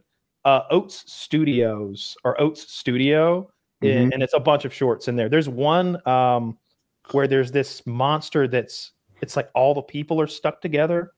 Like everybody in this research lab is like in a giant ball of flesh that's now a sentient monster. So they get to like the thumbprint scanning biometric card reader door entry thing. And so the monster has like 100 thumbs and it's trying each and every one because it's absorbed all these people into it. It's really fucked up. They look kind of like B movie level special effects, but like good enough, better than like TV. I don't know. That's Netflix too. Yeah, for sure. I like those. I like anything sci-fi, and I like shorts. HBO has a animated show that was really good, where they're stuck on this planet. HBO animated planet show, and it's called Scavenger's Reign. That was really good. There's like one season of adult animation, and it's these people are crash landed on an alien planet, and everything on the planet is alien. It's not like there's like rabbits with 3 eyes. It's like nothing looks familiar. Everything looks weird and poisonous and dangerous, and they're trying to get off the planet. There's like these like koala bear type creatures that hypnotize one of the people. They like vomit out this goo that he eats that makes them like hypnotized. And they're like he's making the human do violence for him, like beat up all the other koala monsters, and feed him. Like normally this thing was a vegetarian, but now that it's got a human slave that can do violence, it's eating meat and just getting bigger and bigger and bigger. It's like a Pokemon by the end, like a giant Snorlax type monster. It's great. I highly recommend that. Have you seen About Time? Remind me what it's about. It's really, really good, but I'm not sure it'd be good to you. It's this dude. He's maybe 21 years old, something like that. And the movie starts off. He's like awkward at a party, and then his dad says, "Hey, you turned 21. It's about time I let you in the family secret. All the men in this family can travel through time." And he's like, "What? This is a joke." He's like, No. All the men in this family can travel through time. Just go to a quiet room, clench your fists really tight, and you can only go back in time to your life. So you can't go kill Hitler or bang Cleopatra. You can just go to a point in your life that you'd like to do better." And he goes into a closet and he relives the party scene I just talked about. This all happens in the first like 5 minutes in the movie. And instead of being this awkward guy that knocked over the punch bowl and shook a girl's hand as they counted down on New Year's Eve, this time he dodges the punch bowl and kisses the girl. And he's like, whoa, this can be good. And then you get to see him live his life with like retries. And there's some shit every day. There's some shit that like you can't undo. A monster. So like he had a baby. He absolutely loved his baby. This is the thing. This is like what he really wants. And then he goes back in time to like fix another thing. And when he moves forward again, it's not the same baby. And they're like, yeah. Some of these events are like, I don't know what to call them, tentpole events where you can't go back past that one. And I'll stop there. It's better baby. But it made me cry repeatedly. I don't need that. Cry. Dude, it was. God damn. It reminds me of Click. It's so good. I bet I know how this movie ends because I've seen a Rick and Morty episode that's a little bit similar. I bet at the end he loses it all. At the end, he has to go all the way back to that fucking party again, and he loses the girl for her own good, doesn't he? I'm not gonna say. in the Rick and Morty episode, Rick gives Morty this little click button that lets him like jump back in time. It's like he can make a moment. He's like, all right, pause here, and whatever happens next, I can go back to this moment. He can create a save point basically. Okay. And like he falls in love, has this amazing relationship. This is the woman of his dreams. They have a plane crash in the Andes. Everybody's cannibalizing each other. Morty walks out to safety, but the girl dies, and like so he goes back. He's like, let me just start this all over again, and he fucks up. It like fumbles and like double clicks it, and he loses it all forever. He can never go back. He loses the girl completely, like ruins the whole thing. and then it's just sad at the end. But your movie, I'm guessing, is a romantic comedy based on.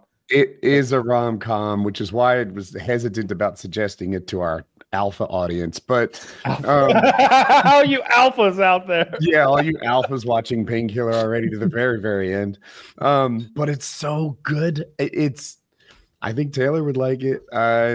About time. It moved me. About time. I thought at first it was going to be that Justin Timberlake movie where everybody's currency is time. Like you can basically transfer someone's lifetime to your like watch or whatever, and like the guy says like, I don't know, 300 years, and someone's like, oh, you must come from time, because time is like currency now. Like he tips somebody 2 weeks of time. It's like it's how long you get to live. And poor people have like 100 days. I'm sorry, 100 hours to live, and they're just like day-to-daying it all the time, like working a shift to get 24 more hours. Yeah, that's an interesting concept. Yeah, that was a good movie too. Poor Justin Timberlake. He's had a rough couple of years. Britney Spears wrote that book, said he had a little dick. Then he had that DUI. Then had that DUI problem. All bleary-eyed, and then he's bleary-eyed again at the concert. So he's clearly doing drugs again. And then they went to lower him in from some sort of a fucking like harness, and it showed that his dick is in fact quite small. It's just like, really? Oh, like, poor God, Justin. It's what you know how like those climbing harnesses really ride up in your crotch and like whatever you got is put on display. And there wasn't a lot to display, and they're giving him a hard time. And it's like, come on, he came into his concert from the sky, and thought everybody was gonna think he was cool. And now everybody's just saying he got a little dick. And it's like, man, so JT. Nobody even remembered how cool the descent was. No, poor JT. Big shout out to JT. Look at that. Oh, well. Zach quick with the JT peen. Dude, show that picture. That poor guy. That's not a dick. Show that picture. This poor guy. Pull that picture. Look, there'd been a little shrink. He was nervous. He was coming in on a fucking harness, okay? That's not a dick. That's a pee-pee. Hey, that's got that's a little camel toe there. You leave him alone. Oh. Justin, what were you thinking? Glitter dick. Did he try it on beforehand? Like what? Like why? Not with his full weight.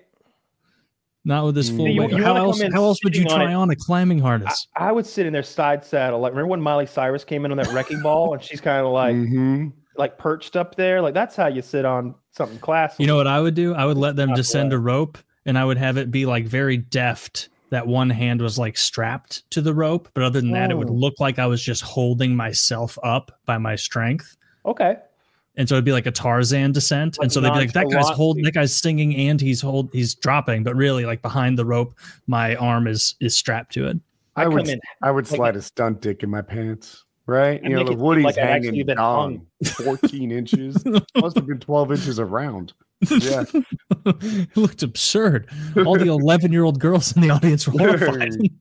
Or whoever his fucking demo is, probably older than that now. Did we talk about it on the Hangout or on PKN about when the guy paramotored into the Holyfield fight that time? Maybe that was last PKA. Maybe it was. Yeah. I think I know Fan Man though. Because I knew of it because I knew the Simpsons reference. Yeah. My bad. I was just that I thought about that last night and it tickled me so much. I had to pull it up. And they beat the shit out of that guy. They beat his ass. Who beat him up? The crowd, like the trainers, anybody who could touch him. Like he landed in the ring. Like he almost hit the guys. He landed like kind of in the corner and on the ropes. Yeah, he's like on the ropes, like all tangled up. On the inside of the ropes? That's the part I'm stuck on. Kind of half in, half out. He quickly ended up out because the people are dragging him. But they're roughing him up as they're like dragging him, and he's tied to the fucking thing, so he can't really defend himself. And he's just eating these little jabs to the face constantly, and nobody's helping him. Everybody's pissed off. And he may have had some kind of a logo or it's like some sort of a sign. I don't remember if he had a sign. It was something silly. He probably had a message, right? Like paramotor people hate that guy. So the thought is this: paramotors are very lightly regulated. The only rules around paramotors are basically, hey, this is kind of a personal decision. As long as you don't fly above other people, fly above crowds, fly above homes, then knock yourself out. You know, it's dangerous and it's stupid, but you're allowed to be dangerous and stupid if you're not endangering other people. That's the thought. But we're all like, once you start flying into stadiums, they're going to make you get a pilot's license, and that'll ruin all the fun. So people like it unregulated, and people like that cause regulations. On January 9th, 1994, a year later, Miller circled approximately 1,000 feet over the rim of the LA Memorial Coliseum on his paraglider during the Broncos game. He landed in a park. Then on February 5th, he was witnessed by British police paragliding along the mall before landing atop Buckingham Palace. He then removed his trousers, revealing that he had painted green from the waist down. He was arrested without incident, fined 200 pounds, and was again deported. He was banned from re-entering the UK for life. Later, he hung himself in 2003 after being diagnosed with coronary disease, which left him unable to fly anymore. Oh, man. Yeah. Well, big RIP to the guy who gave us that classic Simpsons episode. And we should wrap because Woody has to get back to bed. In his recovery. Get in that iron lung. All right. Check out Lock and Load merch in the description. PKA 734. About time.